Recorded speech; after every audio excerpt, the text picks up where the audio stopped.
Press Secretary Caroline leaving to the vice president that's going on right now. We're going to dive right into it, and I'm going to blast off because obviously, things are pretty fucking horrible right now in the United States of America, and it's going to get worse probably before it gets better. But we'll talk about the silver lining of the situation with woke coming back, or at least like people starting to recognize that this kind of stuff is untenable, unsustainable, and that no one actually voted for it at all. But yeah, we're going to get into it. There will probably be a civil war. I don't know if there will be, but yeah, hold on. Hopefully not. Hopefully we'll have reasonable protests and I mean, who knows where things go. Okay. Are you a Zinimal or are you graduated to being a Velen yet? No, I don't know what Velen. Oh, Veto. I've had it. Guess today? No guess today. Law, come on, civil war? I said probably not. Patriotism will prevail. America first always. Okay. Erupts into ICE murder, erupts into protests in Minneapolis. Burger Reich, year or two. American years of lead. Renee Good's murder defended by worst losers of all time. And we are blasting off. Okay, here it is. Not just in the U.S., the situation in Iran seems to be deteriorating. We shall see. We shall see what happens in Iran. Vance said when he asked about ICE was doing that day in the neighborhood, he said doing door-to-door looking for illegals. Yeah, we're going to talk about all of that stuff in a second. Obviously, I'm blasting off already. I'm live. I'm alive. Let the people know that we're live and alive. It's 15 minutes in. I'm blasting off early because there's not really much going on. This morning, I shot an episode of the Patreon, by the way, and just an episode of the podcast Fear and with Brennan Lee Mulligan, the guest that you guys wanted me to have for the longest time. It's finally here. It's going to come out on Monday. It's probably one of the best episodes that we've actually shot. Rarely do we ever have a guest that's so tapped in to our side of the world, tapped in to having empathy first politics, wanting to help the marginalized, wanting to help the vulnerable, who also has so much depth to his character, who is so funny in general. There are emotional moments of the podcast. There are funny moments through and through. And I think it was one of the best, most like versatile episodes that we've had because we covered politics, we covered his background, we covered improv, we covered comedy, we covered D&D and things of that nature. Both the Patreon episode where Brandon gives us our own classes for D&D, and also the free episode that will be available on Monday are both bangers. So I think you guys will appreciate it. Okay. In any case, we are live. We're alive. Like I said, let the people know. Here it is. We're blasting off. Fear and D&D when we might do some. We might do a little some. I don't know. Brandon got me into it. No, we are not doing a D&D 2-hour one shot. No, that is not what happened behind the paywall. Because he did not have time. He's actually a very busy guy. This man is, selling out Madison Square Garden. Okay. In any case, let's get to the live press briefing where JD Vance is, treat Larite JD Vance is actually delivering a conference here, and we'll get started there, and we'll continue from there on out. A little bit more careful. We're going to talk about toning down the temperature, which I know the president wants to do, and I certainly want to do. The temperature is to have a media that tells the truth. I encourage you all to do that. God bless you. Never mind, he's done. Okay. Reasonable is for so much with this most recent.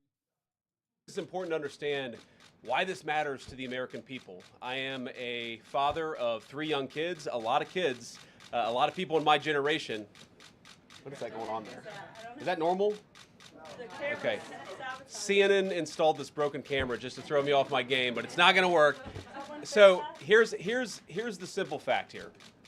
If you're a young parent struggling to afford childcare in the United States of America, there are programs that we have to make it easier for your kids to get in daycare, for your kids to get in preschool. Those programs should go to American citizens, not be defrauded by Somali immigrants and others. Make it hard for you to get the access to the resources you need. But number 2, making it easier for people who shouldn't even be in this country to fleece the United States and our taxpayers to begin with.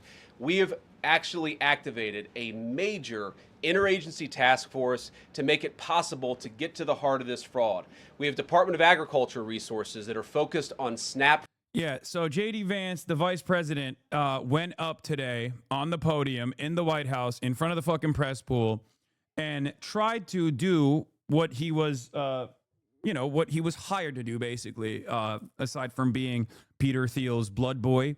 JD Vance's main position in the administration is to try and normalize and like liberalize the commentary coming from the unlimited horrors that this administration is dishing out on a daily fucking basis.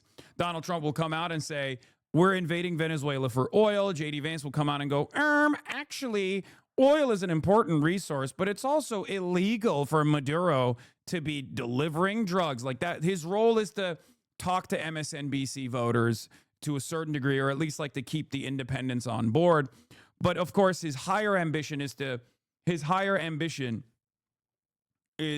try and win the presidency in 2028 if there is ever an election again. And for that reason, he's constantly finding himself leaning into some of the most vicious white supremacist attitudes, despite having an Indian wife and Indian children.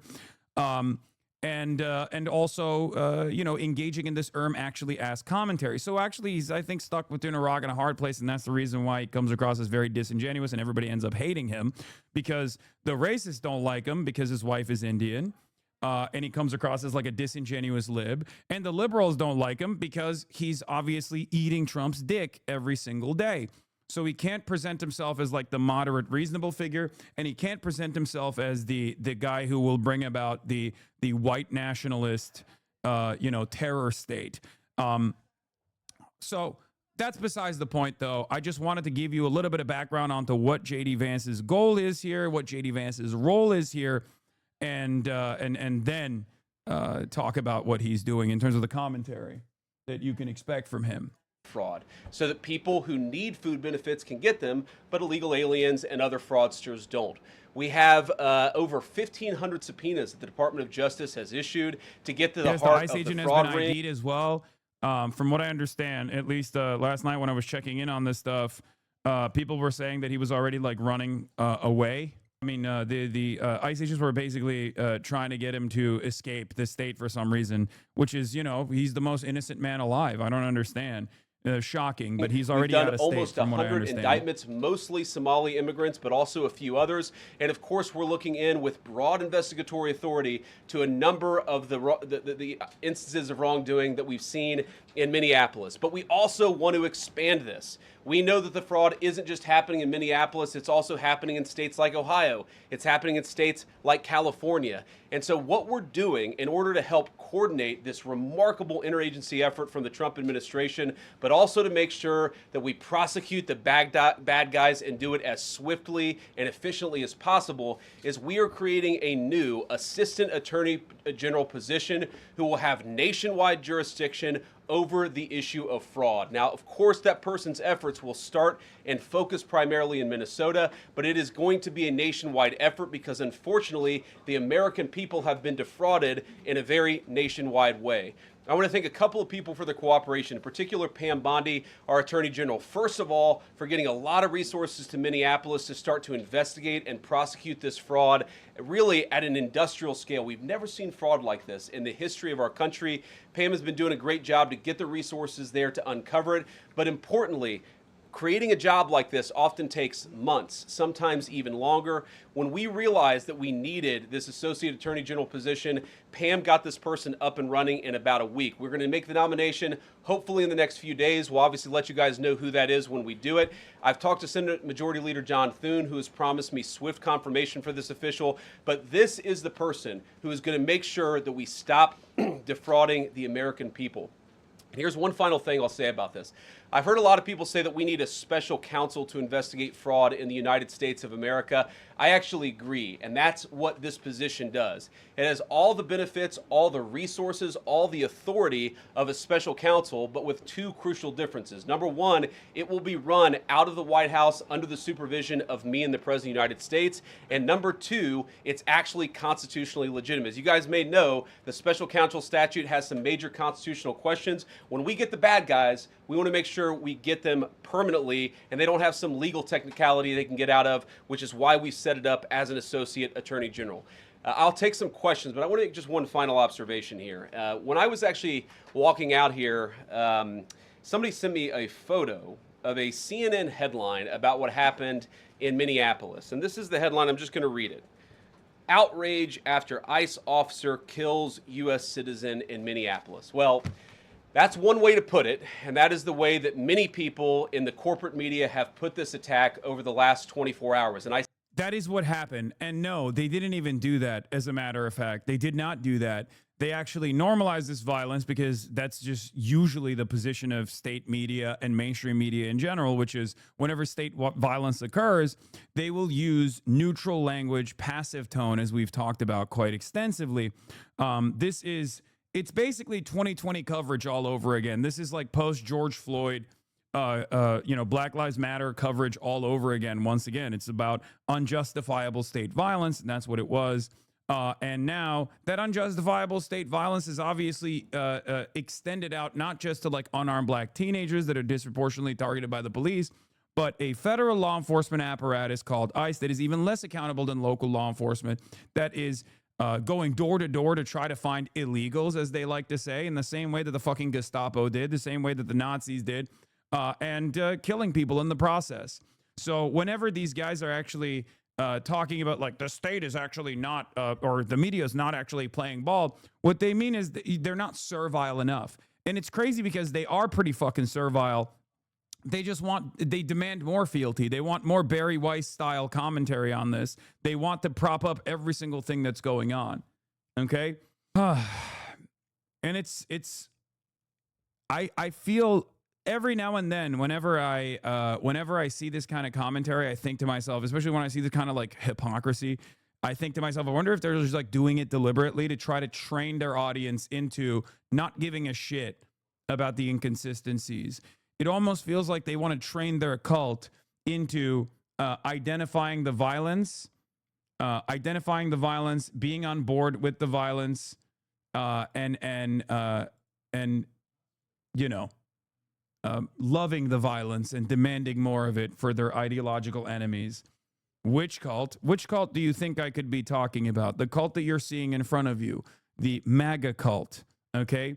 Republicans that look at a situation that I think a couple years past, maybe a decade ago, would consider it to be, would consider this moment to be a unifying moment, to consider it to be a completely unjustifiable instance of violence, have now decided this is good. This is actually good. Say attack very, very intentionally, because this was an attack on federal law enforcement. This was an attack on law and order. This was an attack on the American people. The way that the media, by and large, has reported this story has been an absolute disgrace, and it puts our law enforcement officers at risk every single day. What that headline leaves out is the fact that that very ICE officer nearly had his life ended, dragged by a car 6 months ago, 33 stitches in his leg. So you think maybe he's a little bit sensitive about somebody ramming him with an automobile? What that headline leaves out is that that woman was there to interfere with a legitimate law enforcement operation in the United States of America. What that headline leaves out is that that woman is part of a broader left-wing network to attack, to dox, to assault. Ridiculous. Completely fucking ridiculous. You have every right. You have every right to document public servants that are engaging in illegal actions. Okay? It is in the law. Not that we don't even have enough evidence on whether or not that's what Renee Nicole Good was doing in that moment. It doesn't matter. Even if she was doing that, it is still perfectly legal. Legal observers have been around in every single fucking protest in United States history and protests all around the world. Okay? The fact that they are trying to present this as distorting law enforcement operations or obstructing law enforcement operations is completely ridiculous. And there's also some inconsistencies here as well. Both Renee's parents or Renee's ex's father, or not ex, sorry. Renee Good was widowed in 2023. And her father-in-law said that, and her mother as well had said that she was not an activist at all. Now, that might have changed, but it doesn't even matter. Like, this inconsistency here is utterly irrelevant, because even if she was, what she was doing was perfectly permissible, perfectly within the bounds of reason. It's completely ridiculous that the media is not calling to account what this administration is saying and doing. Okay, calling a person that you slaughtered with your unaccountable Gestapo force a terrorist is fucking insane to me. Do you think this will work? I don't think it will work. I do not think it will work, partially because the victim's background. I think this makes it much harder for the administration to defend. In many circumstances, we've seen similar versions of this when it's like a black teenager that is immediately presented as a violent force in the media, but you can't really do that when most Americans will identify someone like Renee with their aunts, with their sisters, with their cousins, with their mothers. That's it. She was a kind person who was in her own neighborhood, and she was shot by a fat Gestapo agent that was airdropped into this area to do violence, to hurt people, and he ended up hurting someone. And yes, the killer has already been identified, and we'll be talking about that as well, obviously, in a second. I just wanted to dive really quickly into this official narrative that's coming out, okay? I know that victims do not have to be perfect, and in many circumstances, they're not. We don't choose to highlight people on we don't turn people into martyrs. It's the state that turns people into martyrs, and their background is utterly irrelevant in this circumstance. But she's as close to a perfect victim as you can get, and I think that's the reason why a lot of normies will identify themselves with and align with Renee Good rather than the state itself. Can you check my chat? There's a creator you have to connect with. Chatter, not the time. Okay, please.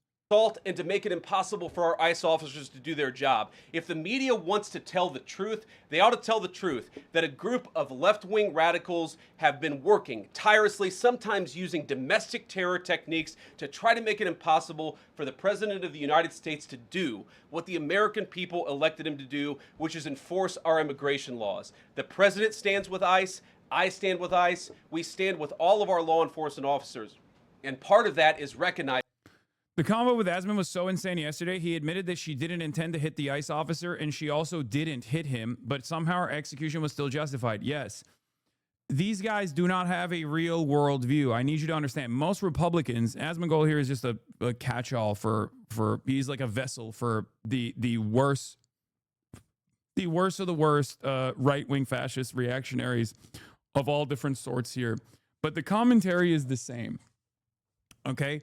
A lot of these guys that you see on the internet that are, defending this sort of thing right now are just going off of their whims. They don't really have anything. They don't have a leg to stand on. They just saw an instance of violence that the state engaged in, and their first position was to say, well, let's try and justify this violence because obviously this cowardly little baby who executed someone in broad daylight was probably in the right, okay? And that's precisely what took place. Oh, I saw this. I know what this is. Yeah, I saw this one. XQC, to be honest, if only last two things you can be are bootlicker and a terrorist, I'll be a bootlicker. That's my class. XQC in his chat defending the murder of ICE agents, or murder by ICE agents of a mother of three, a poet who was simply trying to get home. I mean, that is how some people slot themselves, okay? They slot themselves in this way. They decide, if there's only, yes, take the random chat as a fact. What random chat? What random chat did I take as a fact? I'm not going to do this, actually. There's going to be a lot of derailers in the chat today while I'm trying to go through the serious stuff real quick. But what is this? It's a lot worse. What? Woke up too early, damn. Nothing to debunk. Far left libtards defending terrorists. This is the daily routine now, yawn. The main problem is people defend everyone like their life depends on it. They want no one to go to jail, but want to kill every intellectual opponent. Here's the daily debunk. Draw a gun at police, get shot. Drive at police, get shot. Any other argument is based is propagated by domestic terrorists. I like that the environment that these guys are actually cultivating is basically if a fucking cop with a weapon is around your car at any moment, they can just shoot and kill you, and then it's totally appropriate. Especially considering that we figured out that this guy has done this exact same thing in the past as well. They walk up to a car, not from the side as they're supposed to, because the law enforcement officer manual dictates that they're not supposed to walk up to a car directly, and they're never supposed to shoot at a fucking car, because obviously if you shoot at a car, that car can turn into that car can turn into a deadly weapon if you kill the driver. Okay, so it's so unimaginably, it is so utterly fucking ridiculous. Okay, and yes, Washington Post went frame by frame and found out that shot one was fired while both of this guy's fucking feet were firmly on the side of the car. Shot two was fired from behind the fucking steering wheel at that point with the open window, and so was shot three, like far after the car had actually passed them. This person didn't make a split-second decision in the way that they're presenting it. He had a fucking phone camera in his hand. Okay, I need you to understand, he did not fear for his life. And a lot of those instances, a lot of those statements are obviously going to factor into the court case, if there is even a fucking court case at all, because the reality of the matter is he came in, he had a phone camera in his one hand, he circled around the car, came to the other side of the car, pulled out his gun with his phone in his other hand, pulled out his gun, car passes him by, he shoots from the side of the windshield, as you saw. Okay, from the front of the windshield, but literally from the side of the car. And then shot two and shot three are directly fired after the car has passed them, long after the car has passed them, not only putting others in jeopardy, not only assassinating this person, executing this person in broad daylight, but then also putting other people's lives in jeopardy in a fucking area that he wasn't even supposed to be in to begin with. There was no reason for ICE to be there. There was no reason for ICE to try and like aggressively posture towards this person who was waving them away, waving them off. It was cold-blooded, state-sanctioned murder, and anyone that tries to fucking defend this cold-blooded, state-sanctioned murder is a delusional fucking bootlicker, a delusional loser who is actively trying to cope with the trauma of recognizing that this state is going to do unlimited violence, and you either actually push back against that unlimited violence and you say enough is enough, we have to stop this, or you just let it happen and hope that it never happens to you. And unfortunately for many of us, especially in the crowded field of entitled, spoiled, neurodivergent Twitch streamers, there are going to be plenty of unimaginably privileged Twitch streamers that have millions and millions of dollars in fucking net worth that never really leave their homes, that will turn around and act like this is actually totally normal. Just remember that. And before people say, says you, I do put my fucking body out there, and I do actually put my money where my fucking mouth is. These guys do not. They recognize their position in society, and they keep telling their audience, who could very well be the next victim of state violence, that the state violence is correct no matter what, no matter who, no matter how. Enough is enough, okay? Enough is fucking enough. So if you're wondering where a lot of these people are coming from in your day-to-day, where your coworkers are getting these like ridiculous ideas from, that watched the same exact video that you did, but then they came to a very different conclusion. Some of them already have the American serf mindset. They're already servile. They're ready to lick the boot. Their automatic conditioning is cops are correct no matter what they do. They can come into your house. They can literally fuck your life up. They can rape your family members, and you'll still have to get down on one knee and kiss their rings and say, well, sorry, if you did it to me, then I probably deserve it. This is the attitude that some people have, unfortunately. But that attitude is not reflected in broader society. There are obviously people that, regardless of how much they love police, how much they think like people are doing the right thing or trying to do their very best, here and there are obviously still people who go, this is a fucked up situation, okay? This is a fucked up situation. You don't have to be woke or a liberal to recognize that this is a completely unacceptable situation. If anything, you are in a cult if you look at the situation and think, no, there is a reason for this. There is a justification for this, and I think I'm going to try to figure out a justification for this no matter what.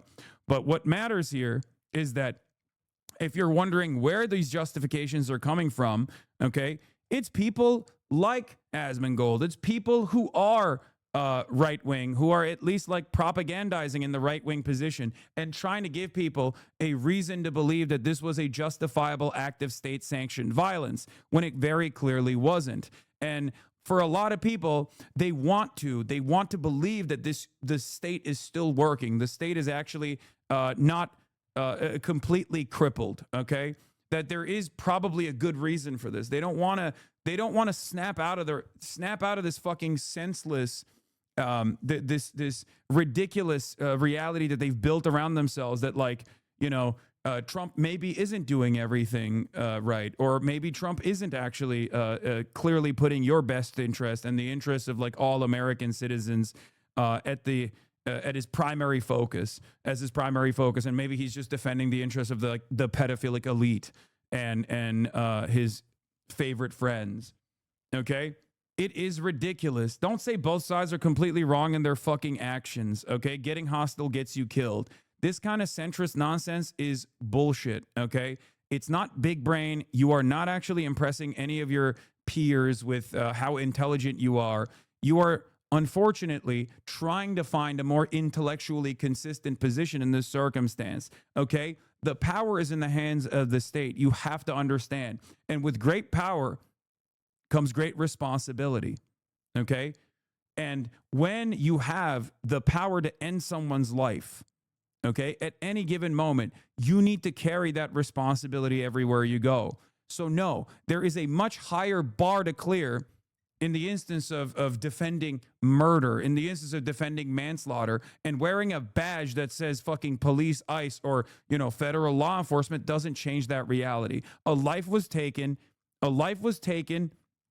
unjustifiably, and there was no reason for that life to be taken. So anyone that is trying to victim blame in this circumstance is not actually presenting themselves as a fucking brilliant person at all. They are just moronic and desperately trying to find any out here that tells them, no, actually, there has to be good reason for this. Sometimes there isn't, okay? Sometimes there isn't. In this case, there is not. You don't have to immediately try to find a justification for senseless murder, okay? I'm not going to sit here and say every single cop or every single fucking ICE agent is behaving in this. Every single ICE agent is behaving with like unlimited death and destruction, even though ICE is pretty close to that. Let's be fucking real. And these unjustifiable violent structures exist in a way to pacify the part of your brain, or to destroy the part of your brain. If you're in one of these organizations, it destroys the part of your brain that thinks about every single person that you're dealing with as though they're real human beings with lives, with children, with loved ones that they're leaving behind. When you actually end their life, when you kill them, right? But ultimately, everyone is trying to do their very best, I guess, and then there are a lot of people who end up on the wrong side of it. Okay. Having said that, however, you can have the capacity to look at a situation like this. I believe in you, and realize right from wrong. Okay. Like I said yesterday, this is not about left versus right. This is about right versus wrong. If you cannot say that it is wrong for federal agents that are untrained to get drop shipped into a neighborhood at the mercy of the president, to go and fucking cause terror and panic in said neighborhood, and then end up killing someone after giving them conflicting information, after giving them conflicting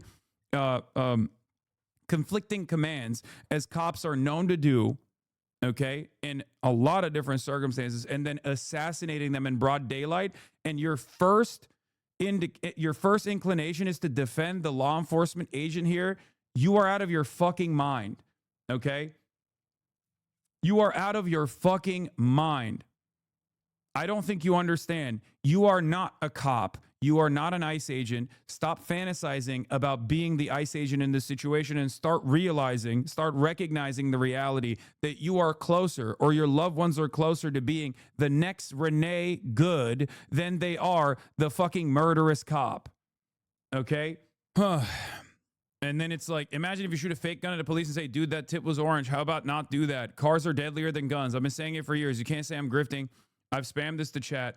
I always say that vehicles are weapons. It's not great policing to stand in front of cars, but it's not great civilianing to press the gas pedal when being asked to stop and people are in front. The word murder will lose its value. People keep using it this way. Add to the list of shit that cucks are buzzwording. Imagine your mother said, fuck this. I'm not teaching you nothing today. I got to go block traffic with my car. Poor kid. Like, trying to find a way to turn this into a Michael Brown style situation. Like, if you've been in this game for a long enough time, you've already seen this, right? Whenever there is another fucking victim of police violence and that victim is a black teenager, the media will get up in arms and try to find the laundry list of reasons as to why this person was actually a criminal, right? Doing that to a 37-year-old woman is only going to negatively polarize you to the rest of this country. I'll be honest. And I don't think these guys recognize that. And the reason why they don't recognize it is because they are so locked in an echo chamber on the internet, getting constant fucking negative feedback from Twitter, making them think that like everyone is a fucking rugged white supremacist. Okay? It's completely ridiculous. It's completely fucking ridiculous. These guys are not really thinking clearly about any of this shit. They're just simply leaning into audience feedback. It's not content. Have a fucking brain, please. Have a goddamn brain. You have the capacity to recognize right from wrong. It's so unimaginably cruel. Your output here is so fucking cruel. And not only that, but you look like a goddamn monster because you are a fucking monster. Let's be real. You are a goddamn monster if you see this instance. If you see this incident and your first inclination is, how do I justify this? How do I make this seem like it was normal? How do I make this seem like it was warranted? You're a fucking monster. You're a cruel, monstrous piece of shit. Okay? But fear not. People will forget. People will forget about your horrible worldview eventually.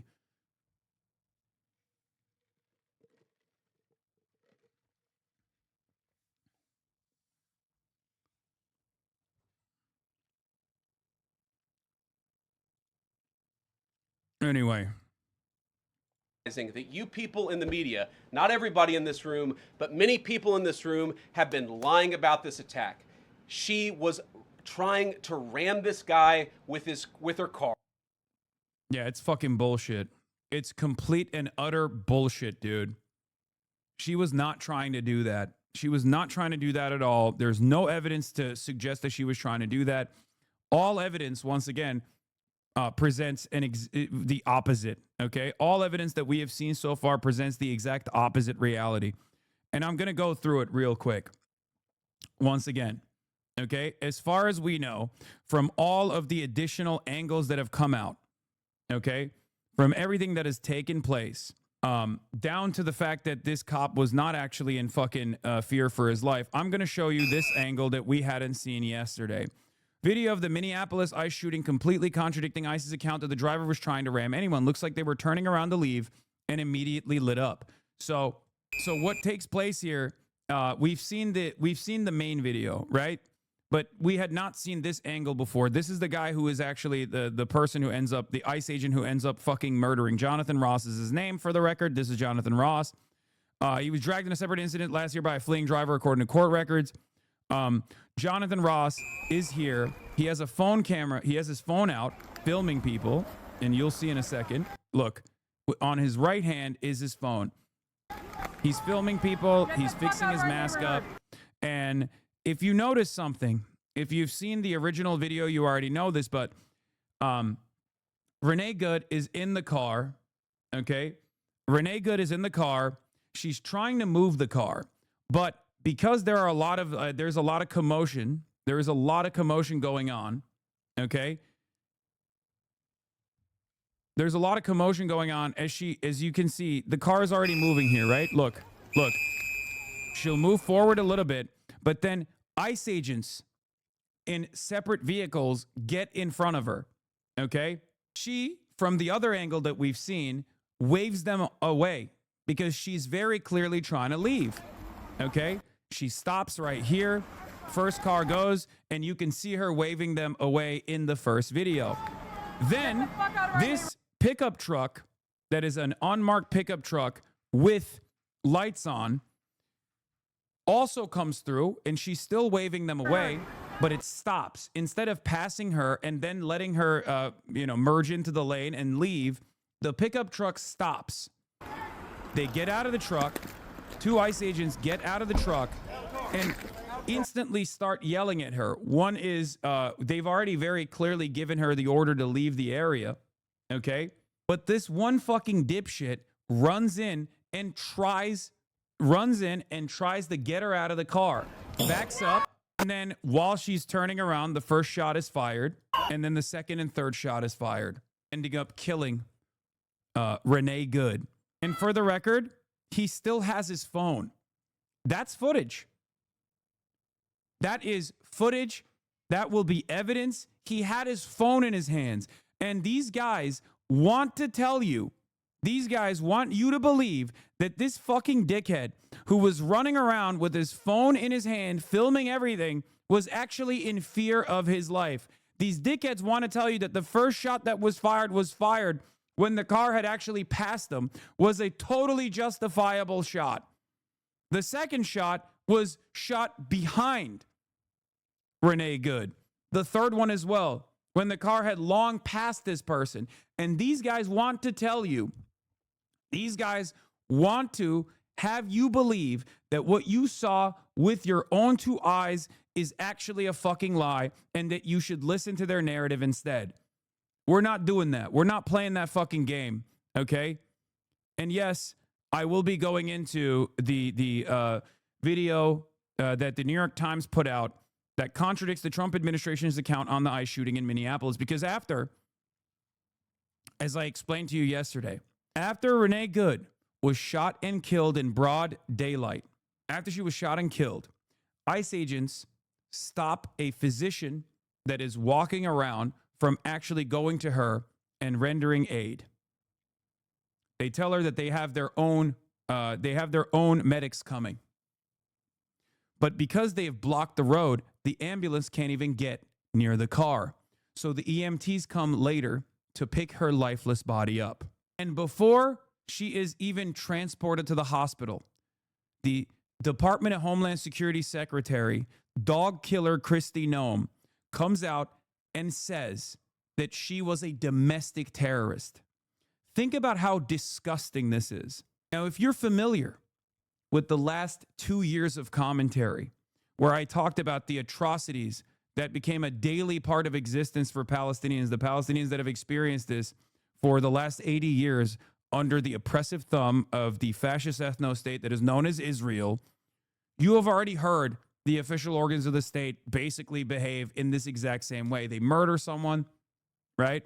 And then they turn around and say the person that they murdered was a Hamas terrorist. They stop ambulances from actually getting there to render aid. This is basic Israel shit. And the American government is doing it to the American citizens. And the American government has been doing this to American citizens, but oftentimes the American government has done this to Black American citizens, brown American citizens, indigenous American citizens. This time they're doing it to a white woman who's 37 years old.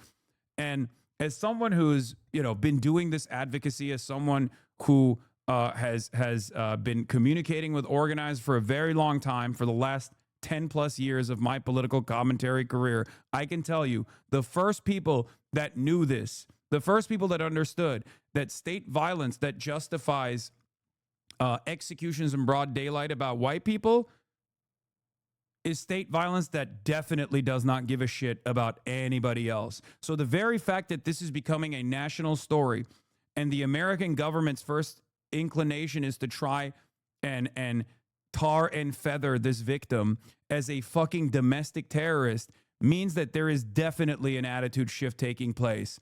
It means that none of you are safe. If you thought that the color of your skin would save you in this circumstance, you are fucking wrong. Okay? You must immediately drop this notion. It's us versus them. you are not a part of the fucking team. No matter how hard you champion this violence and think this state has your back, you can be an unintended victim. And then the government will turn around and call you a fucking terrorist. Okay? It's that simple. It's that simple. You're not a part of the fucking in-group at all. Unless you are a pedophilic elite that has been on the Jeffrey Epstein flight logs, you're not part of the in-group. You will not be sheltered from this violence. And it can take your life just as easily as it took Renee Good's. Now let's take a look at the New York Times assessment contradicting the Trump administration's account of the ICE shooting in Minneapolis. On Wednesday, in Minneapolis, a federal agent fatally shot a motorist, 37-year-old Renee Nicole Good. Trump administration officials said these were, quote, defensive shots fired because the officer was... Yeah, this is, by the way, another piece of evidence that contradicts the narrative that, like, the person was straight up in front of the car. If you notice the angle of this shot, if this is the entry point of the first bullet, then it directly contradicts the idea that, like, this was actually someone who was in front of the car, okay? Being run over. And a woman attacked them and those surrounding them and attempted to run them over. But our analysis of bystander footage, filmed from different angles, appears to show the agent was not in the path of the victim's SUV when he fired 3 shots. Yeah, look, both of his feet, when he fires the first shot, both of his feet, the shooter's feet, are completely out of the direction of the car, okay? Both of his feet. He still has his phone in his hands. And they want you to think a 37-year-old woman in a Honda Pilot with plushie toys in the glove compartment is the real domestic terrorist, is the real threat here. Okay? Yes, here are some facts. 1, Renee Good did not block traffic. If she had, we wouldn't literally see multiple ICE trucks drive by her before the murderer showed up. And she was literally waving them to pass by. Number 2, blocking the roadway is at most a traffic moving violation, not a criminal offense that justifies murder especially. Number 3, ICE does not even have the authority to manage traffic violations without local police departments present. And number 4, even if she had committed a traffic violation, it does not require capital punishment. You're absolutely correct. Okay? Every part of this story is wrong. Every part of this story is wrong. Every piece of defense here is fucking wrong. Let's continue. At close range. Buddy, she wasn't waving traffic by. Look at her brake lights. Brother, it's going to be quite difficult for us to have a real conversation. It's going to be quite difficult for us to have a real conversation if you are going to deny what you can see with your own 2 eyes. Okay? The longer footage absolutely shows her waving the cars to pass her as she's literally in drive. Okay? All of the eyewitnesses have also stated that she was trying to get out of that area and was receiving contradicting commands from the law enforcement officers, as is the case. A lot of you are new to this, and perhaps you might not have been around for the case of Daniel Shaver. Daniel Shaver in Arizona. I'm going to show you some of my old coverage from way back in the day, almost a decade prior to today, as a matter of fact, to give you a little bit more insight about how these things have worked. It is almost an identical situation where a white victim was given contradictory commands, and in that confusion, his death sentence was signed off by the cop. Okay? Cop told him to keep his hands up and also crawl on all fours and also to keep his legs crossed, and then he killed him. Yeah, this happens all the fucking time. It's far too common, and there were plenty of people that defended it back then as well. Here's how events unfolded. Moments before the shooting, the victim's maroon SUV is stopped in the middle of the street. Multiple unmarked federal vehicles are idling nearby. Secretary Noem alleged the motorist, quote, was blocking the officers in. Bystanders are blowing whistles and yelling at federal agents. Go home to Texas! Then, federal vehicles start moving toward the maroon SUV, with sirens and lights blaring. A federal agent films the scene. She's already in drive. You see that?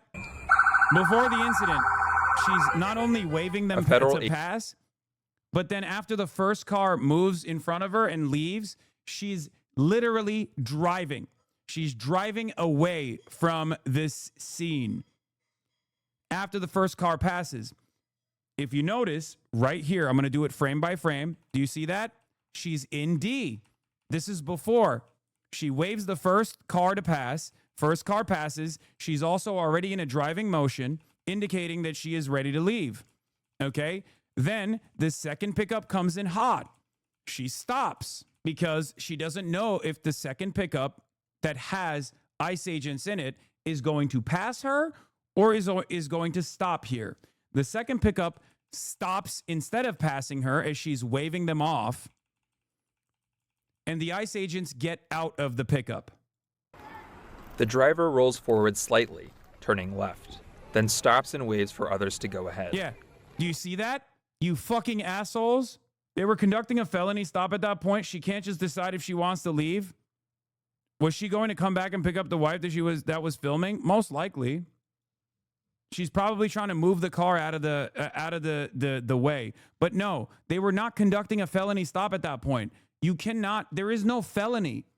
You can't just decide as a cop that, not even a cop, as an ICE agent especially, when you're not local law enforcement, you can't, like, you have rights as a citizen. And I think many Americans don't realize this, okay? Why are there so many videos of, like, First Amendment auditors and shit that get into altercations with cops? Why are there so many, like, super fucking viral videos out there of people just being like, I don't have to give you my identification at all, actually. You have to give me, like, just cause.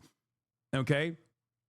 Blocking federal enforcement in the course of their duties is a felony? No, she's not even doing that. You just watched her literally wave agents off as she moves into D. Like, she's rolling forward, indicating that she is leaving. None of these agents are blocked in. That's precisely the reason why they're able to fucking leave. Not only that, but even if she was fucking blocking the street, she's still, the death sentence, the judge, jury, executioner in the situation is not going to be the ICE agent that decides to fucking murder her. So even in the maximalist guilt that you are trying to imply here to justify this state-sanctioned execution, you're still in the wrong. Is for others to go ahead. Two agents exit this silver pickup and walk toward the vehicle. Moments later, shots are fired. Let's look at the scene again more closely. This is the agent who shoots the driver. He walks around the car filming and disappears from view. Other agents pull up and order the driver to exit her vehicle. One of them grabs at the door handle and reaches inside. The SUV reverses, then turns right, apparently attempting to leave. At the same time, the agent filming crosses toward the left of the vehicle and grabs his gun. He opens fire on the motorist and continues shooting as she drives past. The moment the agent fires, he is standing here, to the left of the SUV, and the wheels are pointing to the right, away from the agent. Also, you have to take note of when he pulls his weapon out as well. He pulls his weapon out while she's backing up. Okay?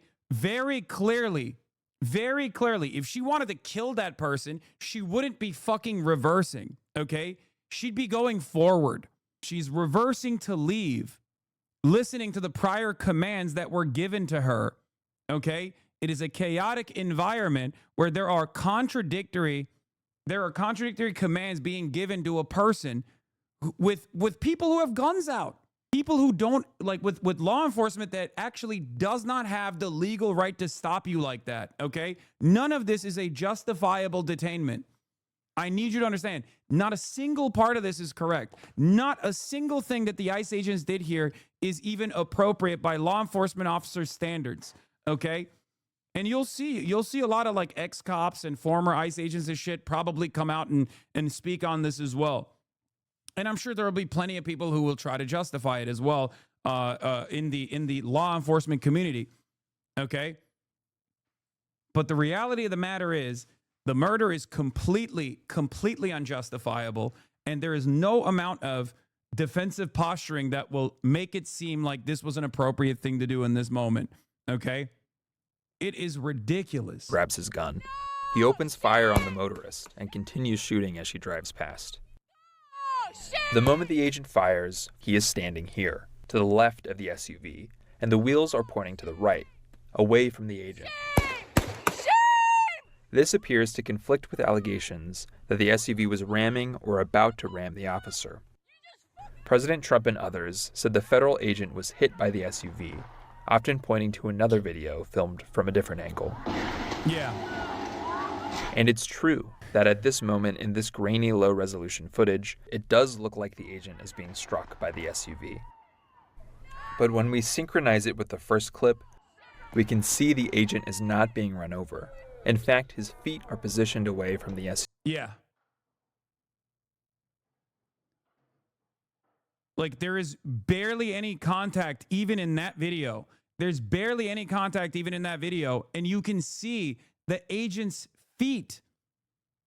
You can see his foot positioning. I cannot believe that this is the reason why people justified this. But when we synchronize it with the first clip, we can see the agent is not being run over. In fact, his feet are positioned away from the SUV. The SUV crashes into a white car parked down the road. What the? A bystander runs toward the collision. The federal agents on scene do not appear to rush to provide emergency medical care. Eventually, the agent who shot the motorist approaches the vehicle. Seconds later, he turns back around and tells his colleagues to call. Yeah, he has his phone out. He literally has his fucking phone out, and he's walking. He's walking with his phone out, dude. Does this look like a man who was in imminent harm? You can't delete that video, by the way, from your phone. If you were filming that footage, good luck. Deleting that footage from your phone is not going to actually delete it from the hard drive. Obviously, because it's law enforcement, I'm sure they've already fucking wiped it to the best of their goddamn ability. But I hope that they can actually extract that footage from the metadata. Isn't that fucking crazy? And there are still people who look at this and go, nah, dude, like, I can't possibly see myself or a loved one in the shoes of the victim here. I have to fantasize about being the cop and being fearful. I can see myself as being a fucking fearful cop in this circumstance and shooting and killing someone and getting a possible legal kill out of it than seeing myself as, or a loved one as the victim in this circumstance. It's fucking nuts. And tells like, he didn't even drop his phone. He pulled out his gun with his left hand, or he had the phone on his left hand, and he pulled out his gun with the right hand. And while he was filming, he dropped 3 fucking bullets into that car. The first from the side of the windshield, and then the second and third shot long after the car had passed from the open window. I cannot believe it. Here, the body is shown here, so I'm not going to show you. Shame! You shot someone! You shot someone!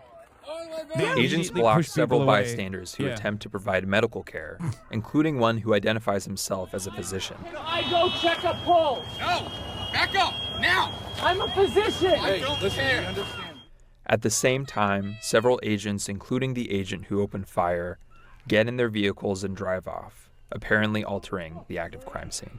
It's completely ridiculous that there are people out there who are, trying to hit this like partisan angle on a situation that's like very clearly not supposed to be partisan at all. Like, if we cannot, as a society, arrive at the conclusion that a 37-year-old woman in her own neighborhood should not be fucking assassinated by an ICE agent who's hopped up on fumes because she happened to be in a car in the vicinity of an ICE agent, okay? Getting contradicting and conflicting information and conflicting commands from all these other people. If we cannot agree on that, we can't agree on anything. It's fucking over. And then instantly she's called a terrorist. This is yet another turning point, in my opinion. In my estimation, this is another turning point. Okay? We have now arrived at yet another turning point where from this point on, there's going to be people who are slotted in to the assumption that no matter who the state kills, even if it's their fucking grandparents, they'll be like, nope, well, they probably deserved it. What was grandma doing? Victim blaming every step of the fucking way. Anyway, I gotta pee real quick. He shot back. He defended himself. He's already been seriously wounded in law enforcement operations before, and everybody who's been repeating the lie that this is some innocent woman who was out for a drive in Minneapolis when a law enforcement officer shot at her, you should be ashamed of yourselves. Every single one of you. Questions? Thank you, Mr. Vice President. I wanted to read a quote from Tim Walz earlier today. He said, "When things looked bleak, it was Minnesota's first that held the line for the nation on July 3rd, 1863, and I think we may be in that moment now." Can you comment on his rhetoric and Mayor Jacob Frey and whether they want to see unrest in Minneapolis? Well, that's very tough rhetoric from a guy who just quit because his fraudulent activities have been uncovered. Look, Tim Walz is a joke. His entire administration has been a joke. The idea that he's some sort of freedom fighter, he's not. He's a guy who has enabled fraud and maybe, in fact, has participated in fraud. That's what this new Assistant Attorney General position is going to find out. I don't care what Tim Walz says. I care about getting to the bottom of this fraud for the American people, and I care about enforcing the nation's immigration laws. That's what we're going to stay focused on. A related question here. I mean, Democrats have accused ICE of murder. They've said they're targeting Americans. They've told ICE to get the F out of Minnesota. This is going to stoke the fire against ICE agents, and you're talking about ICE agents right now and being concerned about them. What, if anything, is the administration going to do to make sure these folks are protected during these protests? But also, should DHS sort of revisit their procedures here? I mean, nobody wants to see an American killed. Are there changes that need to be made to make sure something like this doesn't happen again? Look, first of all, of course, nobody wants an American citizen to be killed. This is absolutely a tragedy, but it's a tragedy of the making of the far left. They have radicalized a very small segment of the population, taught them that ICE agents are engaging in wide-scale violation of people's rights. What our ICE officers are doing is deporting the millions of criminal aliens that were let in during the Biden administration. So number one, we have to say, as a matter of leadership, and I would appreciate if the Democrats would join me on this, let's be honest about the fact that we have way too many illegal aliens in this country. Our ICE officers should be supported in doing their job. You're trying to actually marshal the far left lunatic. He's right. Yeah, dude. Everyone that the state kills is automatically a far left lunatic. Totally. It's pretty crazy that this is, I mean, they're very clearly positioning themselves as saying, like, anyone that we kill, we can just get away with killing. Anyone that we kill, we can get away with killing because everyone that we kill automatically becomes a far left domestic terrorist lunatic. And some of you don't understand what that means, okay? Because you can't see yourself ever being victim to this kind of state enforcement, repression, or violence, you unironically think, no, he's right, dude. Everyone that the state kills is a far left lunatic. If you think a 37-year-old poet who left behind multiple children in her own fucking neighborhood is a far left lunatic domestic terrorist because the state decided to fucking kill her, it's over for you. You're not going to make it. And it's crazy because, like, we were trained on this for the last 2 years, but Hamas, human shields, but Hamas.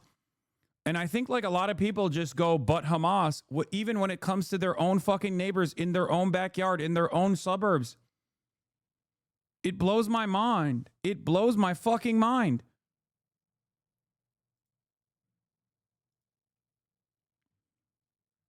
What is this? I don't know why I can't see the tweet, the link that you sent me. Totally justified shooting, not even close. Curious about these stickers on the back of the car. Various whack job groups and affiliations. These are U.S. National Parks stickers, dude. Like, can you imagine? Even if it wasn't, even if it was anything else, like, oh, well, she had scary stickers on the back of her car, so I think it's okay that she got assassinated. That's the desperation that you're hearing from the right today. I mean, this is literally when people ask, like, how did the broad majority of German society get on board with the actions of the Nazis when they were just, like, kidnapping people from the fucking streets and sending them God knows where, which we now know were concentration camps and death camps, right? You're watching it unfold. You were right about this being a filter for actual animals yesterday. Yeah, you are lower than a goddamn slug in my eyes if you look at a situation like this and find yourself defending the state violence. Like, how can you not see? You have, it's crazy because it literally, like, you have you're not even an animal, right? because even an animal has self-preservation. You don't have self-preservation. You cannot comprehend that you are giving permission to the state to fucking do this to you as well. If you don't stand in opposition to this, it's going to get worse. Even an animal looks for shelter. Even an animal looks for self-preservation. You don't have self-preservation. You are justifying unlimited state violence that will inevitably come your way. I cannot believe it. I cannot comprehend it. I don't understand how people operate this way. I know things seem impossible. Things seem awful, okay? I understand that you're too busy worrying about your own shit, and it's much easier to slot yourself and to allow others, slot yourself into a political delineation, an ideology, team sports, and allow others to make to do your thinking for you, to just like repeat something that your team is saying. But this is an opportunity for you to snap out of it, okay? And if you can't snap out of it here, then I don't even know if you'll ever snap out of it. They keep escalating this insanity because they don't have a choice. The second they let up and give an inch to this absurdity, the whole thing falls apart like a house of cards. So they just have to manufacture an entirely new reality whole cloth. It's not tenable. You can't convince people a mother driving around with stuffed animals in her glove compartment was actually a cold-blooded domestic terrorist. You can't actually tell people their eyes are lying to them, but they'll pick anything other than a retreat. That's exactly what's going on here. And it blows my mind that there are people who are trying to fucking put themselves in this predicament where they're like, no, she is a domestic terrorist. Yeah, get fucked. Oh, this is what happened to Charlie Kirk and you guys celebrated it. Like, you don't understand. You do not understand what you are advocating for, what you're giving permission for. This is unironically, yes, Cloud District Enjoyer is right. This is suicidal empathy, I guess, in some ways. Empathy for the fucking villain in the story. Suicidal misanthropy. They hate people so much that they're willing to put their own lives at risk to defend actions that will come back to them. The opposite of virtue signaling is vice signaling. And when you talk about suicidal empathy, what you're doing is unironically suicidal. You are justifying, you're signing off on your own demise. If you look at a situation like this and you think, oh, I'll be the powerful person here, I'll be the scared cop here in this situation, so I'm going to justify this state-sanctioned violence because I don't think it'll ever come to me. Even in this situation, if you're saying that, you are delusional. You're signing off on your own fucking death warrant. Elon labeled a tweet you retweeted as sensitive content to limit its visibility. This one? Really? Anything that comes across as negative towards Asmongold gets fucking limited. Anything that is pro, Elon Musk constantly is base boosting Asmongold and many others. Asmongold is just one person, right? But I said here, the owner of this website is a real-life white identitarian who loves this guy and routinely boosts his shit, just like that mouth-breathing troglodyte who demanded to see children at Somali daycares. Your co-workers are getting brainwashed by the dumbest, most hateful people alive. Did you watch this compilation? No, I did not watch the compilation. Maybe if we have time later, we can take a look at it. It is information warfare. That is what's going on, for sure. Another sad case of play stupid games, win stupid prizes, but it's being dramatized. Brother, buddy, you're not coming across as like a based sociopath. You understand that, right? When you say stuff like that, nobody thinks you're being fucking super cool. Everyone can see that behind this like veneer, there lies a very insecure man, okay? Not only an insecure man, but a stupid man. You are behaving in a way that actually will harm you, okay? It will inevitably harm you.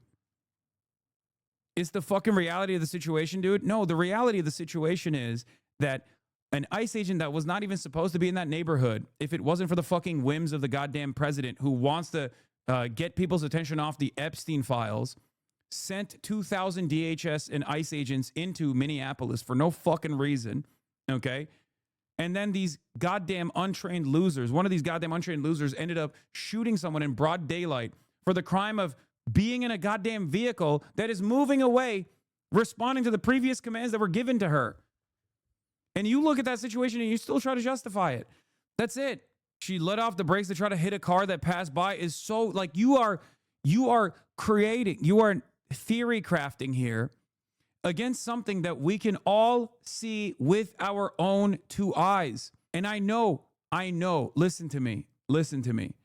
I know that you feel lonely and you think that there is a sense of community here, okay? There is a sense of fucking community here where you think if I defend this stuff, I won't lose my friends online. I won't lose my shared purpose online. But you can fucking be your own individual man and think critically, okay? I beg you to have some fucking common sense, dude. Please be a fucking normal adult. Be a real human being for once. If you can't say that this was wrong, then there is nothing that you think is wrong. There is never going to be an instance where you think is wrong. You will always find a way to justify it because this is such a black and white situation. It's such a black and white situation, and yet you've still decided that these guys are telling you this is a partisan issue, okay?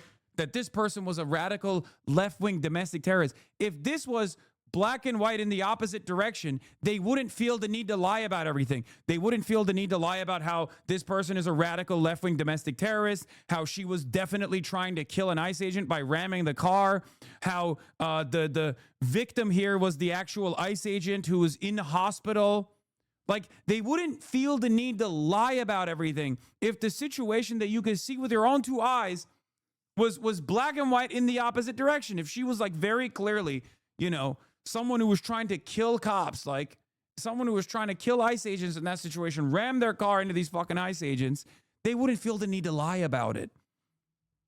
But if the evidence that you can see with your own two eyes is contradicting what the party is telling you that you must believe, at a certain point, you have to snap out of it. And if you still can't snap out of it in this situation, there is never, ever going to be a moment where you realize right from wrong. Okay? That's it. As a slow motion surveillance video of the shooting played on the laptop, we told him that this angle did not appear to show an ICE officer being run over. Well, Mr. Trump said, the way I look at it, it's a terrible scene, Mr. Trump said at the end of the video. I think it's horrible to watch. No, I hate to see it. So even Trump himself could not actually fucking sit there, watch the video, and say, yeah, no, this is totally justifiable. This was cool. This was A-okay. Okay? And yet there are still content creators on this platform and on Twitter that are running around telling you, you have to believe it. You have to believe that this was good. This was good. She was a terrorist. She was a terrorist. Does that not even for one moment cause you to think maybe these guys are lying to me? Not even in this instance. Because if you can't see it now, I don't know if you can ever see it. I'm going to show you one more time the interior of this car, okay? Because I think this is a powerful image. Renee Nicole Good was 37 years old. The ICE agent stopped a doctor on the scene from giving her aid. They blocked the road so the EMTs arrived on foot. Department of Homeland Security Secretary Kristi Noem called her a domestic terrorist before she was in the ambulance, before they could officially pronounce her dead, basically. Do you think this person was a fucking domestic terrorist? If you cannot realize that this is a perfect distillation of how if someone is killed by the state, they will always find reason. They will always find a justification. They will always call them a terrorist. If you cannot even empathize and identify a person that is more likely to be your neighbor, your mother, your cousin, your sister, a loved one, if you can't even recognize the humanity of a 37-year-old lady, a kind-hearted person with plushy toys in her glove compartment, and you reject what you can see with your own two eyes, and you just go, nope, that person is a fucking villain. Why? Because the government told me so. I don't think you can ever see the truth ever again. This was a woman protecting her community. She was going out of her way to stand up for her neighbors and people she didn't know. People like this are the best of us, and that's why they want to kill people like her. Exactly. You don't have to agree with my worldview on anything. That's not even the argument that I'm making here, okay? You don't have to agree with me on the fact that, these immigrants are actually some of the best people that we have in American society. You might think that's libtard shit, okay?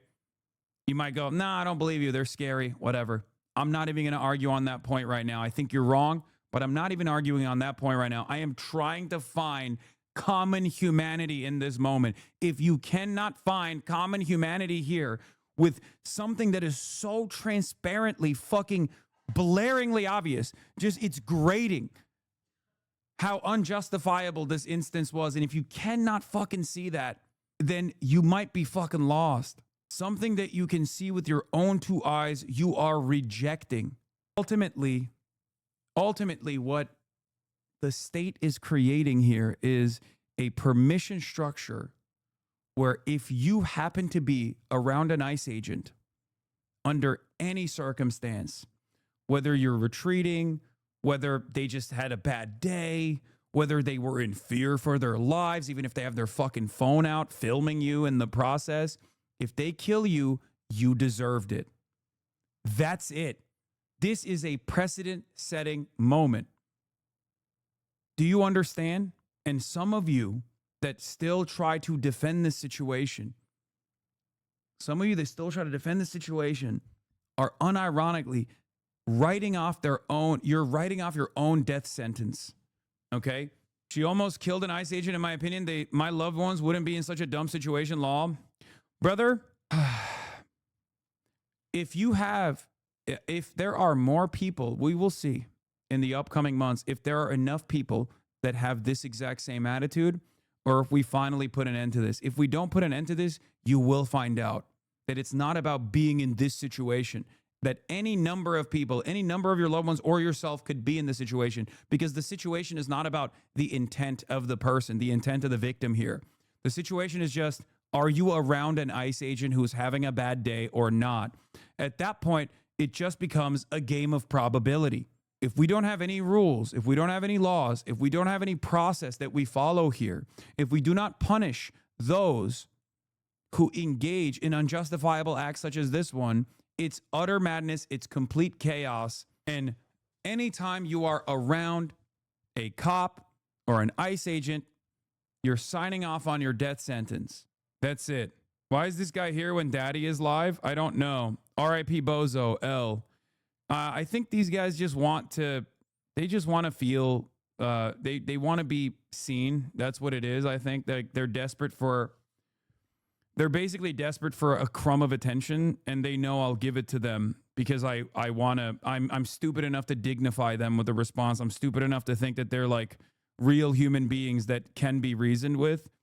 And I'm obviously not going to give up on people. As you know, it's probably one of my worst qualities. I'm going to continue endlessly advocating for truth.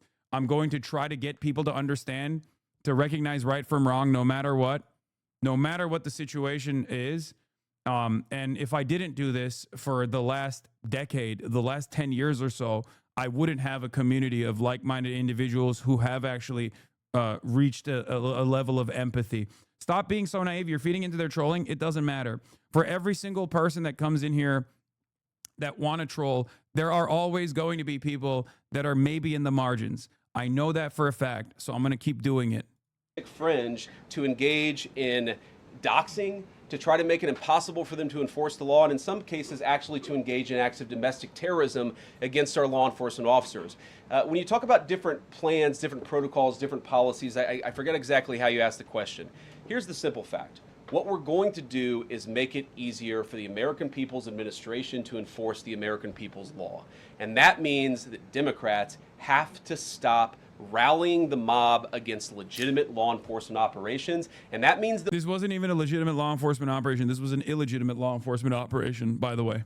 We are going to get tougher, and that's what this AAG position is about. We're going to get tougher at the people who are defrauding the United States by inciting violence against our law enforcement. Look, see, for every person that yells at me about, like, why are you fucking covering Asmongold or whatever, there are people like this.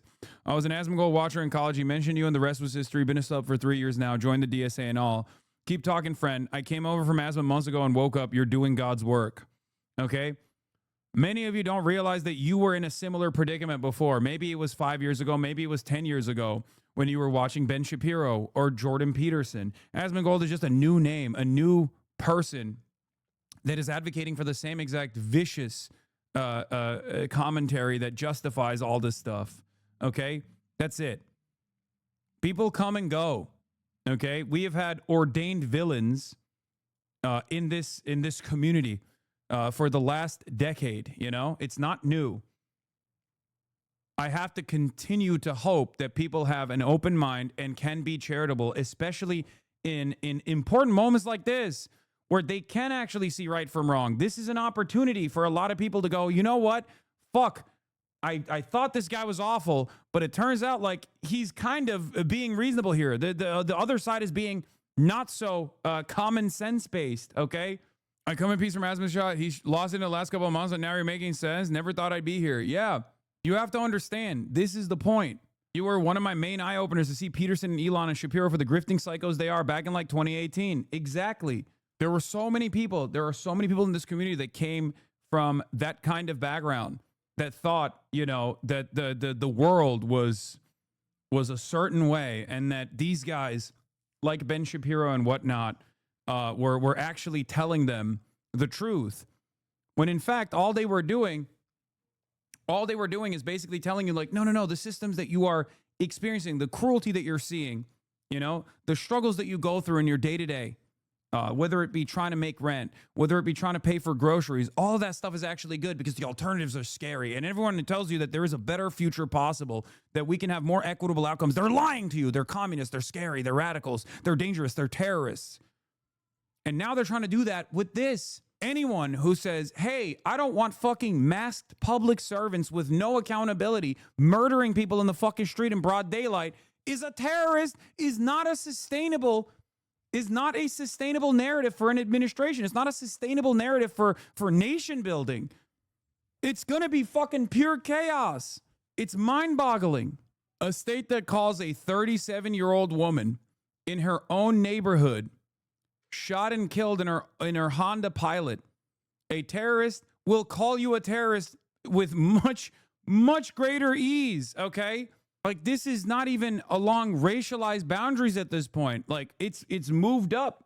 The American government has always leaned into racialized narratives. White supremacy is a very powerful weapon to galvanize people, to get people to associate themselves with, like, a black victim that always deserves it, right? Like, they always deserve it because they're scary, all this stuff. Same with undocumented people, same with brown people, same with victims of colonial violence overseas. But when that violence comes to your doorstep and the victim is someone even you can identify with, and they're still doing the same thing, they're still hitting the same lines, and you're still finding yourself duped by this fucking government narrative, it might be over for you.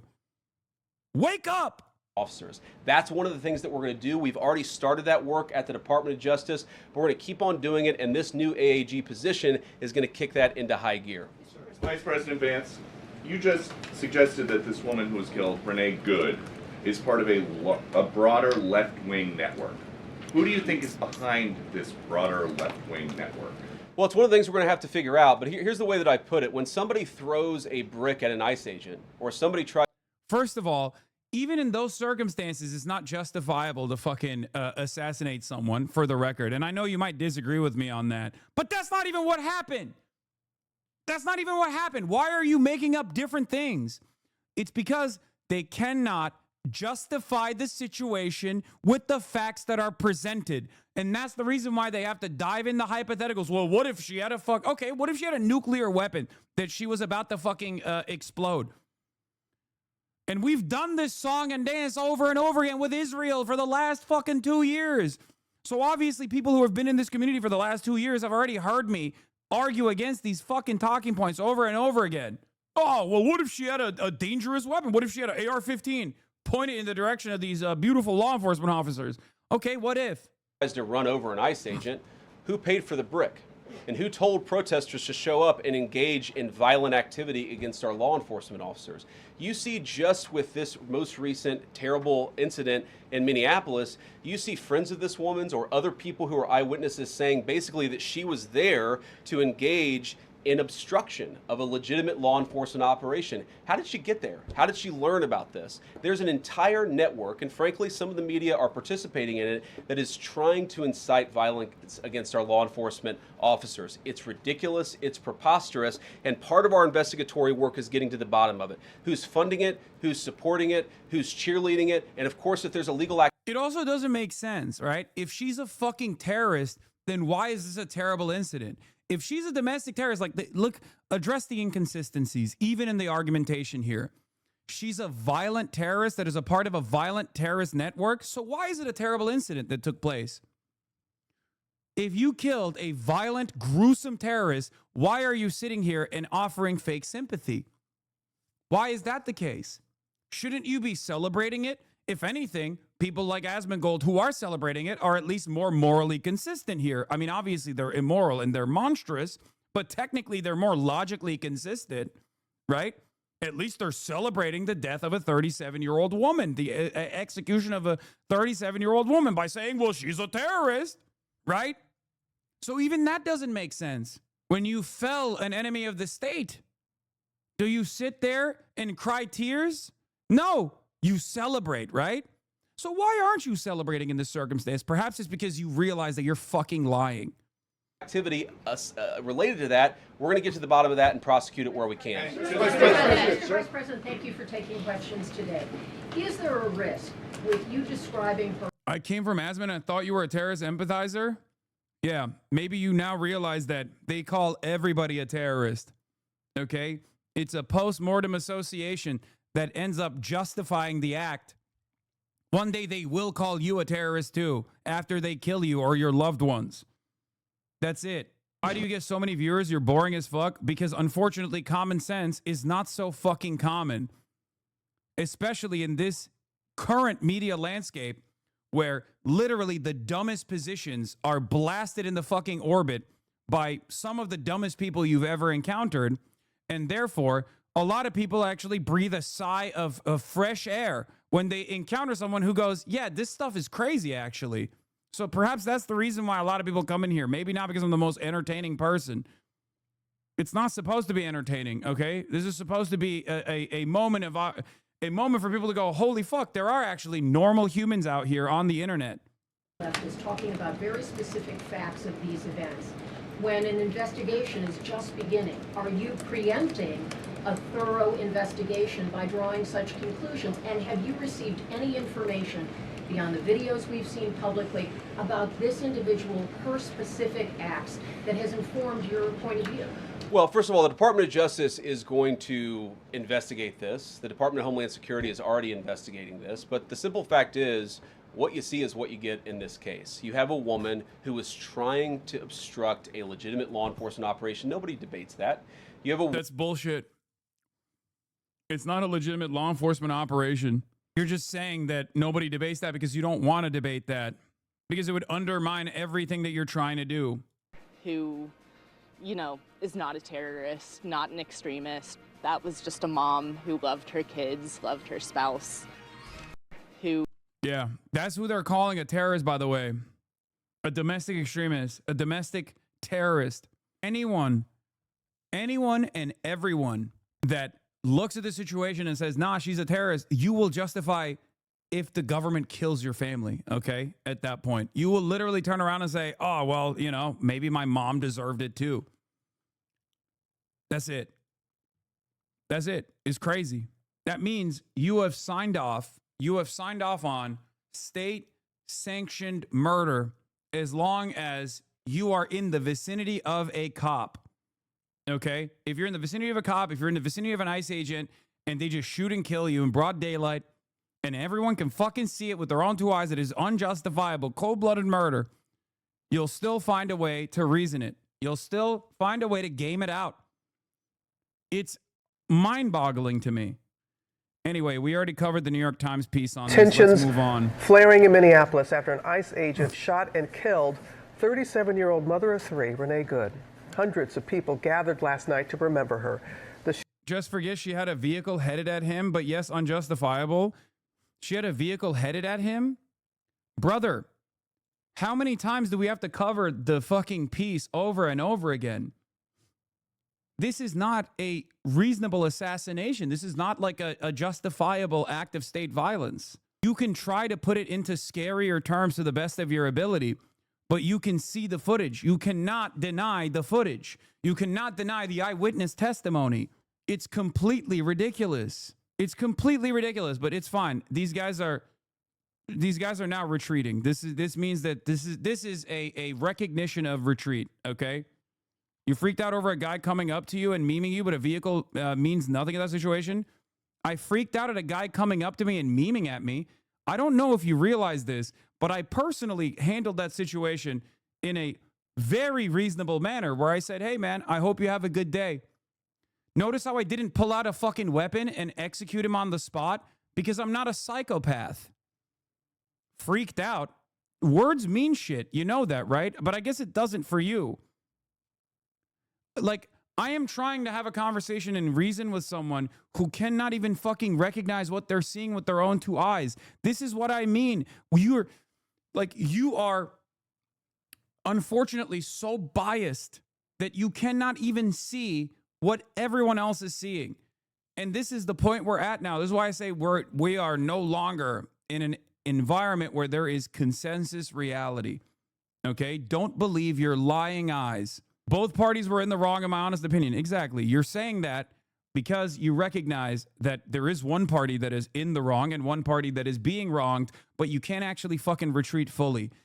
It is genuinely liberating to just take a fucking step back and realize maybe I got this wrong initially. It's okay. No one will remember. As a matter of fact, people will cherish you for coming to terms with reality. And slowly but surely, maybe you'll find yourself among reasonable company rather than consistently finding yourself in the dumbest side of every fucking argument over and over again, okay? This is good. I want to see the silver lining here. The silver lining here, okay, is that this person at least recognizes that he can't say that he's happy that ICE, killed a domestic terrorist. He knows that he can't get away with saying that. So he's trying to retreat to a more reasonable, more moderate position of like, well, both parties were in the wrong. A guy who recognizes that today may recognize that this was completely unacceptable tomorrow. So I'll take it. Once again, stop discarding people by saying, oh, they're simply trolling. I know it sounds fucking insane to do this in this moment, but you never know. Shooting was caught on camera, and Alex Perez is on the scene there in Minneapolis with the latest on the killing that has put that city on edge. Good morning, Alex. Hey, good morning, Robin. Take a look behind me here. You can see neighbors have barricaded the What is this? Show the doctored clip? There's a doctored clip out there? block where the woman was killed. She was a U.S. citizen, and local officials insist she did not have to be killed. Overnight, Minneapolis on edge. After an ICE agent shot and killed a woman, this morning the investigation underway. The horrific incident caught on cell phone videos. About 9:30 Wednesday morning, 37-year-old Renee Good in the driver's seat of this maroon SUV appearing. Oh, show the doctor clip from Dublin. This will help Asmongold fans see they get misled. Oh yeah. It's irrelevant. That stuff is it's irrelevant. Yeah, the original Ireland heckler was some fucking scared motherfucker little has never been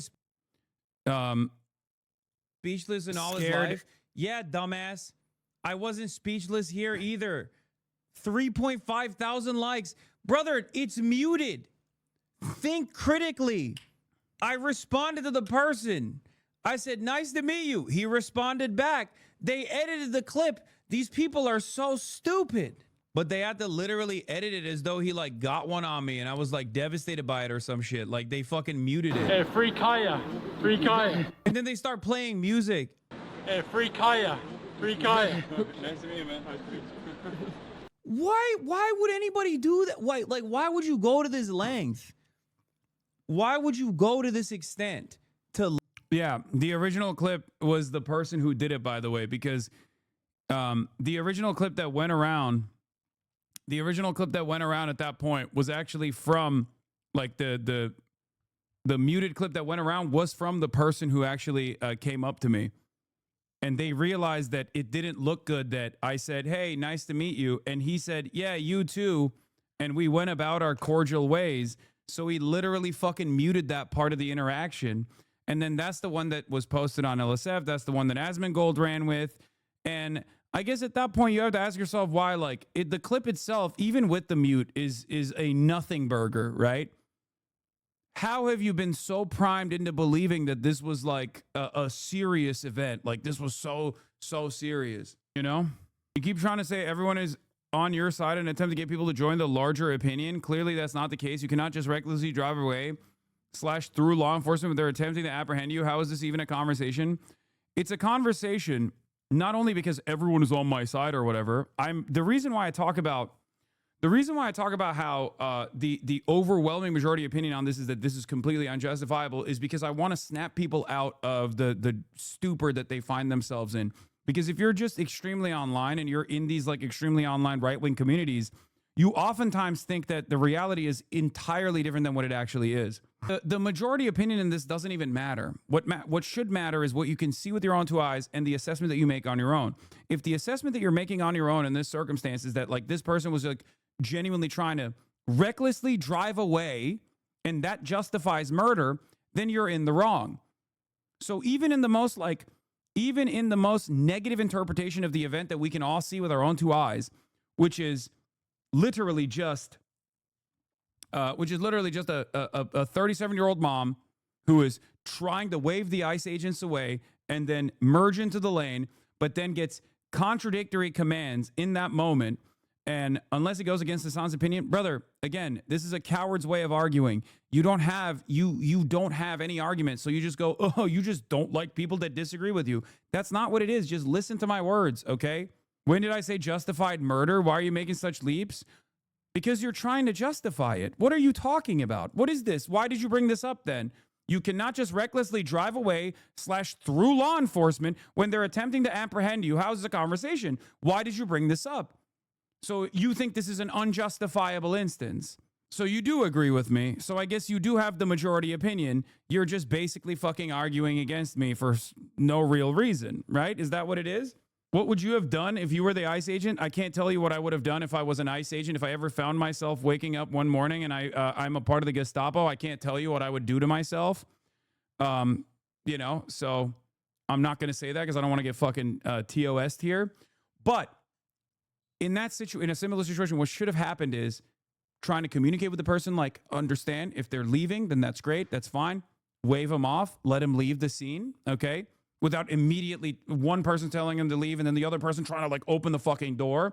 And I certainly would not circle around the car with my fucking phone in one hand, filming the process, and the other pull out my weapon and start fucking shooting as the person is very clearly trying to drive off. And it's not even my assessment. It's actually the law enforcement procedure that what that person was doing was in violation of the actual training for all levels of law enforcement. You are not supposed to shoot into a car because then the car can turn into a literal deadly weapon in that circumstance. Would you drive away if you were stopped by 4 ICE officers? In that situation, I absolutely could have found myself in the exact same circumstance. Okay? The real question is, if your mom was scared and confused in that exact same situation, would you justify her death? Okay? Let me turn this on you. If your mom was in that car, scared, on the side of the road, trying to pull out, listening to the commands that ICE agents were making, waving them off, and then moving forward, okay? Moving forward, and the state killed her in the same way that they did for Renee Good, would you defend it? Would you defend it? Would you say it's good? Would you say it's appropriate? My mom, yes, but not the average person. I think we've seen the limitation of conservative thinking here. Yeah, if it was my mom, it would be bad, but someone else's mom, then it's good. Got it. Okay. This is at the heart of how conservatives operate. It's like, oh, it's not a problem until it happens to me. That's the whole point. We are trying to educate you step by step, slowly but surely, into realizing that that person was someone else's mom. Okay? Because your mom is an average person to someone else. To block the road. This disturbing video shows the vehicle reverse as an agent grabs a door. The SUV then appears to move forward. The agent near the front of the vehicle fires multiple rounds, including through the windshield. Moments later, the SUV crashes into a parked car. It was horrible. I mean, she crashed her car into a parked car in front of me. Can I go check a pulse? No. A person identifying himself as a doctor heard asking if he can help was denied by ICE agents who said medics were on the way. We have our own medics. Where are they? DHS Secretary Kristi Noem, who has deployed 2,000 federal officers to Minnesota, says the shooting was justified and argues the agent feared for his life. She then proceeded to weaponize her vehicle, and she attempted to run a law enforcement officer over. This appears as an attempt to kill or to cause bodily harm to agents, an act of domestic terrorism. But state officials and the mayor of Minneapolis dispute the account from the feds and say the woman posed no threat. Having seen the video of myself, I want to tell everybody directly, that is what I can tell you is the narrative that this was just done in self-defense is a garbage narrative. Demonstrators taking to the streets after the shooting.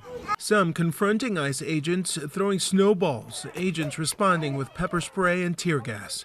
That tense ordeal happening only about a mile from where a former Minneapolis police officer was convicted of murdering George Floyd in May of 2020, which ignited nationwide protests against police brutality. Many in this community now angry and demanding change. Federal agents coming into our city, provoking our citizens, coming after people that mostly aren't even illegal immigrants. They're coming after U.S. citizens. Just opened Asmund fold for a second, and he's back to saying she tried to run him over. I know. He folded yesterday, and today he's back at it again because he doesn't think his audience is smart enough. That's it. He is disrespecting his own audience. He knows to a certain degree that there will always be plenty of people that are coming in to hear the dumbest position possible, the justification for the MAGA cult to make themselves feel comfortable with what took place. Okay? And that's what's going on here. It doesn't even matter.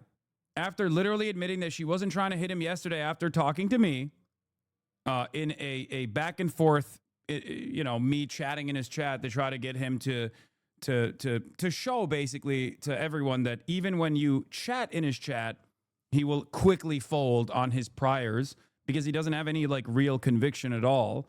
But he'll turn around the next day and go back on his statements. And it happens basically every single day. There is a reason why he does not want to have a real conversation on Discord. This is the reason. He doesn't want anyone to hold him to account. And overnight, a community mourning, thousands gathering at a memorial for Renee Good. And Minneapolis public schools have canceled classes today and tomorrow out of an abundance of caution. They say this is at least the third ICE-involved shooting since increased enforcement began. George? Yeah, this was yesterday. A great piece of advice for protesters to comply with law enforcement, avoid trying to run them over with your car. I know this sound might difficult, but it might save your life. You know, after saying like fuck around and find out. Show the video, slow motion, and walk it step by step. Show the wheels turning to the right. If someone was trying to kill the agents, their wheels would turn left, not right. Their wheels would have turned to the left or the right. I don't think that she was trying to kill the agent. I think that she didn't care whether she hurt the agent in the process of her escaping. Oh, so you don't think she was trying to kill the agent? Because that's not what you were saying earlier. This is the video. Is that it? Let me see if I found it. We'll show it. Show the video, slow motion. Yeah. Asmund fold. Every single time. Every single time. I mean, he backtracked on Greenland too. And then he'll backtrack again. He'll double down after backtracking.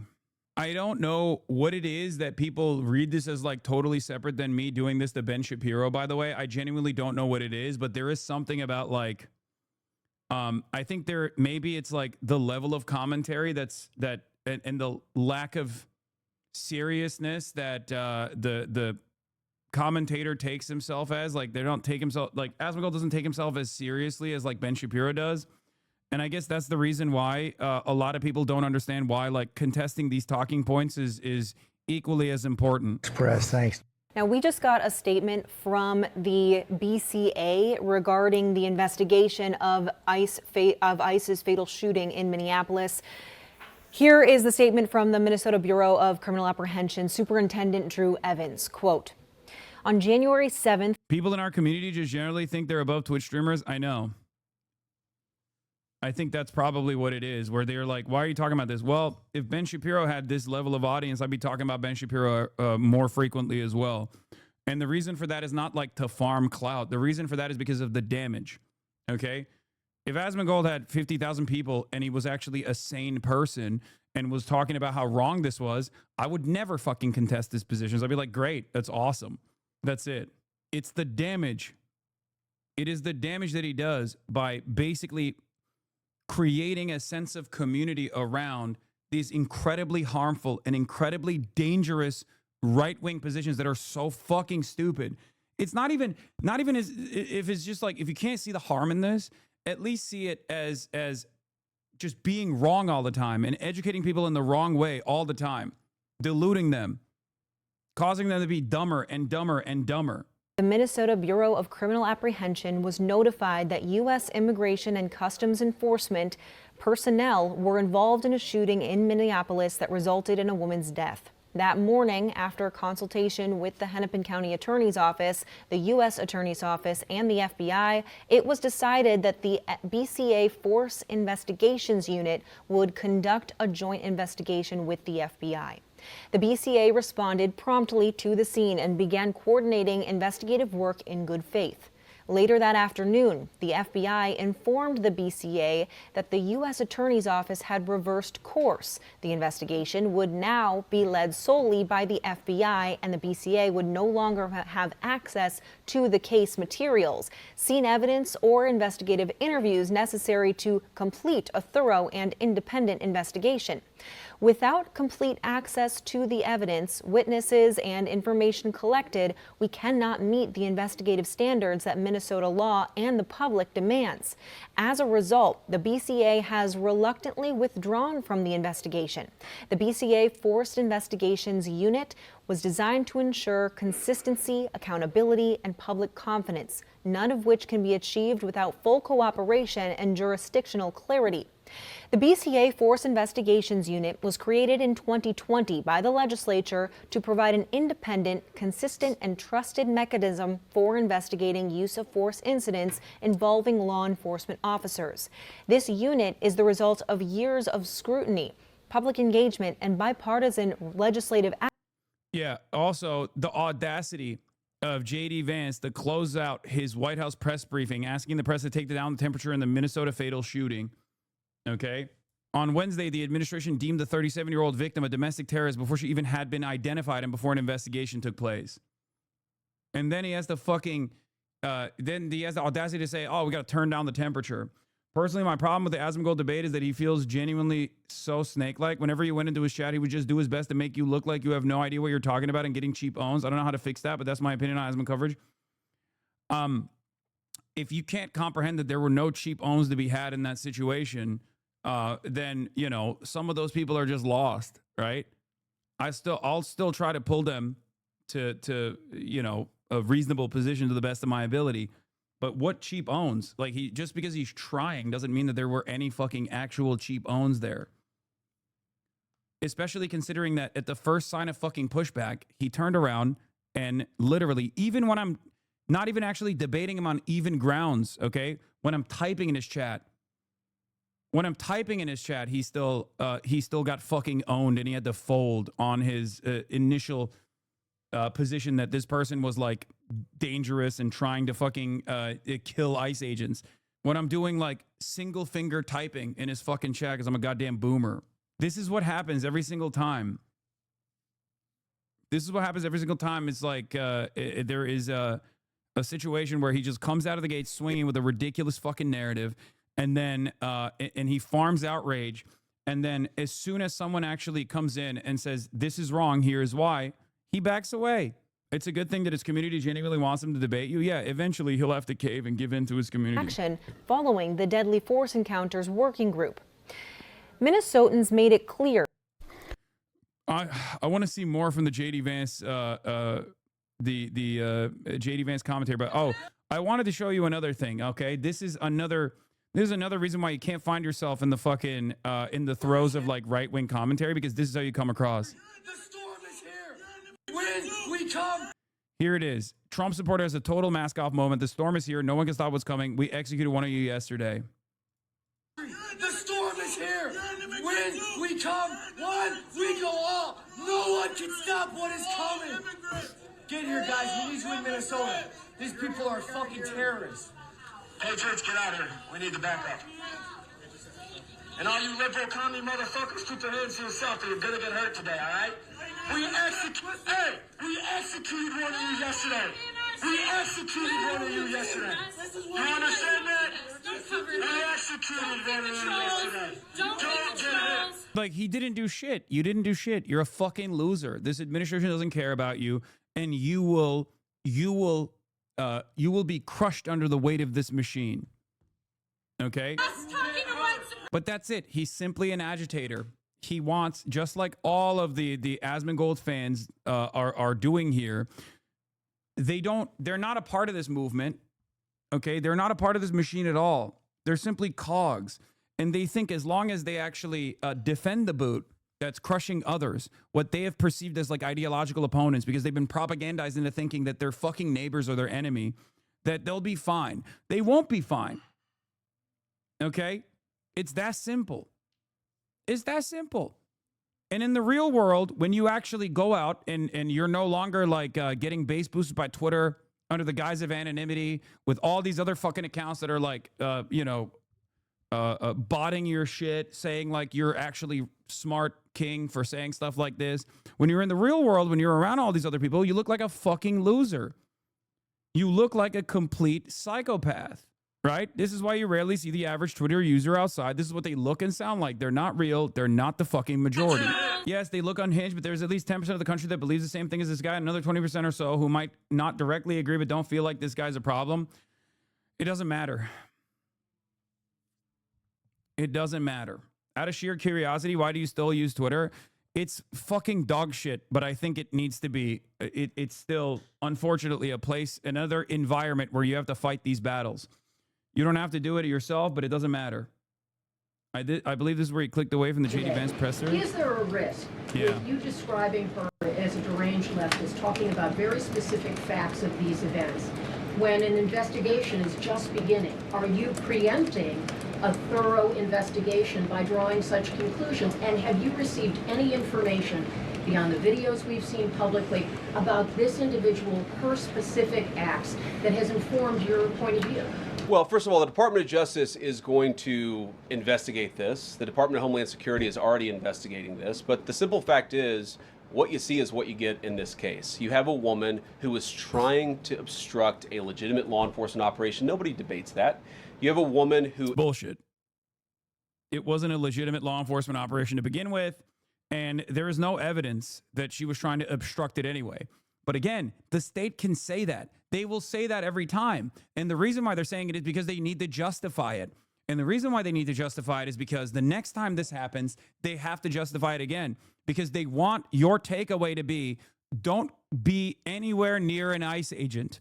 Okay? And if you are accidentally near an ICE agent and they want to detain you, or they decide, like, illegally, for the record, because an ICE agent does not have legal grounds to detain you as an American citizen, for the record. It is a gray area that they abuse all the fucking time. Just remember that. It is a legal gray area. An ICE agent actually does not have the legal right to detain you if you are an American citizen. You know that, right? They don't have it. They don't have it at all. They can, however, serve a judicial warrant or execute a judicial warrant if they have a suspicion that there is someone who is an immigrant who is engaged in who has engaged in like a criminal act or something. They can't just like do these dragnets though. Okay, they can't. Aimed her car at a law enforcement officer and pressed on the accelerator. Nobody debates that. I can believe that her death is a tragedy while also recognizing that it's a tragedy of her own making and a tragedy of the far left who has marshaled an entire movement, a lunatic fringe against our law enforcement officers. I think what is clearly happening here, and it's going to keep on happening unless the Democrats wake up and say, you know what, you don't have to agree with our immigration policies. You don't have to agree with what the president or the vice president believe about immigration enforcement. But why don't... It's not a gray area. The gray area is that they can detain immigrants. But how do you... Yeah, exactly. That's why I said it's a gray area. The gray area is that they can detain immigrants. But how do they know if you're an immigrant or an American citizen without seeing your ID when they don't have reasonable ground to actually detain you if you're an American citizen? That's why I said it's a gray area. How do you know whether someone is a citizen or not without detaining them? That's the problem with all of this. Exactly. That's it. That's what I mean when I say it is a fucking gray area, okay? Because technically, ICE has no jurisdiction over you if you are an American citizen on U.S. soil. The only area where they might have some jurisdiction over you is a border crossing, and that's it. Customs and Border Patrol has jurisdiction over you as an American citizen, but they literally cannot stop you from entering the country as well. That's also illegal. They need some kind of probable cause or some kind of reason to be able to stop you from entering the country. It's actually unconstitutional for them to stop you from entering the country, okay? A lot of this stuff in the immigration side is in a legal gray area. This is precisely the reason why Donald Trump loves using immigration enforcement as a righteous cause to do whatever kind of fucking action, whatever kind of activity he wants to do. It's all unconstitutional technically, but without the Supreme Court actually holding them to account, without the Democrats actually making a big fuss about it, he can get away with doing whatever the fuck he wants to. And that's it. That's where we're at. Why don't you take this to the ballot box? Why don't you vote? Why don't you organize? Instead, what some of them are doing is encouraging people to get violent with our law enforcement officials. It's disgraceful and it's got to stop. Just to follow up on that question, and again, thank you for taking questions, Mr. Vice President. There's clearly a lot of emotion in Minnesota, across the country, over this incident. You're calling Renee Good a deranged leftist. There's been heated rhetoric that we've also heard from officials. What responsibility do you and the president have to diffuse some of the tension that we are seeing play out in Minnesota, bring down the temperature as this investigation is unfolding? What we have a responsibility to do is to protect the people who are enforcing the law and protect the country writ large. Whether you're Democrat or Republican, you deserve to have the people's laws enforced in the United States of America. Now, again, I'm not happy that this woman lost her life. I'm not happy that this woman was there at a protest violating the law by interfering with a law enforcement action. I think that we can all recognize that the best way to turn down the temperature is to tell people to take their concerns about immigration policy to the ballot box. Stop assaulting and stop inciting violence against our law enforcement officers. That's the best way to take down the temperature. And we're not going to give in to terrorism on this. And that's exactly what's happening.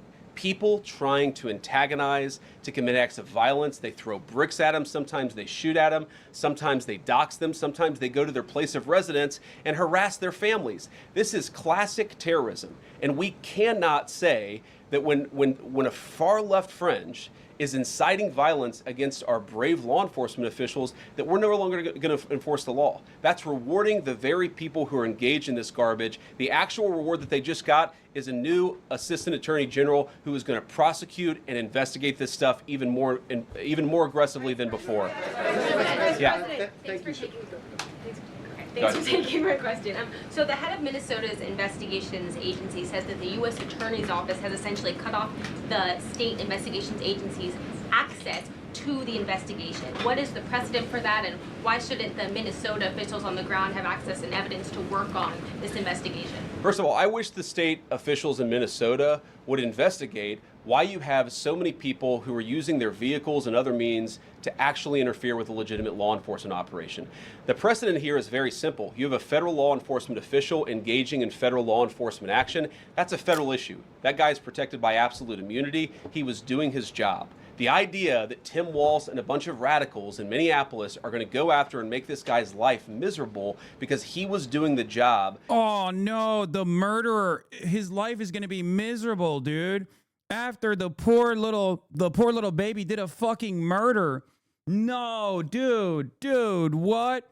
The poor baby did a fucking murder and now is getting absolute immunity and also unlimited defense from a partisan perspective from the worst administration. Holy fuck. Don't hurt his feelings though. Like, do you understand the way that these guys communicate? It's like, touch a fucking hair on the head of someone that we have decided is a good guy, okay? Someone on our side, no matter how evil they might be, no matter how evil their actions might be, and that's the unlimited crime. You can never even call out the crime itself. We will make it a crime to even call out a crime that our guys commit. that he was asked to do is preposterous. The unprecedented thing is the idea that a local official can actually prosecute a federal official with absolute immunity. I've never seen anything like that. It would get tossed out by a judge. So what I'd like Minnesota to focus on is the real issue, that they're encouraging people. Minneapolis. I need you to understand, this is the vice president, and one of his federal law enforcement agents killed a tax-paying citizen, okay? Renee Good is an American citizen. You, as the vice president, need to place her rights, her dignity, her life above the actions of your law enforcement, your federal law enforcement agencies. Just because you've decided that she's a leftist and a dangerous radical does not mean that you can behave this way. What the fuck are we doing? So ICE can just knock down doors, decide whoever the fuck is a leftist terrorist and kill them or detain them, throw them in fucking prison, and you go, hey, hold on, you can't do that. They kill you. And then the government will say, nope, sorry, sucks to suck. You were a fucking dangerous commie. How can you not comprehend that this is unimaginable violence? I mean, look, guys, as much as I shit on the Democrats and as much as I shit on Kamala Harris, and there's plenty to criticize them over, they would not do this, okay? They would not do this at all. It's not even a fucking question. Sure, on foreign policy, we can have a different conversation, but this is completely unfettered and unrestricted fascism. We are moving in the direction of unfettered and unrestricted fascism. Now, of course, the Democrats in this situation are not actually locking in and doing what needs to be done here. They're not actually trying to present a serious response to the horrifying super violence that's coming. Okay? And for that, I obviously am constantly frustrated. But Jesus fucking Christ, dude, this is completely ridiculous. I mean, it's getting to a point where like other Republican administrations wouldn't do this either, and I fucking despise them. Officials are encouraging people to commit violence against ICE officials. It's ridiculous. It's got to stop. Go ahead. Mr. President, thank you. You said earlier that there's a left-wing network to attack, to dox, to assault, and make it impossible for ICE officers to do their job. You told my colleague just now that there's an investigation going on into that network. Yep. So if everything that you say is true, how does being part of that network justify being shot? Well, being part of the network doesn't justify being shot, but ramming an ICE officer with your car, that's what justifies being shot. It's not a good thing, by the way, but when you force somebody to engage in self-defense, it's almost a preposterous question. I'm not saying that funding some of this stuff... Wait, hold on. Again, it doesn't make sense. If she's a terrorist, if she's a part of a terror network, like, why don't you think it's a justifiable kill? I just don't get it. I don't understand. It doesn't make sense. That's a good question. It's like, I thought you said this was like, she's basically a domestic ISIS, you know? Oh, well, she was trying to ram into the guy. That's what we're calling terrorism now? Like, it doesn't even make sense. So is it actually an unfortunate mishap? Or is it actually a dangerous terrorist that was executed? Which is it? Because if it's an unfortunate mishap, you can't call her a dangerous terrorist. If she's a dangerous terrorist, it's not an unfortunate mishap. It's actually a good thing that you decided to kill, one of your agents decided to kill a dangerous terrorist. So which is it? It doesn't make any sense. Like, it doesn't make sense even within the like their own personal logical confines. Like, they are not consistent even on this, even in their own internal logic they're trying to present here. None of it makes sense at all, right? Justifies capital punishment. Nobody would suggest that. The reason this woman is dead is because she tried to ram somebody with her car and that guy acted in self-defense. That is why she lost her life. So she's not a domestic terrorist, so it's an unfortunate mishap. Or is it a domestic terrorist who was executed? And that is the tragedy. Now, of course, it goes beyond the inherent hypocrisy in the lack of rationale and lack of logic even in the argument that they're presenting, because every aspect of this is a lie. Because when you actually see the footage, you realize immediately how this is a lie. You see that there was no reason for her to be shot and killed. There was no reason for the gun to be pulled out even, okay? That there was no justifiable action that the ICE agent took there. None whatsoever. And that's the reason why they have to give this like inconsistent narrative. They have to present it as though this is totally appropriate. This is a terrorist, but also at the same time, it's an unfortunate mishap. That's what it is. They're throwing shit at the wall to see what fucking sticks. And clearly, there are still people out there that are willing to entertain this lie. There are still people out there who are like begging for a consistent fucking position so they can defend it unconditionally. Other violations of the law and other penalties that are associated with those violations of the law. For example, if you are funding violence against our law enforcement officers, I'm not a prosecutor. My guess is that's not the sort of thing that earns capital punishment. Yes, this was an inevitable outcome that many, including yourself, warned about this shit happening. Exactly. And heed my warning now, okay?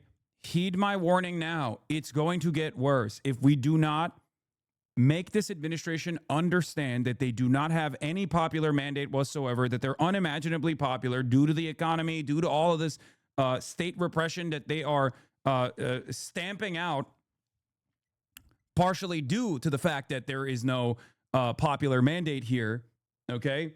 If we do not take it to the streets, if we do not protest, if we do not show this administration that this is completely unacceptable and that it is unpopular and that they have to stop, we're fucked. It will only get worse because we are expanding on the permission here. We are allowing this administration to basically continue doing this. We are letting them go unpunished. We are letting them do this without any pushback whatsoever. We are obeying in advance. We are allowing them to expand the permission structure of who gets to be an ordained enemy of the state, oftentimes post-mortem, but sometimes even before that happens, sometimes before the assassination takes place. But it should sure as hell earn you a few years in prison if you're funding the effort to try to assault our law enforcement officers. What is, I'm sorry guys, what's going on here? You guys are meant to report the truth. How have you let yourself become agents of propaganda of a radical fringe that's making it harder for us to enforce our laws? You just asked me a question that presumed that the reason why this woman died is because she was engaged in legitimate protest. She tried to run somebody over with her car. She didn't. She didn't do that. And the evidence does not. The thing that people can see with their own two eyes is that she actually didn't do that at all. And that's the reason why they have to lie and say she tried to do that. That's the reason why they have to lie and say she was a domestic terrorist, while simultaneously taking the inconsistent position that it's actually unfortunate that it happened at all. And the guy defended himself when that happened. Next question. The investigation is still ongoing. I said next question. Mr. Vice President, I mean, you presumably watched the video yourself. There's not the slightest doubt in your mind, having viewed it, that the victim, you still believe that she deliberately tried to ram him despite seeing this video? Look, I don't know what is in a person's heart or in a person's head, and obviously we're not going to get the chance to ask this woman what was going on. What I am certain of is that she violated the law. What I'm certain of is that that officer had every reason to think that he was under very serious threat for injury or in fact, his life. What I'm certain of is that she accelerated in a way where she ran into the guy. I don't know what was in her heart and what was in her head, but I know that she violated the law, and I know that officer was acting in self-defense. It raises an interesting point, though. Look, if people want to say that we should have a legitimate debate about, you know, what was she really doing, right? Was she panicking when she drove into this officer, or was she actually trying to ram him? That's a reason. I mean, how can I fucking call out Asmonfold when the motherfucking vice president is literally doing the exact same thing? Like, the vice president gets called out live in front of the fucking press pool and very quickly backs away from the initial position that this is a terrorist who is dangerously trying to kill people. These guys do not have, keep in mind that Chatter was banned by Twitch because of these same statements. Yeah, I know. Like, think about that. That's the VP. They command unimaginable power over your lives. And this is the best they have. This is the way they can argue on the situation. Yeah, Mott and Bailey all the way. The so-called free thinkers of the world, the independent thinkers of the world, running around and eating government propaganda and just like literally constantly engaging in a cycle of reasserting government propaganda. It's fucking crazy. Conversation. What's not reasonable is for so many of you to plaster all over the media that this was an innocent woman and that the ICE agent committed murder, which is what many of you have said explicitly and some of you have said implicitly. That's what I have an objection. They're both referring to malicious intent. You are deliberately misinterpreting them. Yes, except there has been no investigation and you're applying malicious intent, especially in a situation when the only readily available evidence that we have so far from eyewitness testimony and also people that have personal accounts of the victim here, and also the evidence that is readily available in broad daylight suggests that there was no intent that they are trying to claim there was. There was no malicious intent. They don't have the evidence.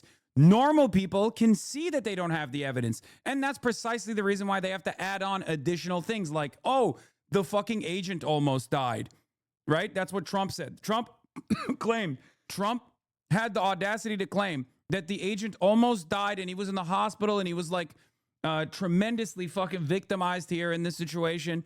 J.D. Vance and Kristi Noem claimed that this was a far left domestic terrorist. You know, her wheels only turned after she hit him with a car. That's not true. And we saw that that's not true. What is true, however, in the piece by piece, photo by photo analysis, frame by frame analysis, that the car had already cleared the fucking ICE agent by the time he fired the first shot. Unfortunately for you, that actually destroys the argument. Both of the ICE agent's feet can be seen in the frame by frame photo analysis. When the first shot is being fired, both of the ICE agent's feet are totally on the side of the car. And that's precisely the reason why they didn't actually get harmed at all. That's precisely the reason why J.D. Vance just said, I can't tell you what was in her head and her heart, but I can tell you with certainty that she had the intent of murdering that agent. And that agent had fear in his head and heart. He, on the one hand, says, like, it's always the same shit. It's the enemy is both weak and strong. That's the narrative that they're presenting. And it's so inconsistent that it is immediately inconsistent, and you can immediately see it in the fucking footage.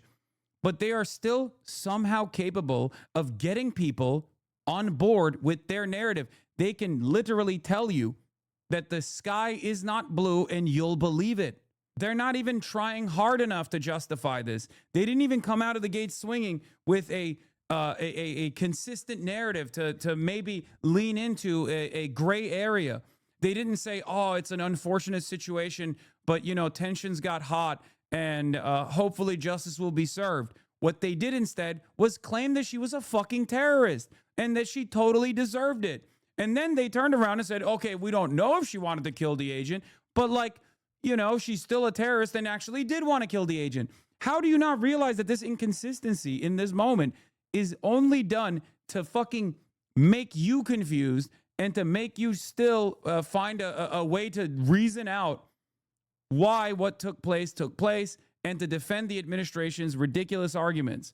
The idea that this was not justified is absurd, and I think everybody knows it. It's a dark realization, but if there were any actual reality to the accusations against Renee Good, purposely letting her bleed out in the car wouldn't have happened. They let her die because they knew if she survived, she would contradict whatever story the admin made up. In their heart. Yeah. Mr. Vice President, following up in the green jacket. Taking down the temperature, it seems like political violence is ratcheting up and riots could be around the corner. What steps does the administration have planned? Yeah, conservatives cannot admit this, okay? They cannot admit this. They cannot openly claim that the first shot was fired when the cop was already cleared and the second and third shot were fired from behind, okay? And you can see it with the impact site on the fucking windshield as well, all right? I don't understand it. It's not even a cop. It's an ICE agent, but still, yes, it is just like, I hate to do the fucking soy thing, but it is crazy that, like, they don't even have they don't even dignify us with, like, a consistent lie or a consistent narrative here. They're just basically fucking throwing shit at the wall to see what sticks, and apparently it is sticking. Like, it's crazy. They have no shame, do they?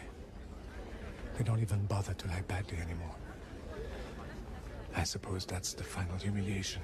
Obviously, it doesn't make any sense, because if she was truly trying to kill him, he would have died, okay? Especially after he shot her dead, because she would have just literally fucking drove into him. At that point, when she's shot, she has no control over the vehicle. Hassan, I understand you, but it won't bring her back from the dead. And in 2 months, everyone's going to forget about all this shit. That's the sad part. Chatter. That's up to us. Okay? That is entirely up to us. Yes, if we allow this to go away unpunished, if we allow this to happen, then yes, you're right, it will happen. But you can't just fucking say, oh, you know, this is going to happen, so it should happen, okay? Try to unite America. Average people on both political sides are so tired of fighting with each other, and I think all the journalists in this room could agree with me that we don't want to be part of the problem. Do you have any words to unite America? You know, I know you don't want to be a part of the problem, and I think that's true of a lot of you. I'm not sure it's true for everybody, because the reporting over this has been one of the biggest scandals I've ever seen in media. I've never seen a case so misrepresented and misreported when you have a guy who was defending himself and is now being treated as some sort of federal assassin by so many of the people in this room. Because he is. Because that's precisely what happened. But first of all, let me say about crime. You mentioned violence. One of the things we're proudest about is that you saw violent crime over the last year drop by 20%. Why is that drop by 20%? Is it because we're attacking our law enforcement officers, or is it because we in the administration are... Or because it was already following trend lines. It was already following the same exact trend lines it was following for year over year in the Biden administration as well. But only now do you come to that recognition. It's the same principle behind claiming that they are responsible for overdose deaths going down, even though it actually happened under the Biden administration. This is not a defense of the Biden administration. Before you get at me for that, this is just a defense of the truth. Okay? For all of its faults and failures, there are still good people that work in the government, and they're trying to do their very best. And those people do actually end up succeeding in certain instances, like the mass availability of Narcan was a major factor in the reality that overdose deaths went down for the first time ever in 2024. Okay? And that trend is seemingly going to continue following along that exact same trend line. Same goes for murders. Okay? Crime was going down. Crime was already going down. And I said this for years and years and years. Crime was going down under Biden. Crime was going down under Biden as well. But now that Trump is president, ooh, crime is going down. We saved it. We saved the fucking world. When crime was going down under Biden, they lied and said crime was going up. And the media also played a role in this as well. They whipped up hysteria. Part of the reason why they whipped up hysteria was because they wanted to justify higher police budgets. They wanted to justify over-policing. And they got away with it. They kept lying to the population. They made people fucking lose their minds. And then by the tail end of the Biden administration, when it was very obvious that crime was already going down, and it was trending downwards regardless, they turned around and wrote articles about how why do people believe that there is crime happening when evidence points to the fact that it's not happening? People seemingly think crime is happening everywhere else but their own neighborhoods. What does this mean? Yeah, it's because you guys in the media played a role in it. Empowering our law enforcement officers to enforce the law. I think that's one of the ways you take down the temperature, is you make people feel more secure and safe in their person and property. That's why we care so much about protecting our law enforcement, because it What the fuck? I feel like I'm taking pills. Has everyone forgotten George Floyd? There was shit just like this, how he had drugs in his system and suffered a heart attack, not the man leaning on his neck factoring in. Exactly. No, exactly. That's precisely what they said during George Floyd as well. And they never stopped propagandizing about that. And they kept saying, no, he had drugs in his system. He had a heart attack. It wasn't the fact that, Derek Chauvin actually leaned on his neck, even though he went to fucking prison for it. He was found guilty.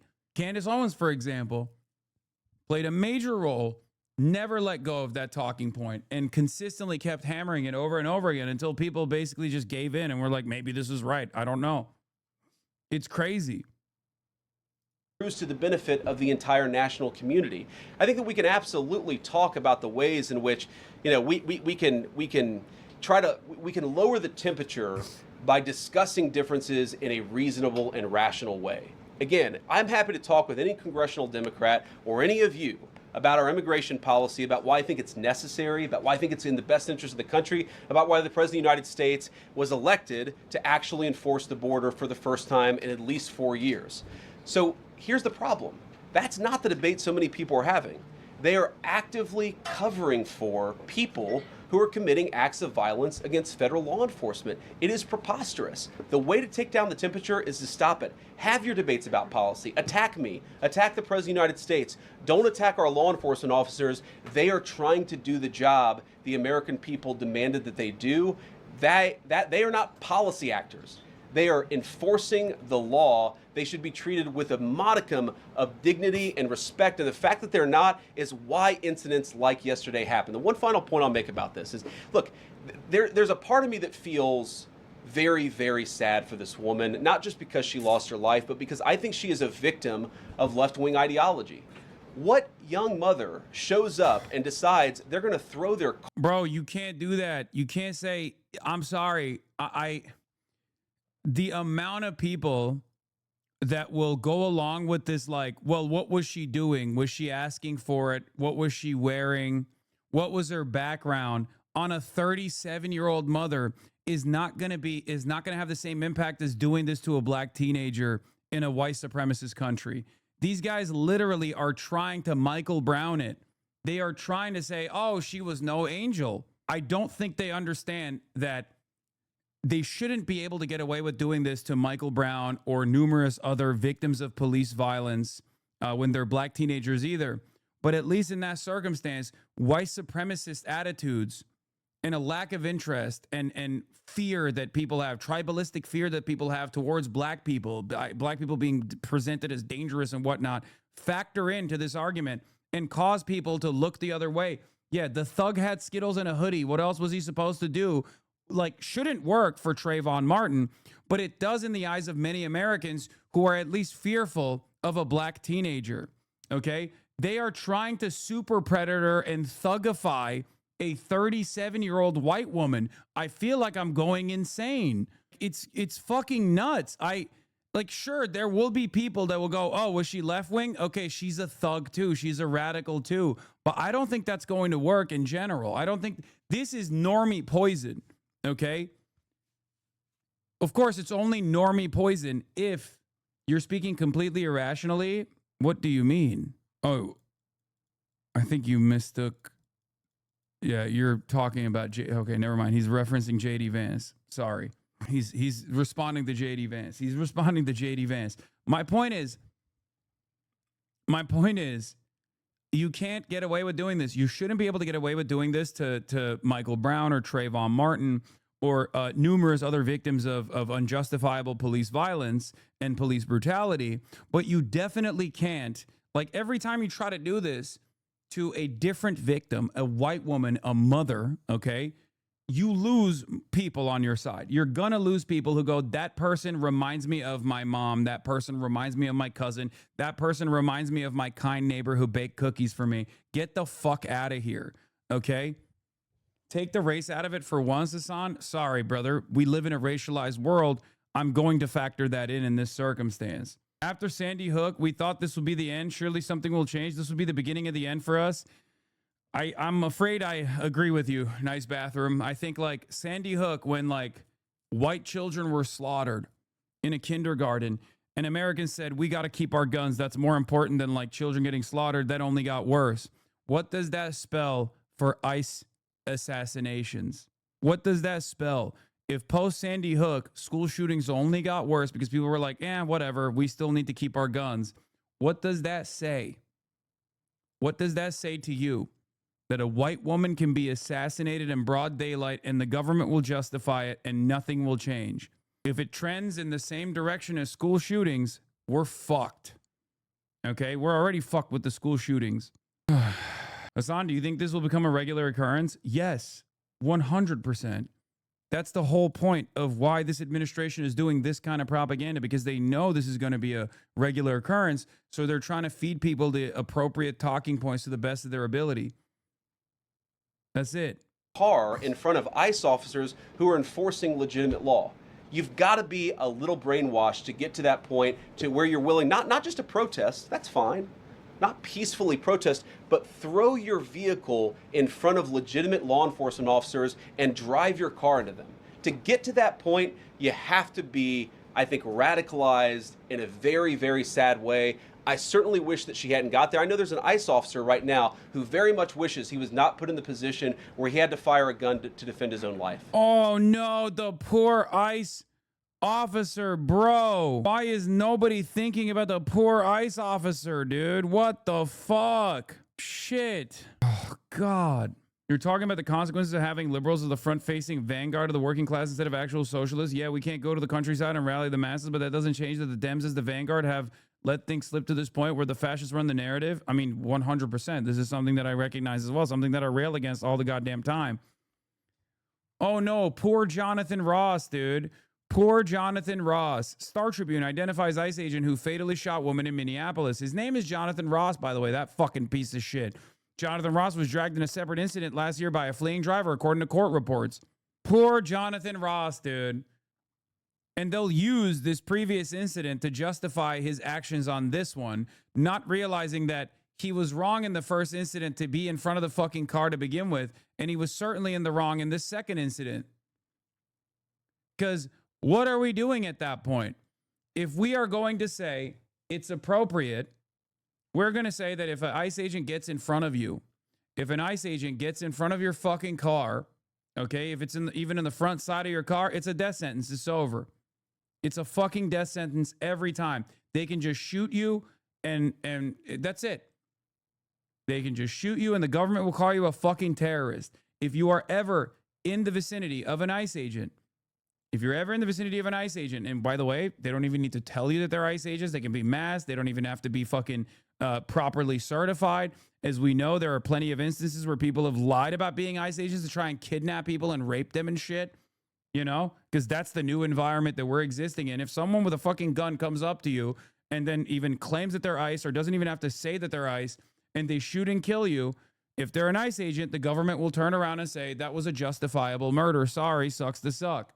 It's fucking ridiculous. Yeah, this is pretty much it. Why did she freak out? All she had to do was comply. Like, people cannot see themselves. Weirdly enough, a lot of people just simply cannot see themselves in the shoes of the fucking victim here. And it's crazy because you are much more likely to be in that situation as the victim. She could have been any of us as Tabitha Chow, not me. I would never try to run over law enforcement officers. Interesting admission, though. You are very gross looking, and that's why you don't have a husband or children like you obviously desperately want. True facts stated.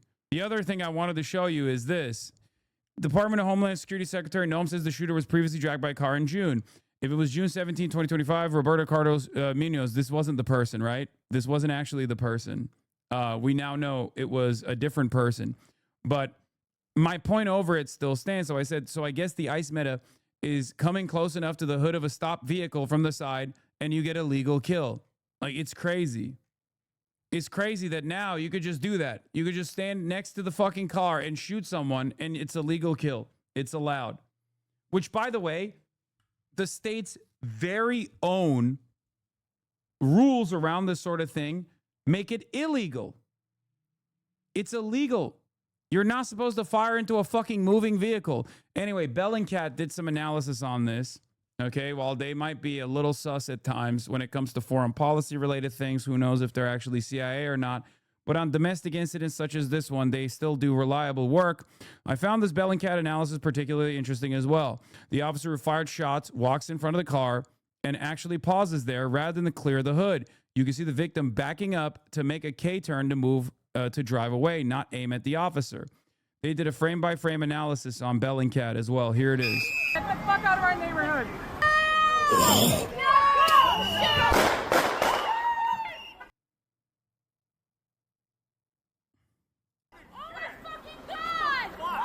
What the fuck? Dude.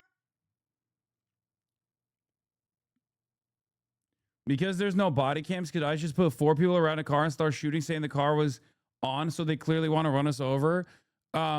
There are so many people filming all around ICE agents, and this is precisely the reason why they should keep doing that, for the record.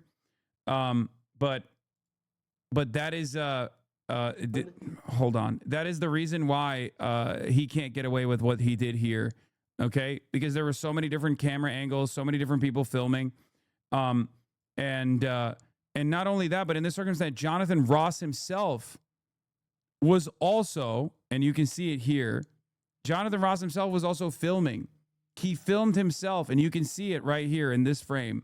Look, this is Jonathan Ross. What he has in his hands is a phone.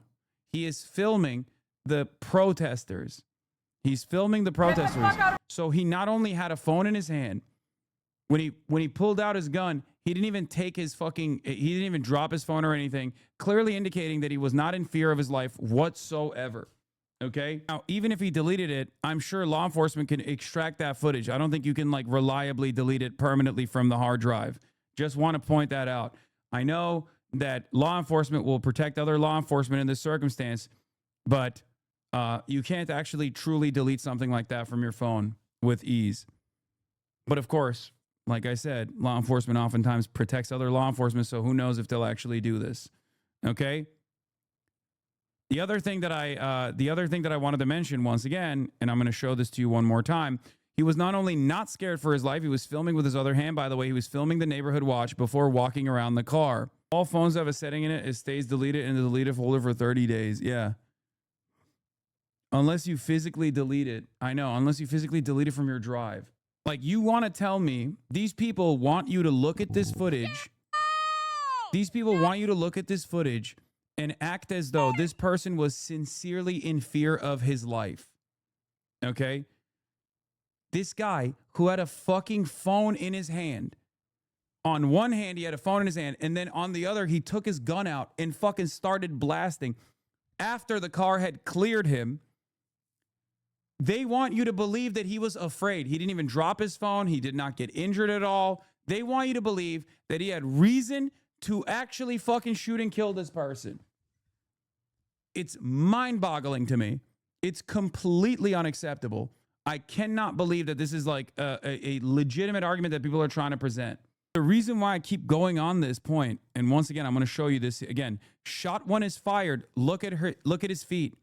Shot one is fired by the time he is cleared. Okay? He is cleared from the fucking hood of the car. Look at both of his feet.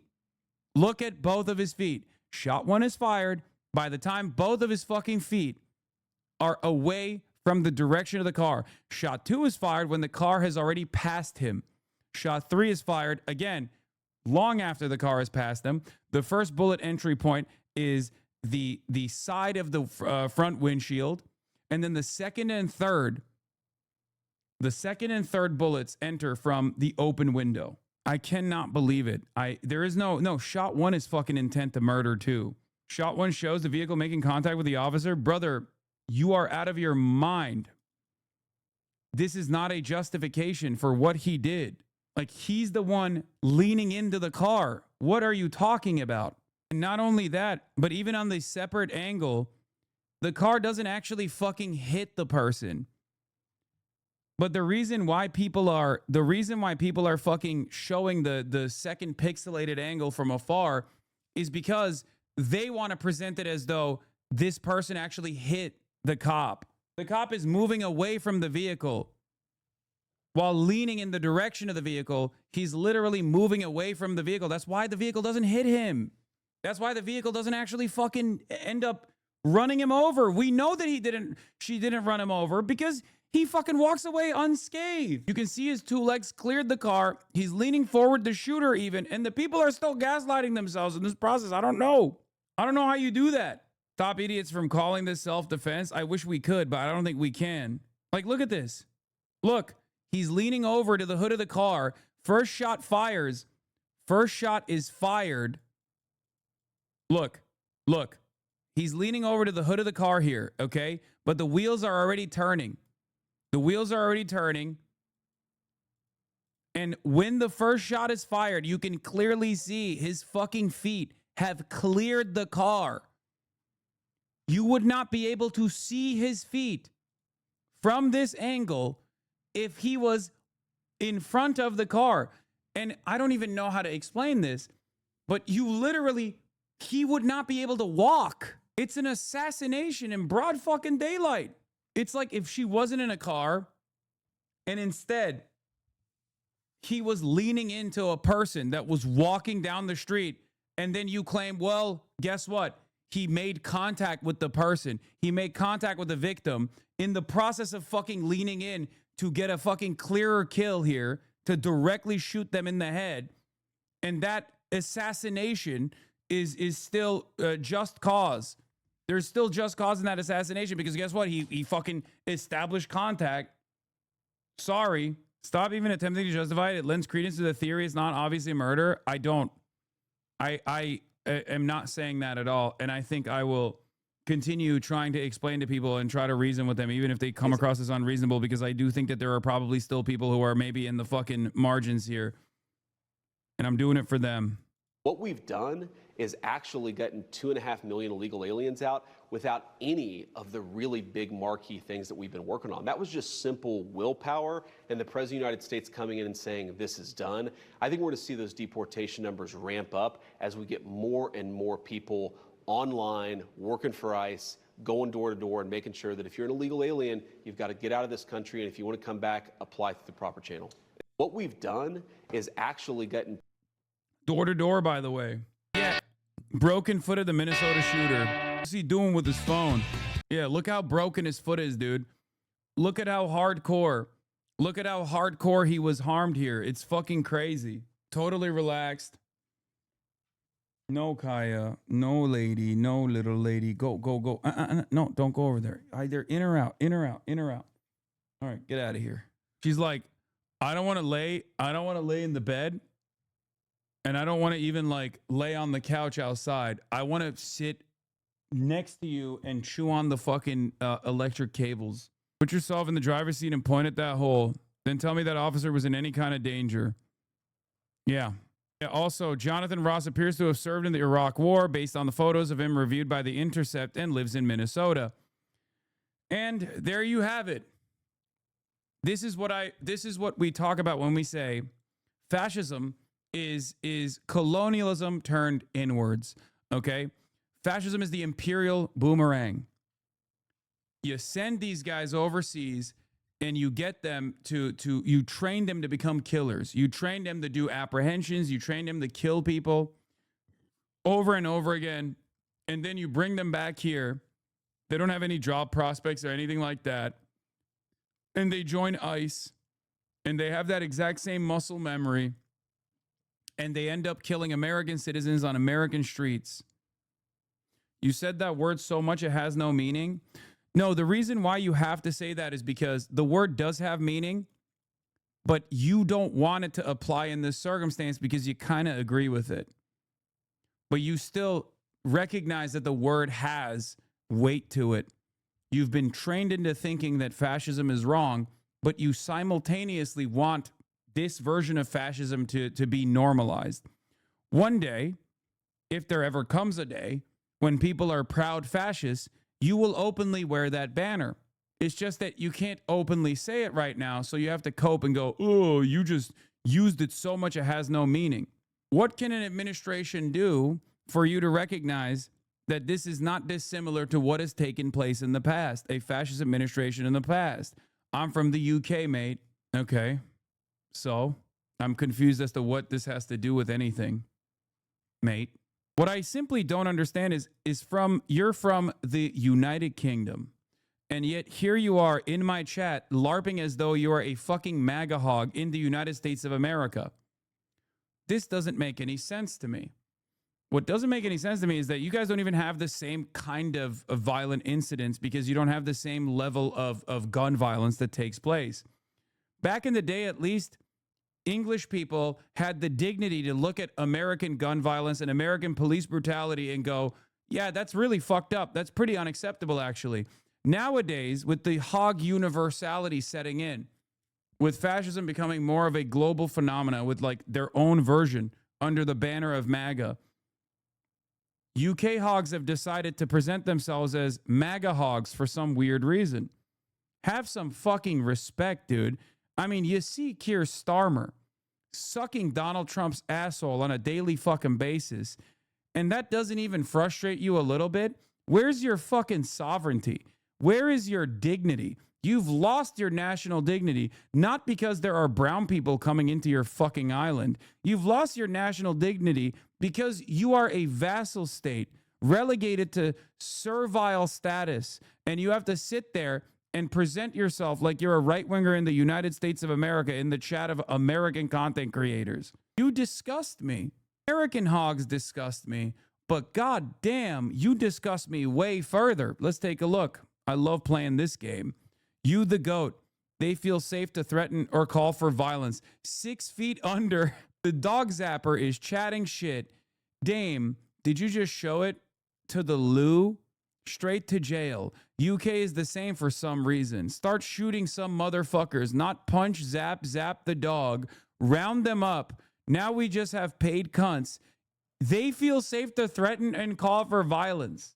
I'm not saying I'm right wing. You're calling me it. Brother, you just fucking complained about people threatening the call for violence while you literally said straight to jail, round them up, 6 feet under, start shooting some motherfuckers. So pot kettle,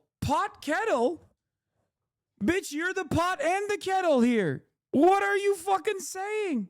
No wonder you get so fucking ass mad when you hear someone say, like, this is fascism through and through. Also, this level of obsession that you're in other people's chats, still fucking talking shit about me. God damn, dude. How do you not realize you have lost your humanity? You don't have any fucking, you have no goal or no purpose in this life, okay? Nothing. Nothing whatsoever. Yeah. Thank you, Mr. Vice President. What's your message, following up on that, what's your message to the leaders in Minnesota, the governor of Minnesota, the mayor of Minneapolis, to calm down the situation on the ground, on the streets? What's your message also to those protesters who saw that video in a completely different way? Excuse he wants to debate you, bro. Brother, my chat already eats my ass when I fucking talk to Asmongold. If you think I'm going to waste time talking to fucking XQC when he can't even justify his positions to his own juicer audience, you're out of your fucking mind. There have been a million times where I've debated XQC. I don't think that, this is what I mean. It's not content, okay? This is what you guys don't understand. It's not content. You're like, talk to XQC, it'll be funny. We're talking about a fucking woman that was murdered that the government is actually justifying. The reason why I want to talk to Asmongold is not because of content, you fucking morons. The reason I want to talk to Asmongold is because he is doing propaganda to an actual fucking audience of right-wingers. XQC can't even get his own fucking juicers to agree with him. Fuck. Are you scared XQC is going to destroy you by doing the worm? Yes, exactly. That's what I'm afraid of. XQC needs to do his fucking laps, get his licks in, become like an established fucking right-wing propagandist in the same fucking weight as Asmongold for me to actually take him seriously, okay? Otherwise, it is just for content. Otherwise, it's just for the ha-has and the laughs, okay? Get the fuck out of here. Well, first of all, I think if you watch every angle of that video, there is one angle where if you squint, you can maybe tell yourself that it's not clear what happened. But when you look at all angles of that video, it is very clear. Please, Hassan, cure his brain rot. Save us, bro. He's lost it. I don't think you understand. The conversation that we're gonna fucking the conversation that's gonna take place is not gonna actually cure his fucking brain rot. Okay? Is not.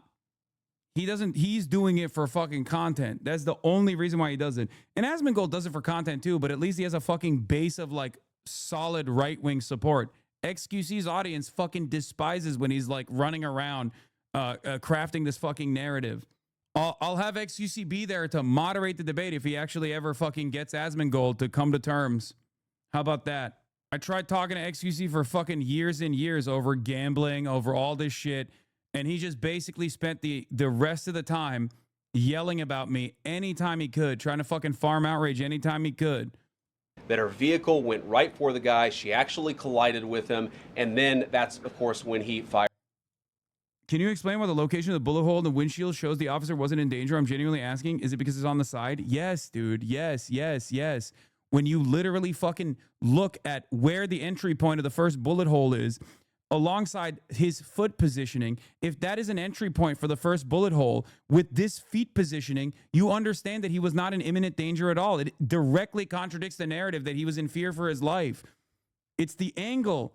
It's the angle of the fucking bullet hole. You see that, right? Like, this is the angle that he shot her from. You understand that, right? This is the angle that he shot her from. His fucking toes are literally outside of the fucking outside of the range of motion of the wheels. If he was dead on in front of her, it would still be unjustifiable, mind you. It would still be unjustifiable if he was dead ass straight up in front of her and shot her. But the bullet entry hole would be a little bit fucking closer, at least to the middle, especially at that distance. The bullet holes on the far side of the windshield. The 2 additional shots fired entered via the side window. There's no way the ICE agent was in front of the car and at risk of being hit. It blows my mind that people are still trying to do that. He's leaning into the car to try to fucking get into better range to assassinate this person. And there's still motherfuckers who are doing this. Where was he when the gas pedal was pressed all the way in, though? The gas pedal was never pressed all the way in until she was dead. She was slowly moving away. And then she was shot and killed because she was shot in the fucking head and shot in the chest 2 times. And then the gas pedal was fucking put to the metal after she was killed. That's also part of the reason why you don't do this. That's also part of the reason why you don't actually fucking... There is rules that dictate that you're not supposed to fucking shoot into a person, a suspect that's in a vehicle, because then it can actually cause much greater harm. There are people walking on the other side of the sidewalk. They could have fucking died in this situation as well. That ICE agent is liable for infinitely more violence, infinitely more bloodshed in that situation. That's why it's a part of the fucking rule book. It also blows my mind because, like, you're fucking Canadian. You used to be a little bit more reasonable about this kind of shit. You used to talk about how American police are insane. What the fuck happened? In any case, once again, get Asmongold to fucking talk, and, you know, you can be a part of that conversation as well. I cannot believe XQC has gone from being pro Black Lives Matter, talking about like police brutality and how ridiculous it is, especially in the United States of America, to literally defending it. Like, how the fuck did the gambling rot your brain this hard? Jesus Christ.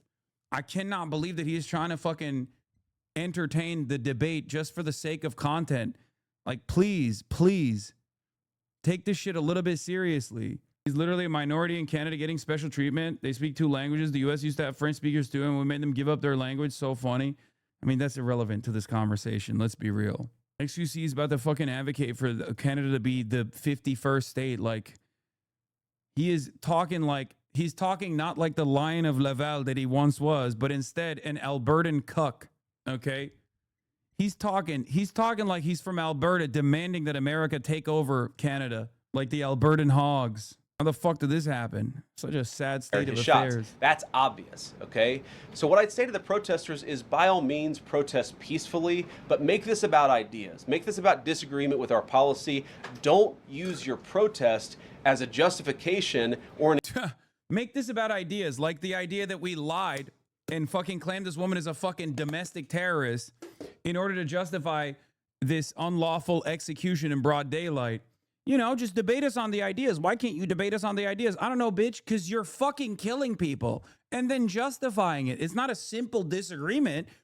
You're killing American citizens, tax-paying American citizens, and as the goddamn vice president, you're justifying the murder of tax-paying American citizens. It's no longer about ideas at that point. We've moved way past the point of ideas. Encouragement for people to go and incite violence and participate in violence against our law enforcement officials. To the people on the ground in Minneapolis, meaning the local officials in Minneapolis from Tim Walz on down, I'd say, look, why can't you just disagree with a given piece of immigration policy without turning law enforcement into the enemy? And think about, for example, a criminal law, where a police officer goes and arrests somebody because they violated a criminal law. If you're mad about that, go and protest the politician who passed that law. Don't attack the police officer who's just doing their job. We had a wide open border under Joe Biden. I happen to think it's a good thing the President of the United States has closed it down. If you think that's a bad idea... What's insane is the right loves to explain the left as being brainwashed, but cannot fathom that the same force acts on them. They can never explain why external influences have no effect on them. Yeah, because they are actually fucking brainwashed. That's the difference. This tweet hammers 2 specific points. You can't use deadly force to stop someone fleeing. You are not allowed to stand in front of the car. Yes. Generally, ICE policy says deadly use of force is only warranted if the subject poses an imminent threat of serious injury and or death. Flight of a vehicle doesn't typically constitute deadly force. ICE officers are trained to approach a vehicle by forming what is known as a tactical L to avoid being in front of the vehicle and to prevent injury. He didn't follow the proper protocol. Not only did he not follow the proper protocol here, but this also creates a very dangerous precedent. I need you to understand. That means ICE agents, if you're ever in your car and someone, whether they tell you they're an ICE agent or not, a masked guy with a fucking gun could walk up to you and shoot you. And if he's a fucking ICE agent, then sorry, you're a terrorist now. And that's a legal kill. Sucks to fucking suck. Augustine, you're the same as Asman. Debate him, lol. I don't think I'll be able to convince any of you guys that I'm explaining myself over and over again, but I don't think I'll be able to convince you.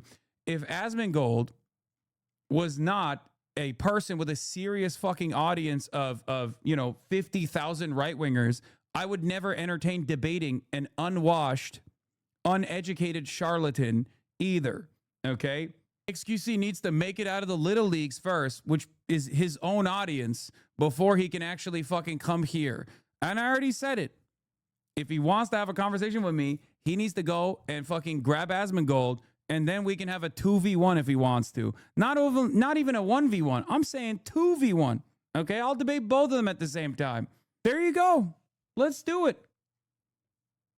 Maybe that'll give Asmongold a sense of comfort if he has another person. I'll fucking dual wield that shit. I don't give a fuck. What are you, crazy? XQC's got normies more important than right-wingers? Brother, I don't think you understand. Because XQC has normies, it's not relevant to the conversation because his own fucking audience is eating his ass alive. That's precisely the reason why I'll let the juicers do the talking anyway. Because his own, anytime he tries to do this like Asmongold style farming the right shit, he gets eaten alive by his own community. Because his own juicers are like, shut the fuck up. You're stupid. You don't know what you're talking about. Why are you doing this like fucking right-wing outrage farming, dumbass? Yeah, he can't even convince his own audience. I'm not doing fucking debates because I want to do content. I don't think you guys understand. I'm doing it because I want to make sure that people at least hear a different perspective. Okay? People hear a different perspective in a right-wing echo chamber. So yeah, if XC wants, he can bring Asmongold to the fucking fold, and then I'll talk about him. I'll talk to him. Bring Asmongold. Let's do it 2v1. Julius Kim, criminal defense attorney. I've conducted law enforcement trainings in my capacity as a former prosecutor. A law enforcement officer must have reasonable fear of death or great bodily harm to use force. The problem is so many ICE agents out there are not thinking reasonably because they have been jacked up by the rhetoric of the president, the director of Homeland Security, politicians. I mean, these are like political statements, okay? It's just indefensible in general. It's just indefensible. But yeah. I'm going to be honest, I don't like Hassan as a person, but I do think he has better political takes than these uneducated brain-dead creatures like Asmongold or XCC. Brother, I mean, this is literally what I studied. I don't know why you don't like me as a person. You might have just been fucking duped into believing that I'm a bad human being, but this is not only what I studied, this is what I did for years and years. This is not just like quote-unquote content for me. This is something that I believe in. That's why I work with activists, organizers, do fundraisers, elect mayors, help elect mayors, like... It's not a fucking comparison. This is not like fucking farming TikTok aura edits or some shit. This is my whole life. Go to events, go to protests. It's not content. It might come across as content to you from the outside, but I do have a stake in this. I don't think that's deniable. I think that's undeniable. Criticize this administration for a policy decision. Don't attack our people for enforcing the law, because I guarantee... Because you're a Nepo kid in a millionaire mansion? Yeah. I'm the fucking millionaire in this situation, just so you understand, right? Like you say Nepo kid, but I'm taking care of my family because I'm fortunate enough. Because I have you, the viewers. The Piker Broadcasting Service is sponsored by you, the viewers. All of your favorite content creators farm max ads. You know that, right? They get max contracts, farm max ads, get as many fucking sponsorships as they can without ever considering you or what that might do to you or what that might do to others. I don't do any of that shit, and you still come in here and you try to say, oh, I'm hypocrisy baiting.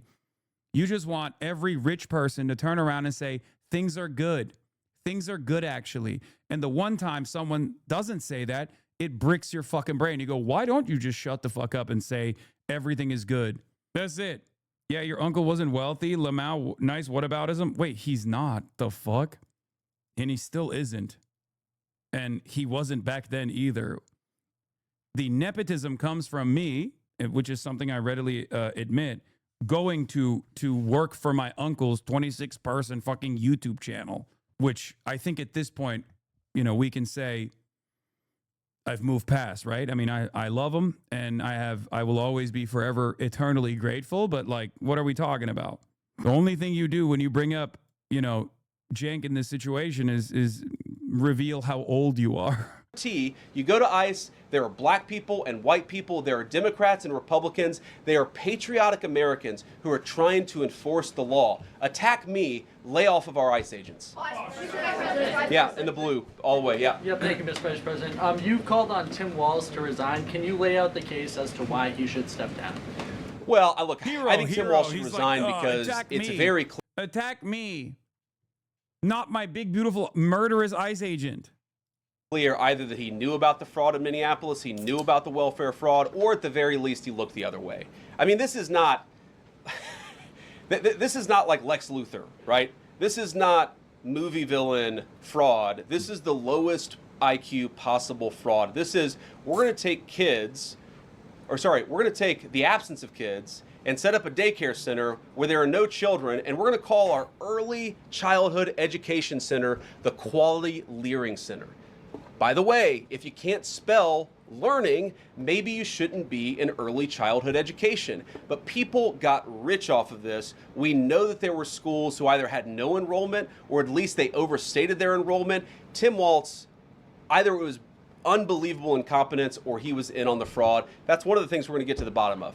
Sir. Can you explain the difference between this Associate Attorney General and a special counsel? And do you envision this being a permanent position or having more of a limited scope? Well, it's going to be permanent until we get to the bottom of what's going on.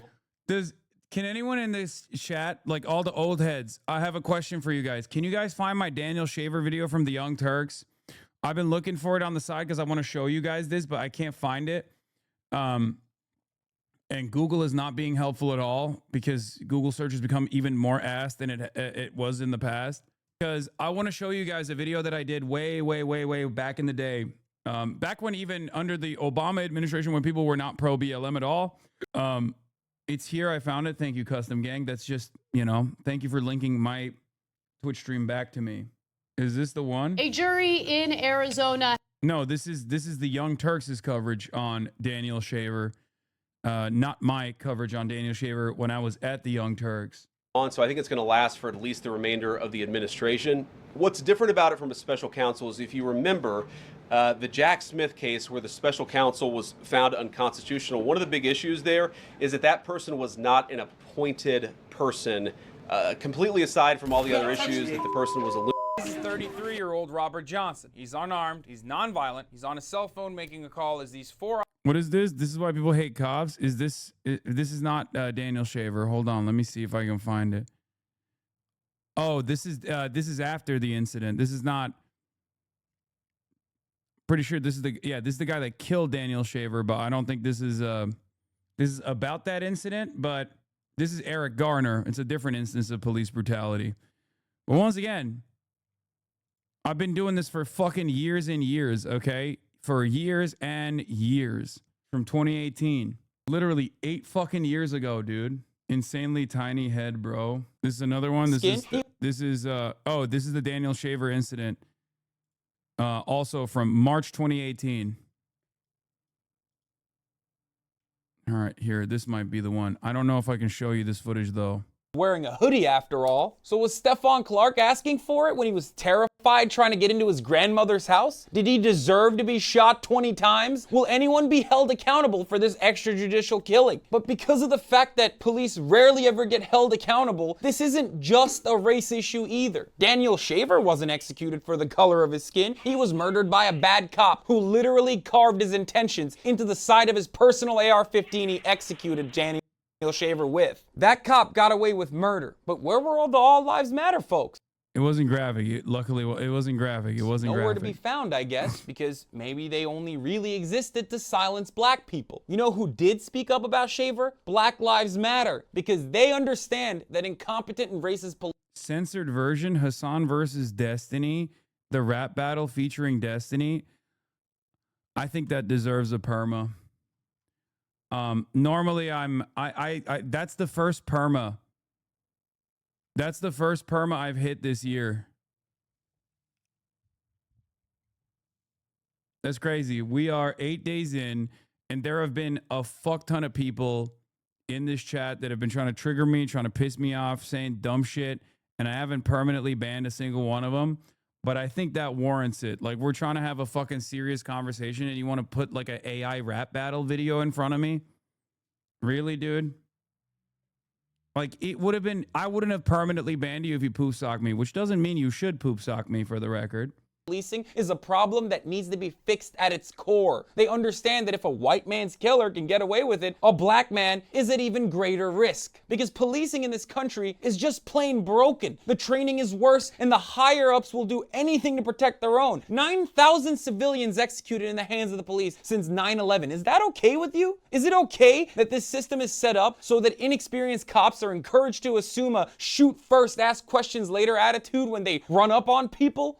We need to know if you're okay. No, Stefan is not okay because you killed him. This is the fate Stefan met on the afternoon of March 19th, 3 days ago. The police were looking for a break-in suspect who potentially had a crowbar. They found Stefan. Was he the right suspect? We still don't know. But even if he did break a window, even if he had a crowbar, tell me, was it okay for the cops to be the judge, jury, and executioner all at once and shoot him 20 times in his grandmother's backyard? In the past, we didn't have the kind of evidence of police brutality that we do today, although black people have been shouting about it to white people's mostly deaf ears for 150 years. But now that the rest of us know and can no longer ignore the systemic problem with policing in America, the pressing question we all have to ask ourselves is, what are we going to do to stop it? More coverage of Daniel Shaver. The reason why I'm talking about Daniel Shaver right now is because Daniel Shaver was a white guy in Arizona, okay? He's a white guy in Arizona. And just like what happened with the ICE incident yesterday with Renee Good, Daniel Shaver was given conflicting, was giving contradicting and conflicting commands when he was told in that hotel hallway to get on his knees, to fucking. And yeah, here is another video. Like I said, this is from, I'm talking about it again. Overseeing other cops' behavior. And this isn't an issue that only hurts black people either. Since white people comprise a greater overall percentage of the population, more white people are killed at the hands of the police than any other ethnicity. Take another high-profile case, Daniel Shaver in Mesa, Arizona, who was brutally executed by Philip Brailsford in a hotel hallway for failing to comply. Daniel was crawling, crying, and begging not to be killed. Those were his final words. You do that again, we're shooting you. Do you understand? Do not shoot me. And listen to my... He says, please do not shoot me. And then the guy goes, please listen to my instructions. And he says, okay, I'm trying to. Don't talk, listen, crawl towards me. He says, he goes, hands up in the air, don't talk, listen. And he says, I'm trying to. And he says, crawl towards me, after telling him to put his hands up in the fucking air. Yeah, this is the cop that had "you're fucked" etched on the side of his gun, by the way. He was using his own personal weapon. They tortured him and killed him. Did this cop get charged? No. Not only did he not get charged, he also was able to successfully sue the state for PTSD. He still, to this day, gets money from the state, from the Arizona state, because he was able to qualify for PTSD for murdering Daniel Shaver. Also got rehired and got a pension, full pension. Then he moved to the Philippines. Lots of him working for ICE now. I think he no longer has to work for ICE. He's got a pension.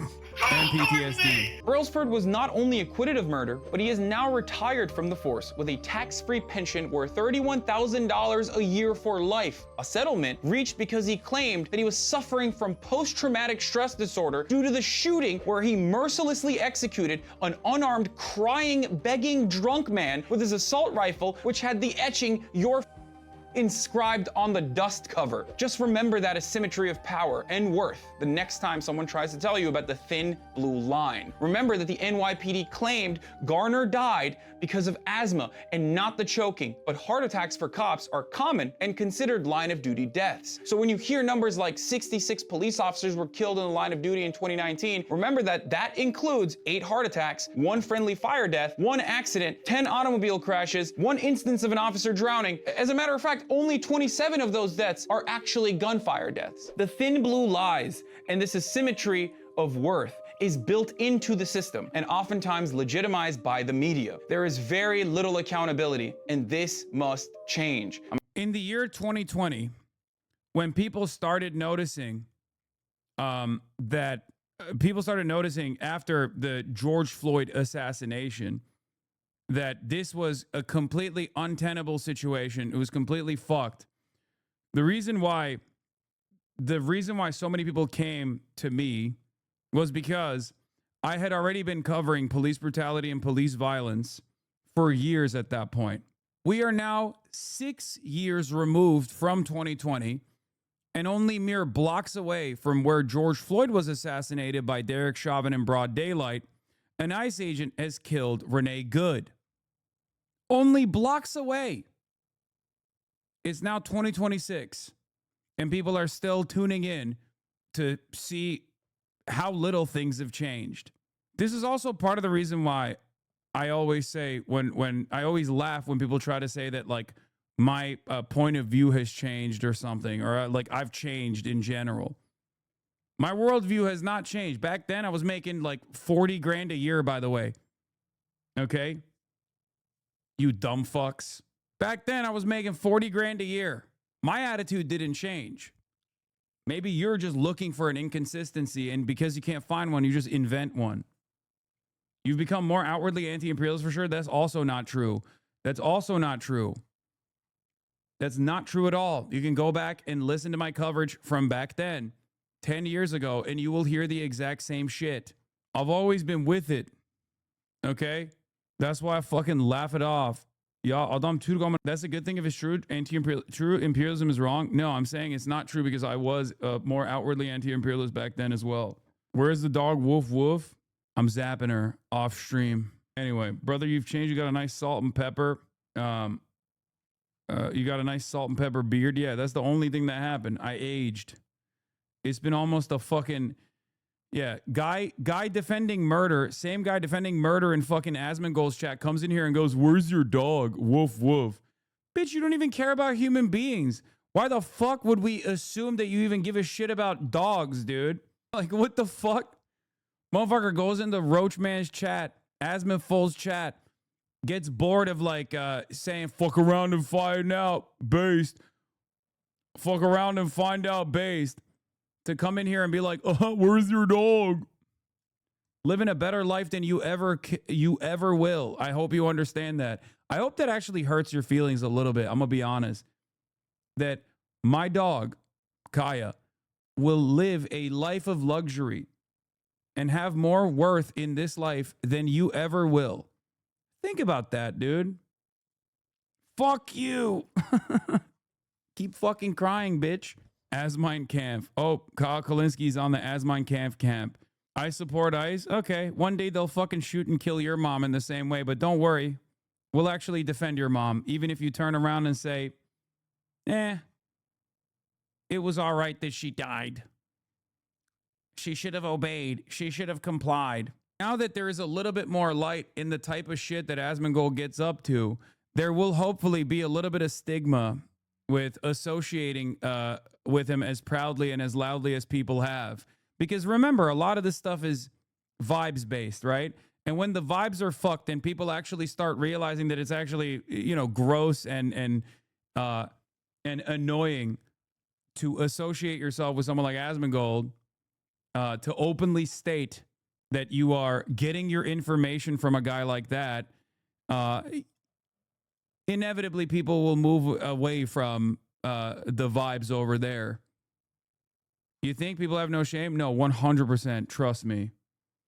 The only reason why that didn't work for someone like myself is because, like, people don't come here for the vibes. I mean, there are some who come here for the vibes initially, but they stay because there's a consistent worldview that I'm presenting over and over again. There's a positive vision that I have for the future that they identify with slowly but surely. Maybe they enter for the first time because the vibes are good, or maybe they did a long time ago, or maybe because they want to hear what I have to say and then they actually agree with me. But they stick around because they go, you know what? This guy actually does, this guy knows what he's talking about. Over there is just vibes. And if you're there for just vibes, because the reactionary doesn't have a consistent worldview, the reactionary's worldview changes, okay? It changes with culture, with attitude.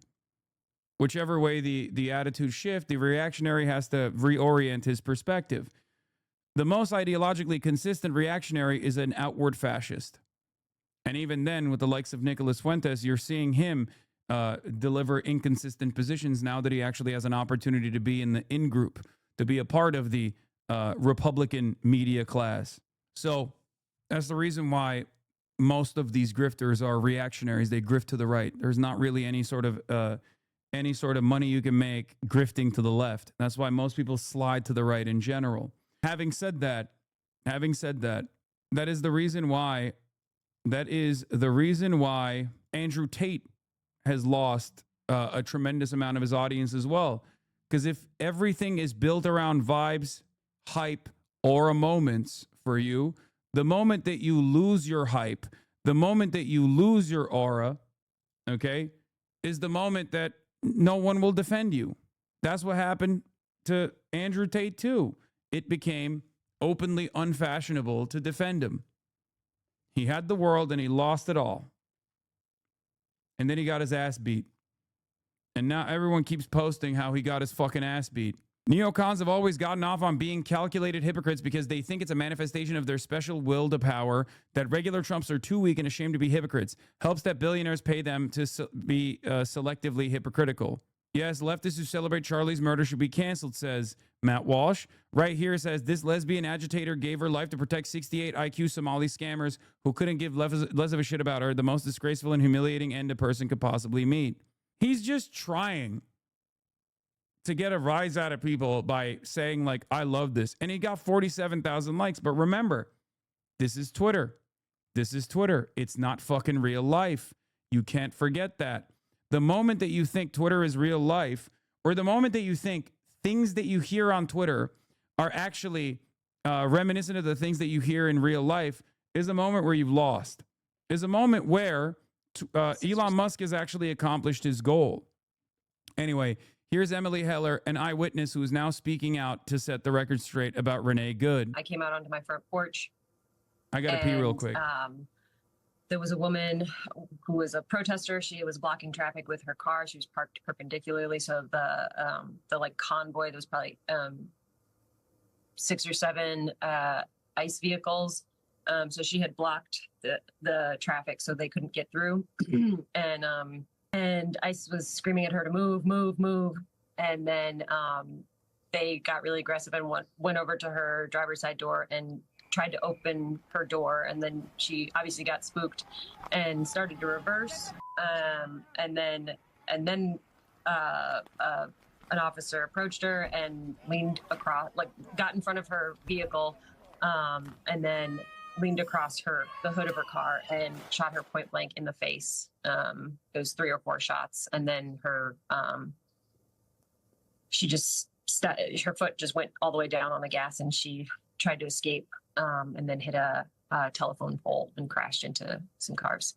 There was only, I feel like there were only like 10 protesters or so. And then, but there were a lot of ICE agents. There were, like I said, like 6 or 7 vehicles, and they all had multiple officers in them. So it was it was dispersed, but it was extremely chaotic. It didn't seem like the ICE agents knew what they were doing. There was no plan. There was no, they didn't have a plan. They just, they seemed totally unprepared. You could clearly see her slumped over in the car. This neighbor was yelling, "I'm a physician. Can I take vitals? Can I get a heartbeat? Like, can I please come administer CPR?" And they were saying, "No, get back. We don't care." And they said they had medics on their way, which took about 15 minutes of her just sitting there. I mean, I assume deceased that whole time, but no life-saving measures were even attempted. The Secretary of Department of Homeland Security and the President both characterized this as an attack, a domestic terrorist attack, a ramming attack, an attempt to kill or run over ICE agents. You were there and you saw it. What do you think of that characterization? That's the only reason why I'm here. I don't think I have the best words right now. I'd prefer to not do this, but I knew after witnessing it that this would be misconstrued into self-defense, which it absolutely is not. This was totally preventable and absolutely unnecessary. When the agents get out, you can hear her say, "I'm pulling out." Oh my God, she does. Look right here. Is that her? I didn't even fucking, I mean, she's already waving at them too. She's either saying go around or I'm pulling out. I can't tell. I think she might be saying go around. Zoomed in on her, waving them by. Yeah. Posted this on the Asmongold subreddit. They did not like it. I don't watch Hassan. I don't know his content. If this breaks the rules, delete. I'm curious what this sub's reaction is. Video shows her signaling the cars to pass by. It looks like she's trying to turn left. She's in the middle of the road because she can't back up due to people behind her. They're saying she's an agitator. If you watch the full clip, there's already multiple agents on the scene, none engaging her. That is until the truck stops and rushes to her car to try to drag her out. So why nobody engaged this agitator prior to the truck? I guess we aren't supposed to be asking common sense questions, especially not an Asmongold sub. I'm not questioning the shooting because I don't think because it should even have gotten that far. This is what I mean when I say there are people out there who have like clear conscience, you know, like there is, because this is such a obvious fucking instance of unacceptable fucking violence. Man carrying new vid, 1 minute relevant. Basically, the two types of the apolitical person. Let's not get into politics. Thank God I didn't want to venture into any political topics with you. I'm with you there. There's just really no point getting into it with you. You know, we're having a pleasant enough conversation, and I basically don't engage with politics. You don't engage? Yeah, I'm just like, you know, let's find something we can all agree on, you know. I don't like talking about it with friends. I hear you. I'm neither left nor right. I'm just, you know, common sense. I love common sense. Common sense. I like to think for myself, you know, none of the bullshit on social media or the news. Oh, yeah. You know, it's just designed to make you angry. Oh, yeah. What else? Discourse. I love when we have respectful discourse. Yeah, I am exactly like you. Okay. I'm basically apolitical. I love this country. I love freedom. Yeah. I love the Constitution. I love law enforcement. I love common sense. Round up all these illegals, too. Pisses me off when people criticize the president. Like, give him a shot, right? We should be rooting for him to succeed. What? What's wrong? I think we should change the subject. What? We're just two apolitical bros chilling together? You're not apolitical. Bullshit. Of course I am. Look, I can tell that you're not. It's fine. The problem is the first type 1 of apolitical is also not really apolitical because, once again, silence in the face of injustice is siding with the oppressor. And type 2 apolitical person is very clearly lying about being apolitical. But the reality of the matter is type 1 never actually realizes that type 2 is not apolitical and a right-wing person. This is the problem. I hate to do it to them, but there's a lot of people in type 1 that think they're type 1 and think the type 2 guys are common sense.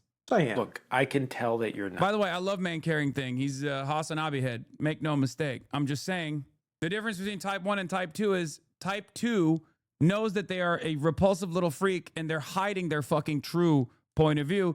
Type 1 is basically not as right-wing as type 2 is, but is perfectly fine with listening to type 2. It's fine. Well, then neither are you. Of course I'm not. I was just saying that to be polite. Wait. So We have ideological differences. Yes, I'm afraid we do. And everyone does, even when we don't consciously realize it. I'm actually apolitical. I think about politics maybe like twice a year. Okay, that makes sense. Yeah. I don't like politics as long as the people I like are in power. The two types of men whom happen to be carrying things. I'm not apolitical. I'm just willingly ignorant. Please educate people about the imperial boomerang. Educate the idiots who don't understand the point of your recent tweets and are pretending that drawing a connection to the Israeli occupying force in the West Bank is an unrelated discussion, an unrelated obsession. Yeah. I did see that. I did see a lot of people, specifically Israel dick riders, and also my former podcast co-host that fucking has lost his damn mind a long time ago, has been talking about how me bringing up the Israeli occupational forces yesterday was actually totally unrelated and also totally ridiculous. He also criticizes Israel, by the way. Remember, that's the funniest thing. Noah Sampson had a point on it, and I think that is enough. Because I said United States of Israel to the Homeland Security tweet talking about how today ICE officers in Minneapolis were conducting targeted operations when rioters began blocking ICE officers, and it was an act of domestic terrorism. And I said United States of Israel because I think everybody understands what I meant there. I was talking about this is exactly what Israel does when they kill people in the West Bank and claim that they're terrorists, right? And he, of course, was like, this is the most everything is Israel's fault tweet of all time. Being, I think, purposely ignorant, I guess.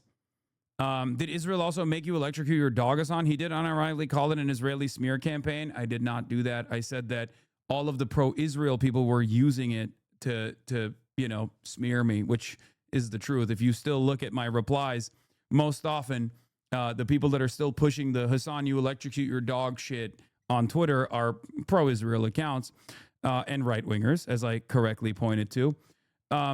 I think bro's afraid his cash cow is dying up. I don't even know where that's coming from. I don't give a shit. This is not my sole purpose here. I think it's just pure projection. Noah Sam says, what's this dumbass about? Justifying the execution of civilians by labeling them as terrorists is one of the most spiritually Israeli things you can do. And that's pretty much it. That's it. It's not even like worth responding to, but damn, he made a lot of stories about you on this topic, but zero on Asmongold. I wonder why. But yes, as far as Imperial Boomerang goes, I think it's initially Amy Cesar, and then Foucault has talked about it as well. But the concept is what happens over there inevitably comes over here, okay? What happens over there, as far as imperialism goes, will inevitably, the weapons that we turn on others, okay, that are under the boot, that are colonial subjects, will eventually turn on the interior, okay? It will always come back. This is why I routinely talk about and even wrote about in a fucking New York Times opinion editorial piece in the aftermath of Charlie Kirk's assassination, this exact same notion. This is something that I've talked about quite a bit, especially post-global war on terror. We became endlessly more militant, endlessly more violent, and that violence, of course, came back to the home front.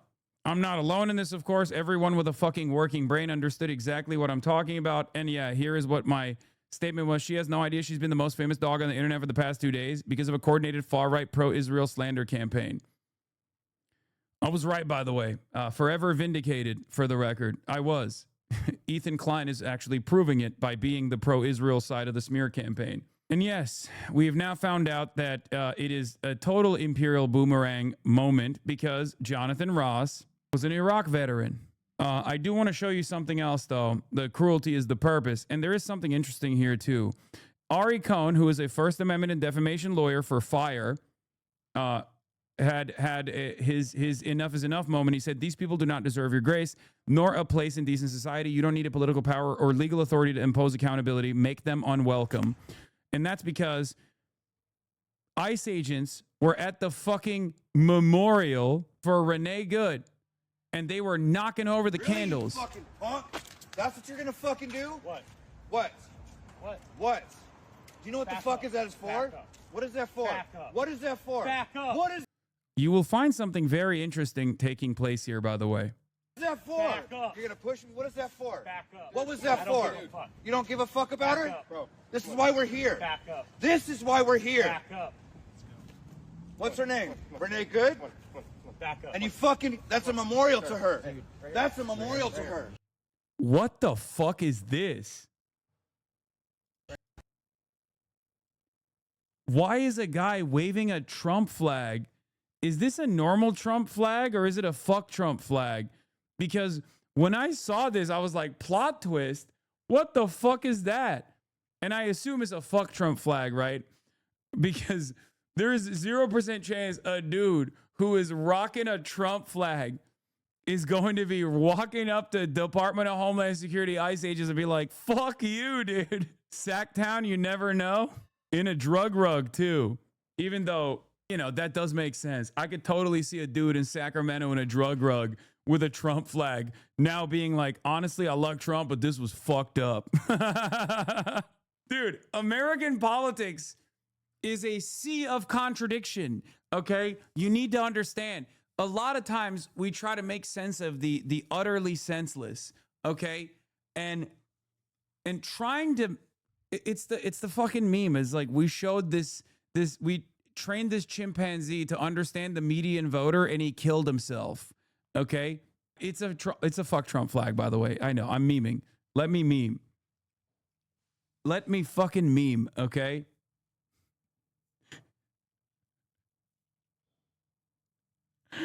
No, this guy's a fuck Trump flag. I've seen it before. He's a good guy. Yeah, it's a fuck Trump flag. It's a fuck Trump flag, yes. Good. You're a fucking coward. Fuck you guys. You're a You piece guys of are shit. Nazis. You fucking proud Shame of on you yourself? guys. Yeah, it is a fuck Trump flag. You should write a second opinion piece, get vindicated where it started, refer to the first one and say, this is what you were talking about. That would be cool. You know, they would take it. What, the New York Times? Since then, there's also been a fucking blockade on the New York Times by writers that have written for the New York Times. So I don't think I'll be writing an op-ed anytime soon. So it's pretty funny. Someone was like, Hassan is a CIA agent because he wrote for the New York Times when there was when there was an embargo on the New York Times. And it's like, first of all, I wrote that before the fucking embargo. Suck my dick. Okay. And secondly, again, you don't have to agree with every single fucking thing that that people are presenting. That one, I'm like, no, it wasn't it was a boycott. It was a boycott for writers. Same trajectory as Chomsky. Yup, I know. America, he's not Hitler. Europe, listen, we know a thing or two about Hitler. I mean, I don't know. I'm not holding my breath on Europeans having a consistent position on this. I'll be honest. I do think he is the modern version of Adolf Hitler, for sure. I just don't know if the Europeans are mad at him for the right reasons. At least from what I've seen. At least from what I've seen from European leadership thus far. European leadership thus far and their criticisms on Donald Trump's behavior has left a lot to desire. It's just, Hassan, how often do you get pegged? Ask your mom. Nepo baby Hassan, super leftist base guy, just put the fries in the bag. Hassan, how often do you get pegged? Your mom pegs me all the time after I'm done having sex with her, and it's awesome.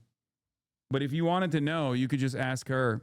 Yes, she tickles my prostate. She hits that fucking G-spot so good, and it's an incredible experience. Your dad sits around and watches in the cuck chair as he masturbates. Think about that. I'm your father now, by the way. We're in a fucking polycule, baby. I'm your father now. I'm your stepfather. Well, not the stepfather, but the father that stepped up. Cornball, you got to see these logs. Motherfuckers calling Trump Hitler while he helps the most Jew-populated place in the world. Make sense. And I'm not sticking around to hear your brain-dead response. Is that guy pro-Hitler and anti-Semitic? Like, what's going on? The way he threw this out here, the way he threw that out is, I can't even tell if he's like defending Trump because he's pro-Israel or if he's criticizing Trump because he's anti-Semitic and he thinks, you know, he supports Israel quite a bit. Guy who's mad at Trump because he's not Hitlerian enough. It could be the case. There are people like that. That's literally, he could be a pro-Israel Trumper or mad because Trump is not killing Jews. I don't even know anymore. That's why people go like, oh, the painter. We got to bring back the painter man. You know what I mean? That's like all over the fucking internet. So when I hear shit like that, I'm like, I can't tell if you're like, you know, pro Hitler or anti Hitler? Can you explain that to me? Can you give me your consistent position, please? Ex-Groiper chatter. Bro is definitely Groiper. Mad Trump isn't Hitlerian enough. The new line is that you fell off because December subs were at a low since 2020. Fifth most subscribed person on Twitch, by the way. Pure cope. Yeah, I like that people say, Hassan, you're fucking farming this shit, or you're farming that shit. You're grifting off of like all this stuff. And then they get mad at me for, you know, not running ads. And then when I don't run ads, people don't choose to subscribe, which is perfectly fine with me. You know what I mean? It's fucking crazy. Listen, guys, I tell you this all the time. The Piker Broadcasting Service is sponsored by you, the viewers, and for you, the viewers. If you don't want to subscribe, you don't have to. But if you want to support this broadcast, if you want to support this stream, then please subscribe. Your subscriptions allow me to maintain my editorial independence. You can gift subs to others as well. Subscriptions don't allow you to avoid ads any longer because I don't run any ads on purpose now that my contract with Twitch is up. But subscriptions will give you access to emotes that you can use all around the platform. And they will give you access to clip stuff if you would choose to do so. They also allow you to rewind the broadcast. But that's it. If you don't subscribe, you don't have to. Maybe if you want to flex on the haters that keep saying that I'm actually losing relevance or whatever, you can subscribe to show them wrong if you want, but that's it. Now you'll be able to rewind. Yeah, oh yeah, before I forget, PBS, if you want to hear tomorrow's news today. I like that one. Sub count watching is a new low from the haters. Yeah. It is pretty funny though, because I almost have like 50K subs again, so I don't know what the fuck they're complaining about. I guess maybe they say that because they can't talk about like viewership. They can't say that I bought. Well, some of them do, but honest people, even if they hate me, will be open about it. They're like, Hassan has never bought it. His viewership has been fairly consistent. They can't say that I'm like losing relevance. They can't say that I'm like no longer as impactful in the realm of like adult politics, not just like this drama shit online. So they just have to lean into something. And I guess they found, I don't even know, is my subscription count worse than it was before? I wasn't even aware of this, but thank you for bringing this to my attention. I will continue to farm subscriptions. Please subscribe to me to make my haters upset. If you would like. You don't have to, but you can if you would like to. You have other revenue streams, right? Not really. Most of my revenue, like the overwhelming majority of my revenue, comes from voluntary subscriptions. Like merchandise is not a primary driver of revenue. I don't farm that shit at all. I use union-made, American-made manufacturing, so there is not really a profit margin there. YouTube, on the other hand, almost instantly goes back to the editors as well. Like most of it. So that's not a major revenue driver either. Plus, on top of that, I allow people to make their own money off of my content as well. So I've released my IP. So I don't even like go after and DMCA people who just like put my videos out there from the stream. So there's really nothing. I guess like the second place that I get the most revenue is probably Fear And, which is a cooperatively owned corporation. So that is equal say, equal pay distributed between all of the hosts and the producer, March. So yeah, there's not really, you know, there are definitely always a fuck ton. There's always a fuck ton more opportunity to generate revenue, but the reason why I don't really care for it necessarily is because, like, the fuck am I supposed to do? It's not like I do anything different, you know? Yeah, for the most part, it goes back to travel, production, things of that nature, you know? I forgot to give Brennan my D&D shirt, the Dungeons of Democracy shirt. God damn it. But yeah, I'm eternally grateful. Never enough Hasanabi Clippers? Exactly. We need more. We need more. Do they pay you for the profiles they do of you? No, of course not. That's not how that works. Nobody pays anybody for profiles. I mean, I guess you can hire like a PR team or something, but I don't do that. Isn't sponsors the main source of revenue for content creators? Not really. I mean, it depends. content creators have different revenue streams. A lot of content creators will farm subs and also the pump ads. I will tell you that like ever since I stopped running ads, it's approximately a third of my revenue. And I wasn't even running that many ads to begin with. So I suspect that for a lot of other content creators, like when they run a lot of ads, and I was only doing 3 minutes, which was the minimum necessary for my contract. I suspect that for a lot of content creators, probably like almost half of their revenue comes from running ads. I don't do that either. Merch makes a lot of money for other content creators as well. The funniest new hater meta is saying you ran the most ads on the platform back when you still did it based purely on the word ads in the chat. That's not a new meta. That's the old hater meta. They used to lie about that. And I think that doesn't actually work because a lot of people realized that I was actually running way less ads than anybody else. My contract minimum was 1 minute, and then they upped it to 3 minutes. I always argued. I always got the literal minimum amount necessary. And now that I don't have a contract, I don't run any ads. So I don't know why they would even say that, especially when there is no other equivalent content creator of my size that doesn't run any fucking ads whatsoever. Are you kidding me? That's a fuck ton of money. That's life-changing money for the average person. Now, I'm not saying, oh, be grateful or whatever. Obviously, it's just, this is my decision. This is my decision. And I choose not to run these ads because I don't want to fucking impact your viewership experience in general. I will, of course, never get like a fraction of the charitability that most people would get if they operated in a similar capacity, because there's been a lot of fucking hate farming that has gone on for a very long time. All right, never mind. Moving on from this dumb shit. Let's look at Isaiah Izzy Breen. It can be so easy to be moderate liberal sometimes. You get to be for something until the moment it becomes impossible to pretend it isn't deeply evil, and then you get to discover how evil it is over and over again. John Favreau, I'm quite comfortable morally and politically with the position that them presidential candidates shouldn't let voters believe that they want to defund the police, abolish ICE, decriminalize border crossings, and provide transition surgeries for undocumented immigrants in prison. Now, look, I like the Pod Johns, but this is definitely one of those fucking moments. Like, Pod Johns are far, far more progressive than the average commentary person. Let's be fucking real. Okay, they are. They've been doing a lot of work beefing up the Bernie-crat wing of the party. They have been. Fair is fair. But they are also very libbed up in other moments. What is this? Do you think this is another psyop, especially that it takes place on 33rd Street? I don't know what you mean by this.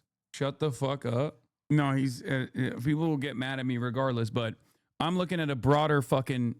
Listen, I am looking at a broader field here. Their audience is entirely different than mine. Okay? Their audience is entirely different than mine. And if they are playing even a little bit of a role, if they're playing even a marginal role in radicalizing wine moms, and they certainly have, especially with their coverage on Israel and stuff like that, even if they weren't there when they should have, post-election has been an entirely different ball game for these guys. Okay?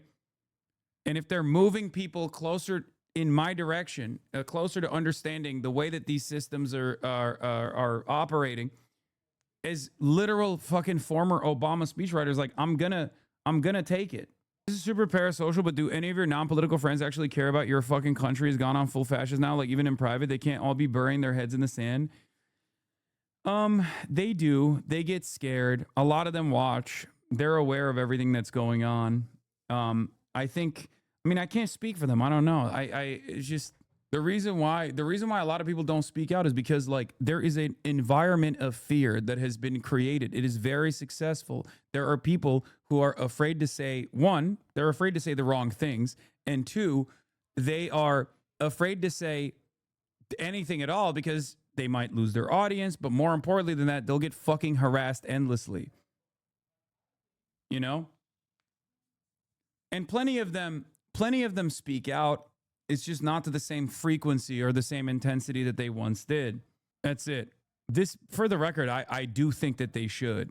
Weren't we just saying that earlier that neutral apolitical people are complicit? No, I think they should. Yes, I agree. I think they should. I wish they would. I wish they fucking would. and it won't get there until it's like 2020, until it gets to like 2020 levels of peak woke. You won't see, like, you're already seeing the tide shift. Look, I'll give you one example. Okay. Ludwig literally went from refusing to openly fundraise on his stream for a pro-Palestine charity in like right after October 7 and quietly donating $10,000 to literally fundraising for tens of thousands, if not almost $100,000 publicly for the PCRF 2 years after the fact. No, not my friend, coworker. Okay.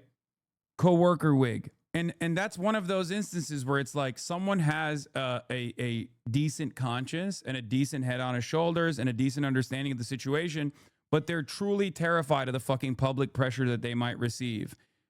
I expect people to do more, obviously, but that's, I think, a great, colleague and coworker. Oh, eyvallah babacığım, sağ ol. Sağ ol. Hayır, sen de. Teşekkür ederim. Yeah, it's no longer, it used to be Kiss a Homie. Me and Ludwig kissing used to be called Kiss a Homie on the stream. It's now called Kiss a Coworker. I think ultimately a lot of people are, it's not even, some people care about the bag. Some people are worried about that. But then also other people are worried about the fucking harassment that they receive from people like people who are in like Asmongold's audience, for example. That's like an environment of fear that exists. We believe in states' rights. We believe the federal government needs to stay out of this. We believe that the situation has gotten worse and less safe because of their presence. Baba, and I will just say there were two incidents yesterday I saw after this that just tore at my soul. I saw an individual at the scene identify themselves as medical personnel, a physician, and asked to provide aid, and an ICE agent said, "I do not care." That lack of humanity was chilling to me. And after this incident happened, and after the tensions rose, ICE agents entered a Minnesota school, causing disruptions at that school. I can't say this strongly enough as governor, as a parent, as a teacher. Thank you. To our elected representatives, Democrats and Republicans, I beg you, I implore you to tell them to stay out of our schools. This tragedy will be magnified 100-fold if this fight moves into the hallways of our public schools amongst our youth. And they're watching us. They're watching us now, how we respond. So I've got a few simple asks. That's literally the point. They want to do that, for the record. You can beg all day, but there's got to be more to it. The Democrats, the National Party, it needs to start demanding not just accountability, but but serious considerations into the funding vehicles for ICE, even though many of them actually voted for it.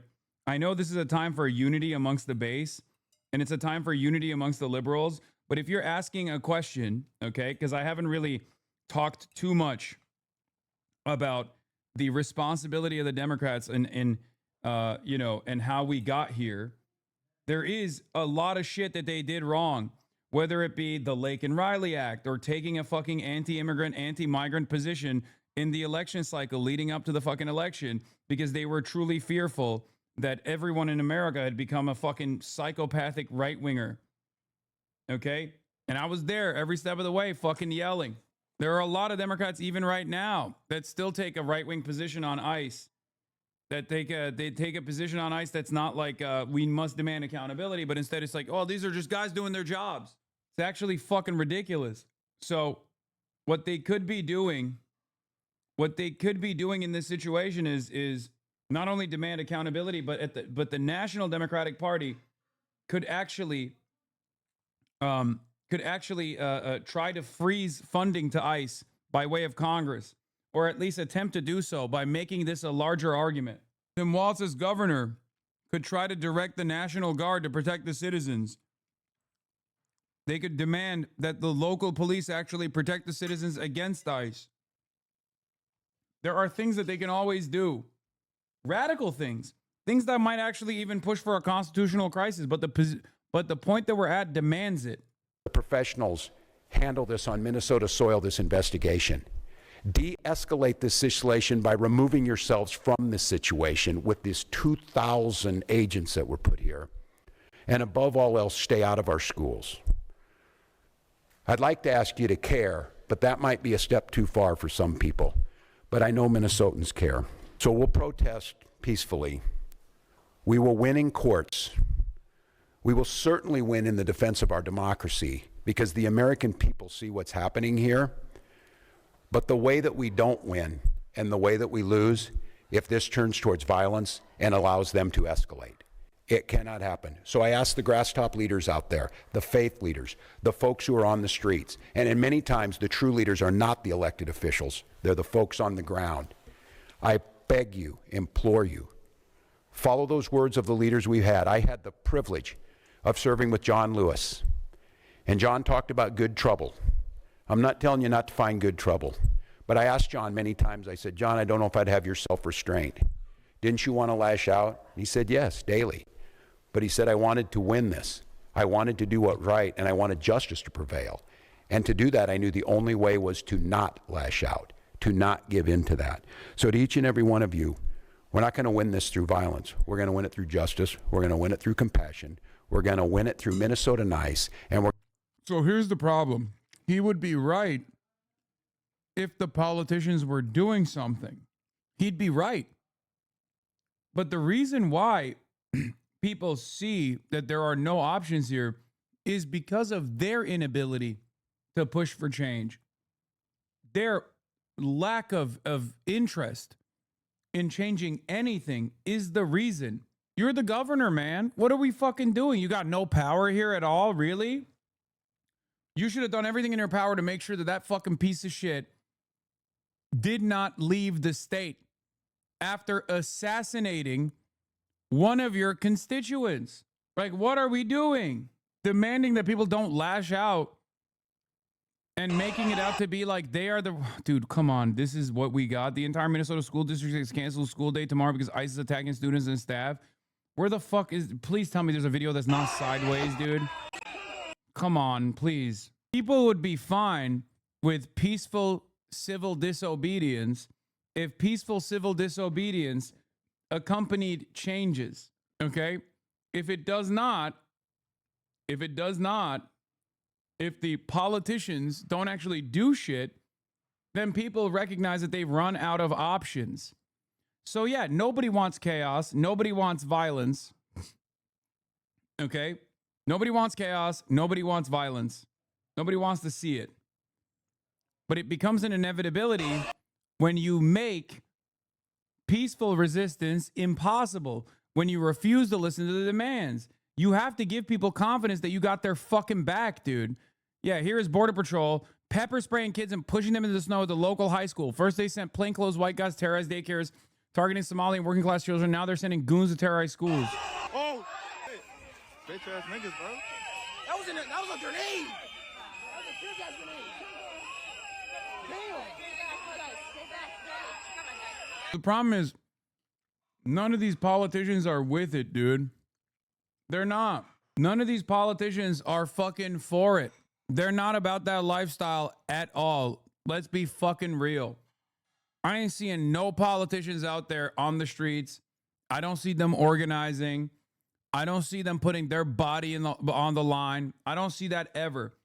I never, ever, ever see that. And that shit pisses me off. You guys gotta go. It's ridiculous, man. If you don't do anything, of course people are going to fucking... If people are left alone and they fear that there is no one coming to save them, they're going to take matters in their own hands.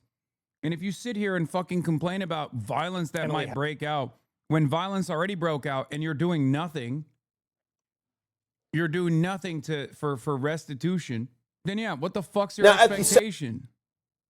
Center of this investigation, of course, will be that video that we've all seen of the shooting, which has surfaced from multiple different angles. Yeah, but even the video evidence is causing opposing views from the community members, political leaders, and even experts. And this morning, we're joined live by Minneapolis-based civil rights attorney Andy Noel. Andy, thank you so much for joining us this morning. So what were your initial thoughts when you saw these videos? Initial thoughts were, once again, Minneapolis is unfortunately ground zero for another needless death of a citizen at the hands of law enforcement. This time, of course, it involved a federal actor versus a local actor. From the video that's available, I see a disproportionate use of force by the officer. I see an obvious overreaction to whatever was presented to him at the time, and I see already some framing from the federal authorities that doesn't match up with the video. As a civil rights attorney, can you conclude that Renee Good's civil rights were violated by ICE? Well, in my opinion, from what we have to go on now, which is solely the videos that we've all had available to us, my opinion on that is yes, that her rights were violated. The punishment for blocking traffic, if that's in fact what she was doing at some point, is not getting shot 3 times in the face. The fact of the matter is that officers have to act in an objectively reasonable manner. They have to focus on the facts that are presented to them at the time of the shooting, not what's in the back of their mind from a shift 2 or 3 days earlier. And from what I've seen from the video, this was not a reasonable use of force. This was an overreaction, and in fact, an escalation. By the way, this is a civil rights lawyer, for the record, before chat yells at him. And he's using the most like restrained language to describe the situation. But he's a fucking civil rights lawyer. Like he's offering the correct analysis here. So he's using lawyer speak, but he's basically saying this is not, with the evidence that's readily available to us, it's a fucking, this is open and shut. By the authorities that were on the ground there. And we understand those officers came out of an unmarked truck.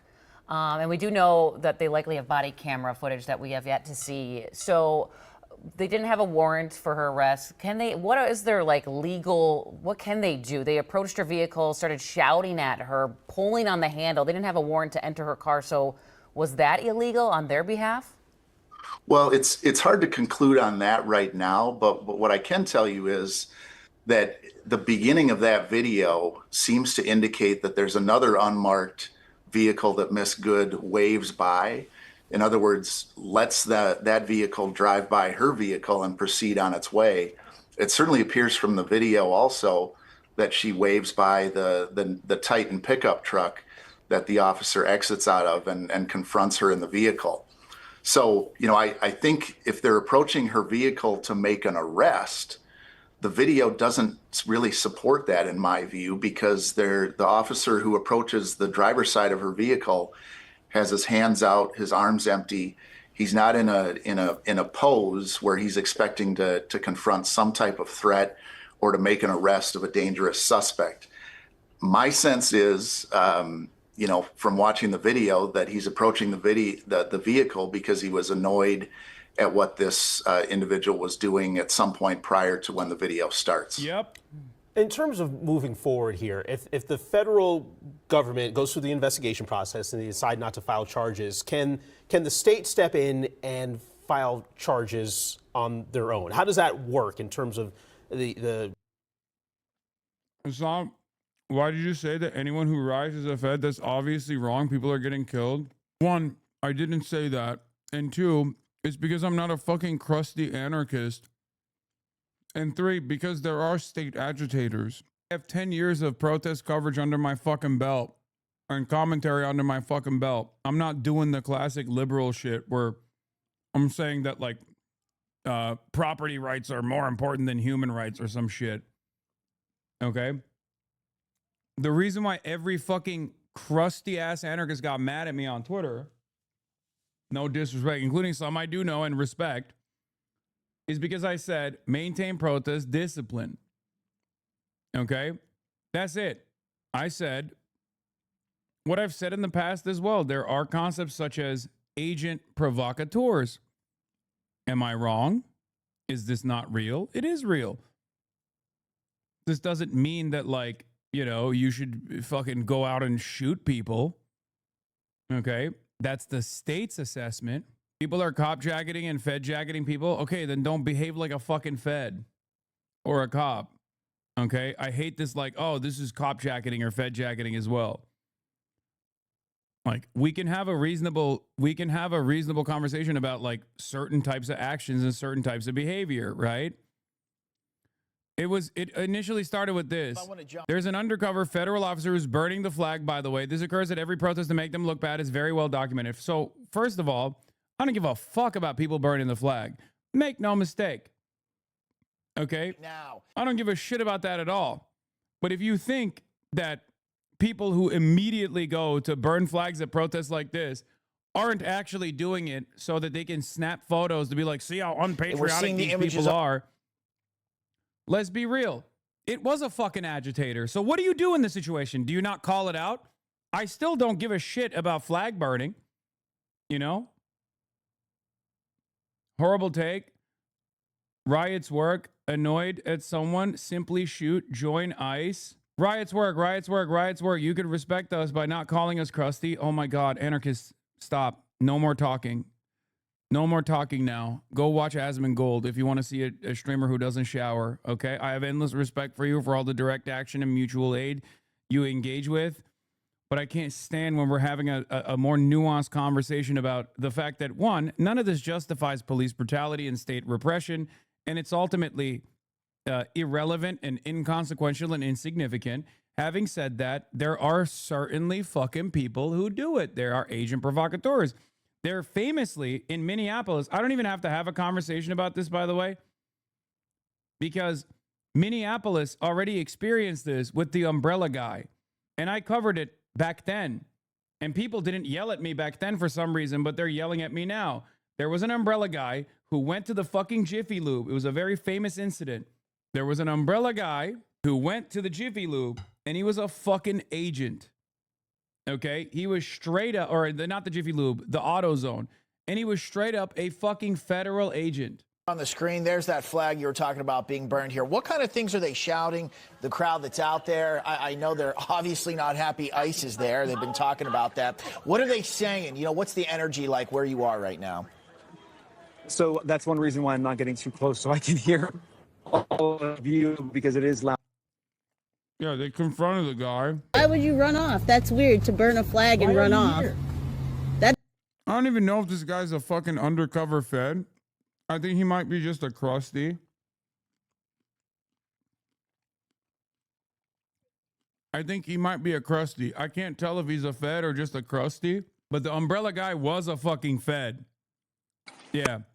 The suspicious white male was seen breaking windows to the first burned down store in an attempt to turn the protest into a riot in Minneapolis. There have been speculations that he's an undercover cop by the name of Jacob Peterson. I can't remember what his name was, but I ain't got part of that shit. That motherfucker was a Fed. 100%. I think it came out that he was literally a white supremacist.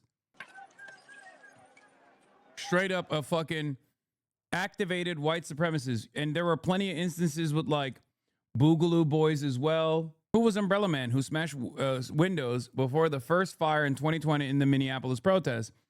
What's the latest on identity of the masked man caught on video? They still have yet to find him. 2 people in Portland just got shot by ICE. Wait, what?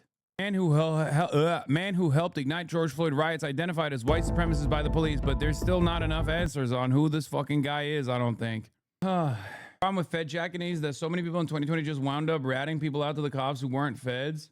Just saying, exercise discipline. Doesn't make sense. That's not a protest. Why are you running? Why are you not back there at the protest where you got everybody riled up? You came here to do what? You a boogaloo boy? You an accelerationist? What are you doing here? Where's your car? Where you from? Why are you here? Now, media will turn this around into like the first fire that ignited the fucking police station burning down. These are 2 entirely separate things. Okay? And I say this as someone who doesn't give a shit about property damage of any sort. People yell at me all the fucking time, and they make a very big deal about it because they're like, what do you mean property damage is the worst thing that could ever happen? And then they retreat back to, what about small businesses? Because they also realize that like when people do this shit at like a Walmart or whatever, they kind of come across as stupid. Property damage at the end of the day only matters to the people that it impacts, okay? The people that work there, if the place goes out of business, even though those places have insurance anyway, or if it's a small business, then like, you know, you might actually harm a family or something. So it's bad. It's bad in that regard, but it's still nowhere near as bad as state violence or state sanctioned murder. Having said that,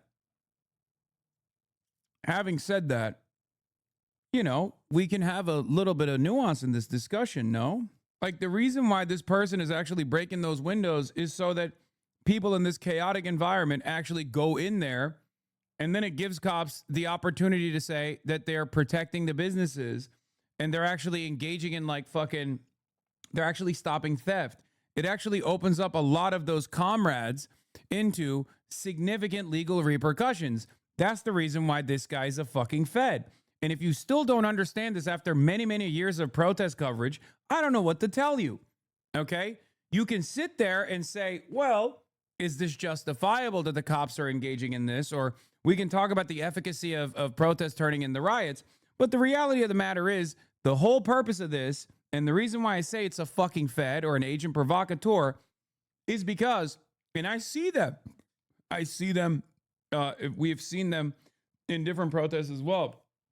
Like, the reason why they are there is to create chaos. Sometimes it's to throw shit directly in the vicinity of the cops, to give the cops any sort of like justification, even though they don't really need that justification any longer, and people do throw stuff at the cops themselves. But that's the whole point. That's the whole reason as to why guys like that will sit inside of the fucking protest to start shit. Yeah, like the skateboard guy in Los Angeles. But that was a tracker. That's different. And I saw with my own two eyes a plainclothes officer with fucking bear mace literally in the crowd in the Los Angeles protests outside of the federal building, bear mace the shit out of the fucking media press pool that was running away from the initially sanctioned press pool area that they were shooting at. Cops and federal cops were shooting at the fucking press pool, and they trapped all of the media, all the journalists and all the media across the bridge. And then a fucking plainclothes officer straight up had bear mace, and he was spraying the fuck out of all of the journalists. They do stuff like that. I saw it with my own two eyes. I've seen many different variants of this. Okay? But you have to understand, in a lot of these instances, maintaining discipline is good, because the reason for why he's breaking those windows is so that people go inside. And once people go inside, it gives cops the definite go ahead to protect property, and it gives them the opportunity to charge you with more than just, like, I don't know, being a nuisance or whatever. It hits you with additional charges because you walked into a fucking empty, or you walked into an actual fucking broken auto zone. Okay, that's the reason why they do it. So don't be a fucking moron and don't get trapped into doing shit, is my point. That's it. Having said that, at the end of the day, it's not the end of the world, okay? It's not like that fucking significant, and I don't give a shit ultimately, but it's important to understand why these guys do this kind of stuff, and to maintain discipline when you're protesting. Yes, there was a plainclothes cop spraying mace from a modified fire extinguisher at the journalist. We saw it live. You are correct. There will be feds. Yep. Yeah, it is literal Eddington shit. Yeah, we know. We remember George Floyd, so we know you guys are around. Hey, fuck your flag burning, dude. That was fucked up. Yeah. That was not cool. Yeah. Why would you run off? Why would you run off? That's weird, to burn a flag and run off. That doesn't make sense. That's not a protest. Why are you not back there at the protest where you got everybody riled up? You came here to do what? The funniest thing is, like, I don't even agree with the lady saying that's not a protest. It objectively is protest. It is a constitutionally protected version of protest. It is straightforwardly a First Amendment protected protest. It's a lawful act. And also, anyone that gets up in their fucking fifis about it is silly. But unfortunately, many people do. Do I personally care about it? No, I don't. But it's still important to take note of people like that. Why they do shit like that. Because if their goals are not earnest, like actually protesting, and if their goals is just to agitate, then they might actually put people at harm's way. Okay? Why do you guys call these guys crusty? Because sometimes it is actually fucking anarchists, like, who think they're doing the right thing. And, you know, I have a lot of respect for them. They do go outside. But, you know, Sometimes it is people who are sincerely behaving like that. The filing of charges and the investigation roles here. Yes, Jason, the state can step in, and my understanding is that the Minnesota Bureau of Criminal Apprehension, which is the state agency, is also doing an investigation of this shooting. So there will be an examination of the video. There will be attempts to talk to the officers who were at the scene and the shooter. There will be an examination of witnesses who were at the scene, and probably there will be more video that comes out. Uh-oh. Police are responding to an incident in Southeast Portland. This is an OHSU Adventist Health Medical Office. ICE agents are here. Unclear what happened. Breaking an incident similar to what occurred in Minnesota occurred today in Portland metro area. Shooting by federal officer of someone opposing them. Details to follow. Portland City Council has taken a recess upon receiving this news. Incident occurred in East Portland. 2 victims, Spanish speaking only. Don't know for sure if they were protesting or a target of enforcement. Kyle Rittenhouse was first to tweet it. Breaking news, 2 people just got shot. 2 people just shot by ICE in Portland. Looks like Portland, Oregon is jumping on the FAFO train kicked off on Portland Avenue in Minneapolis. Apologize, but we actually need to recess the meeting immediately. I would like us to get back to this question. We will have more information for counselors in just a minute and for everybody in the room, but we do need to take a brief recess. We will be back as soon as we can. Fuck. No, he wasn't. Okay, Megaphonics. Okay, he's breaking news slop posting. I got it. Calm down. What is this? Let's talk the truth about Ross and his rap sheet. Nobody's reporting on that. Who's Ross and his rap sheet?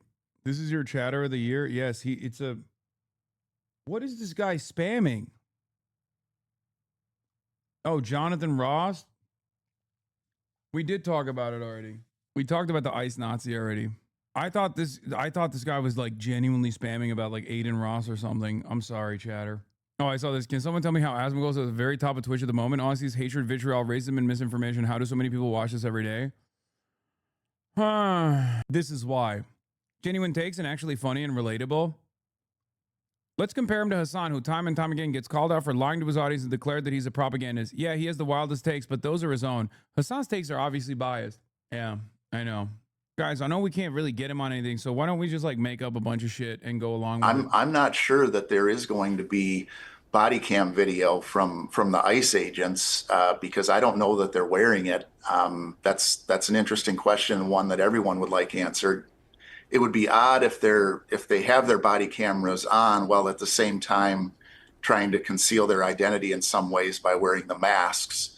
But if there's body cam video, then it should be capturing the events prior to what we've seen so far, and that will be very valuable in making a charging decision from a state perspective. How long will it, I think so many protesters, so many people want to know with the officer that killed Renee Good, how long does it take for charges, if there will be charges, to come forward? That's an open question, and I think, you know... I've never understood the you lying us to us thing. Can you explain? I promise I'm not an Aussie. I can't. Because when you ask these people, they will just come up with like a million different things, and it doesn't make any sense whatsoever. He's definitely botting. I have friends that always say that. Ask them what they mean. And then I can maybe correct the record. He's botting. He's always 10K above you no matter what. If you care about the viewers that much, you have 10K, he has 20K. You have 30, he has 40. You have 40, he has 50. I don't know. I mean, I don't know. Maybe I didn't think Asmongold was botting until for the one weekend that they actually took out the bots and he literally dropped below me on the leaderboard. Like I never thought that he was botting. I was genuinely and sincerely sad about the state of affairs as far as like how many people were right-wing on the platform that I've spent so many years like trying to educate people on. And then when I saw the 1 week where all the bots were eliminated, and I wish Twitch would do that again, but the 1 week where the bots were eliminated, he actually dropped like 20K. And then everyone was actually calling him out too. Everyone at that point was calling him out, saying like, oh dude, you're one of the people that was like botting, what the fuck? And I never even suspected him. Of botting. I was, like I said, I was like genuinely sad that I thought this kind of commentary was getting a lot of people. But it it then made me realize, like, even if he is fucking botting, even if he's fucking botting on a Twitch, he's not. You want to know? Like, I don't think he's botting on YouTube, and his YouTube is popping, you know? Asman has like 7 to 8K subs with 50K watchers, and when Twitch took the bots away, he had less viewers than you. It was so bad that he refused to stream until they brought the bots back. Definitely botting. Yeah, there are a lot of people who bot, and I didn't realize this, but apparently a lot of fucking top content creators bot. Like, low key, I can't believe I'm saying this, but Trainwrecks was kind of right. And I didn't know for the longest fucking time, maybe because I'm always in my own goddamn corner and I wasn't aware of this, but like apparently a lot of fucking people bought, which is strange. Here's my Go Jesse Ventura. Something? I'll give you. Wait, this is a full statement? Did it make you feel better to have that conversation, or what would you say? Yeah, no, let's just play this. We're a third world country now. You want to know why? This is my GOAT, by the way. Jesse Ventura is the king. He is a legend, and I wish he was still governor. I'm an expert. I've been to him. I spent 17 months in Southeast Asia while the draft dodger was playing golf, right? You know how I know we're a... I'm going to be honest with you. This is the only motherfucker I will ever let posture like this with his military background. And I think you will find many other people in the same boat. The only person who is allowed to say this, because he has spent his entire life railing against American imperialism. That's number one. And directly shitting on veterans. Like, directly. Chris Kyle being the most famous example of this. Okay? He knows exactly what he did. He knows how fucked up it was. He is one of the best examples of a person who just did his service, knew that it was fucked up, and then spent the rest of his life being like, this is fucked up. He got sued by Chris Kyle. Yeah. It was... No, he sued Chris Kyle. No, he sued Chris Kyle, and then Chris Kyle got killed by another veteran who was having like a PTSD snap-off moment, and literally they came up to him and they were like, I can't believe you're still suing Chris Kyle. And he was like, I'm not suing Chris Kyle. He was like, I'm suing the Chris Kyle estate. And they were like, okay, you're suing his wife. Like, his wife is a widow now. It was Jesse Waters versus Jesse Ventura. And Jesse Ventura was like, well, he shouldn't have thought about lying about me before he lying about me in a book. Shame on him. Forever my goat. Third world country? Because in third world countries, they have the military doing their police work in the cities when you walk around. I was in the Philippines the day Ferdinand Marcos declared martial law and went under dictatorship. We went from nobody to a guy with a machine gun on every corner. That's what happens in a dictatorship. In comes the military. That's what's happening here. And people better wake up to it. You want to read something? Then read your history of Germany and start comparing the tactics of what happened in 1930s Germany to what's happening here. Read history. You learn from history. Any time you have the loss of life that needlessly happens, that's tragedy. And what occurred yesterday did not have to happen. You want to know something? God, I love him so much. He's gotten more libbed up as years have gone by. And he's always been a little kooky when it comes to, I think, like, it was vaccines. Like, there is some stuff that I don't fully subscribe to with Jesse Ventura. But the parts that matter, he's so good on that I don't give a fuck, okay? He is literally one of my... he's one of my favorite politicians in general. He's a fucking goddamn legend. He's always hated Hulk Hogan because Hulk Hogan was a union buster. I could dedicate an entire day to fucking Jesse Ventura and his life. What a life he has lived. I do think he believes in Atlantis. Like, it's fine. You got to let listen. Every hot girl is allowed to believe in one crazy thing, okay? And if you're Jesse Ventura, you're allowed to believe in 10 crazy things. I am making this rule up. Philly DA Larry Krasner warns ICE agents in the wake of Minneapolis shooting. If any law enforcement agent, any ICE agent is going to come to Philly to commit crimes, that you can get the fuck out of here. I will charge you with those crimes. You will be arrested. You will stand trial. You will be convicted. My fucking, that makes me, excited. That makes me excited. This is why you need, like, sometimes, you know, I know it sounds oxymoronic to have like woke DAs, but low key, Larry Krasner is the method. Enforcement agent, any ICE agent. He's far from perfect, but as far as DAs goes, if you're rating it on a curve, like, I mean, he's got top marks. Is going to come to Philly to commit crimes. This is what I want to hear. This is what I wanted to hear from fucking Jacob Fry, by the way, in Minneapolis. This is what I wanted to hear from fucking Tim Waltz in Minnesota. What are we doing? What are we doing? You come into my fucking town and you fuck with my people, I will put your fucking bitch ass in prison. There's a rule of law here, okay?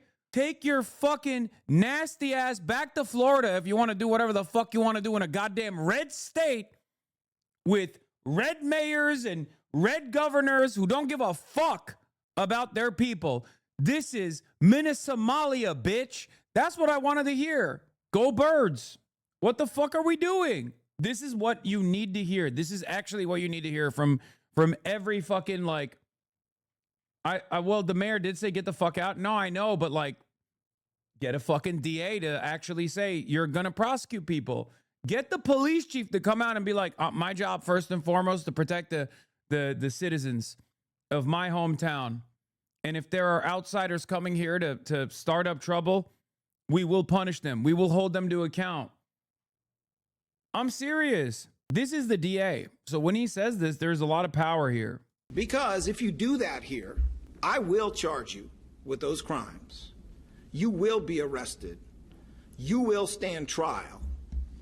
You will be convicted, whether it's in state or federal court. It's my office prosecuting it. That's how the law works.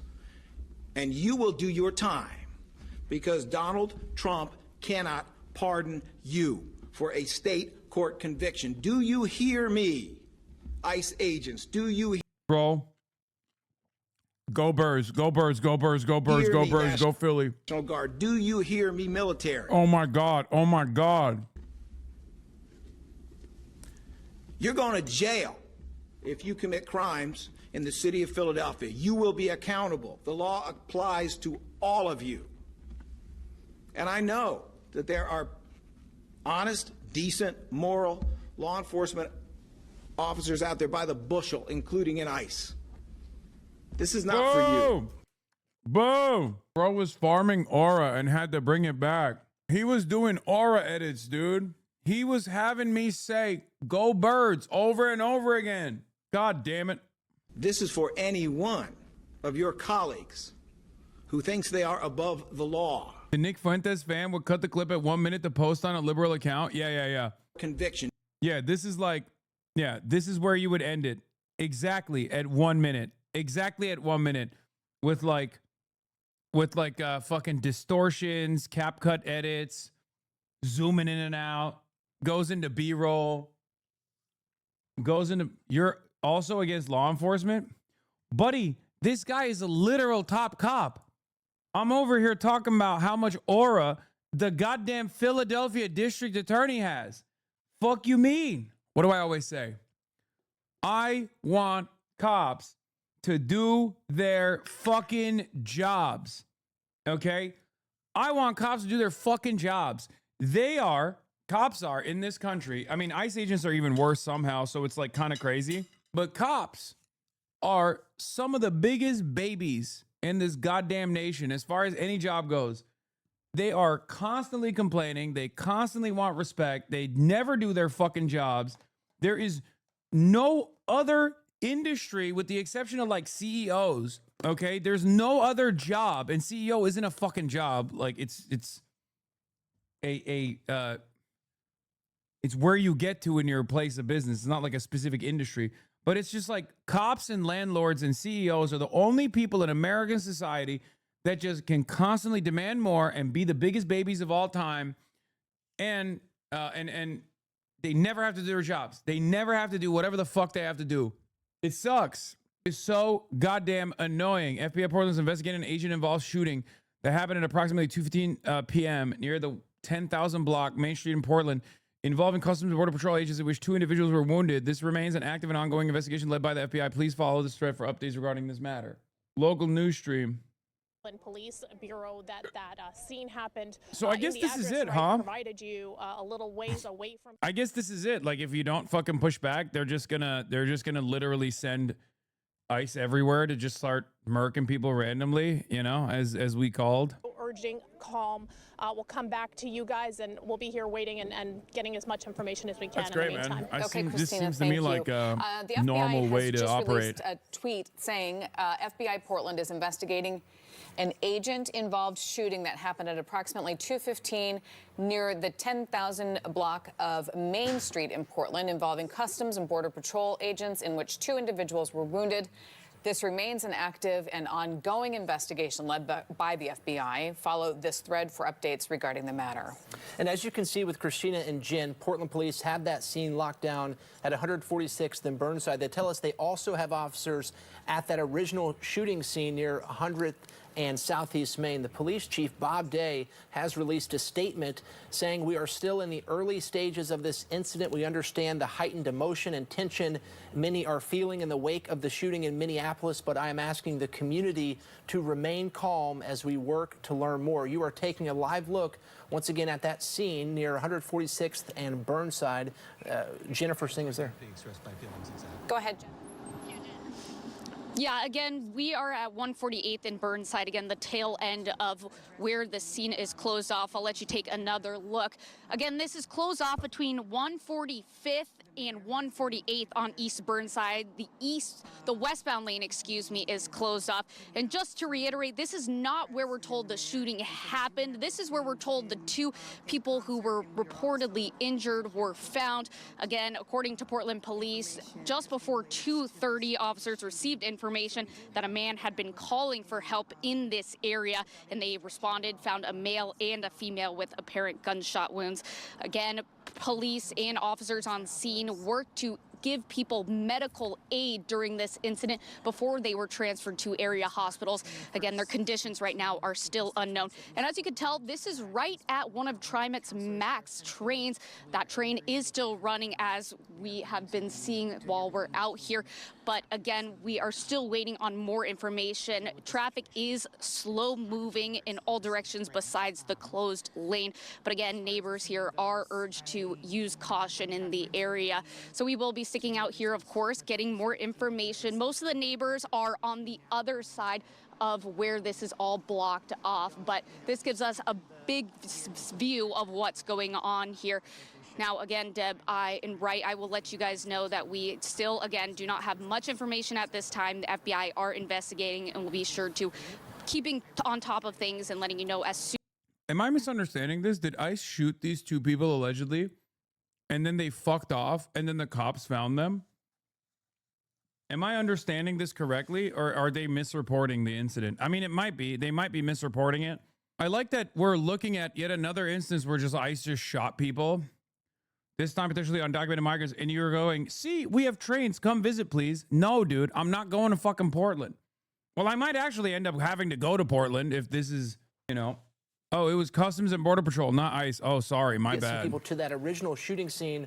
Portland police have that scene locked down as well. We want to go back to Christina Giardinelli. Christina? Like, what are we supposed to do now? Like, are we just... Is it just a coin toss now when you see fucking ICE agents? Customs and Border Patrol, it's just a coin toss. Hey, guys, sorry. Hey, I know you value your life, but you might die, and then the government will call you a fucking terrorist, you know? They had to leave the scene of the crime, no shot. Otherwise, it would have been reported by DHS first.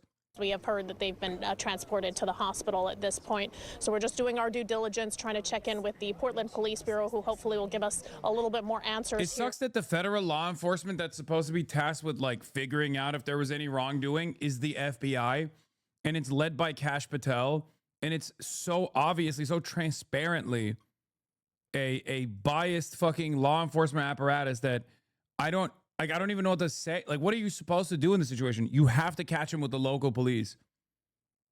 I think right now, the way that I foresee this going is, unless it is local law enforcement that catches them in the act and arrests them, you are never going to get the FBI to do a serious fucking investigation into another arm of the federal law enforcement apparatus. It's just not happening.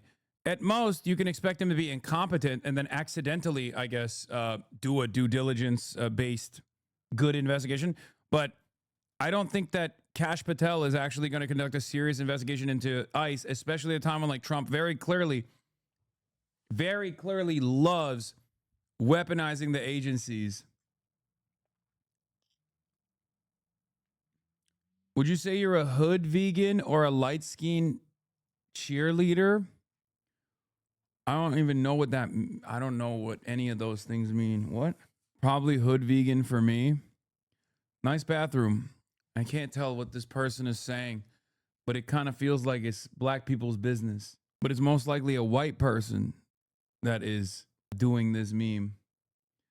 Beta, but please explain. I don't know. It's either esoteric racism or it's some kind of fucking joke, but I don't get At the it. scene that you're seeing right there on your screen, but that it was the first that Is it they Kanye West lyric and I hate myself for knowing that? Yeah, that they got that call. We have a map. Can we put that back up? It gives a really good representation of where this happened. So the red dot on the left side of the screen is where this reported shooting took place at Southeast 102nd and Southeast Main. You can see this is all east of 205, so the very eastern portion of the city.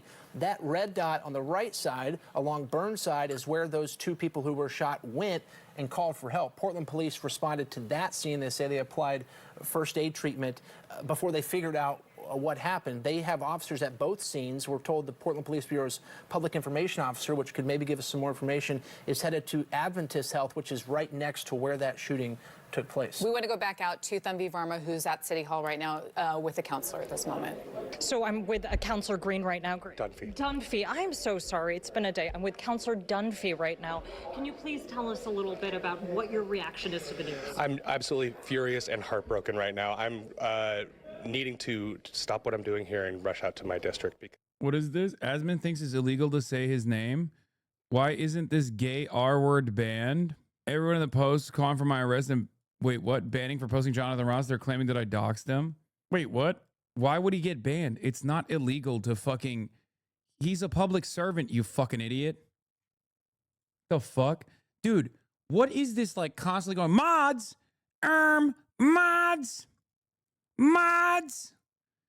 ban him. Damn, this guy's good.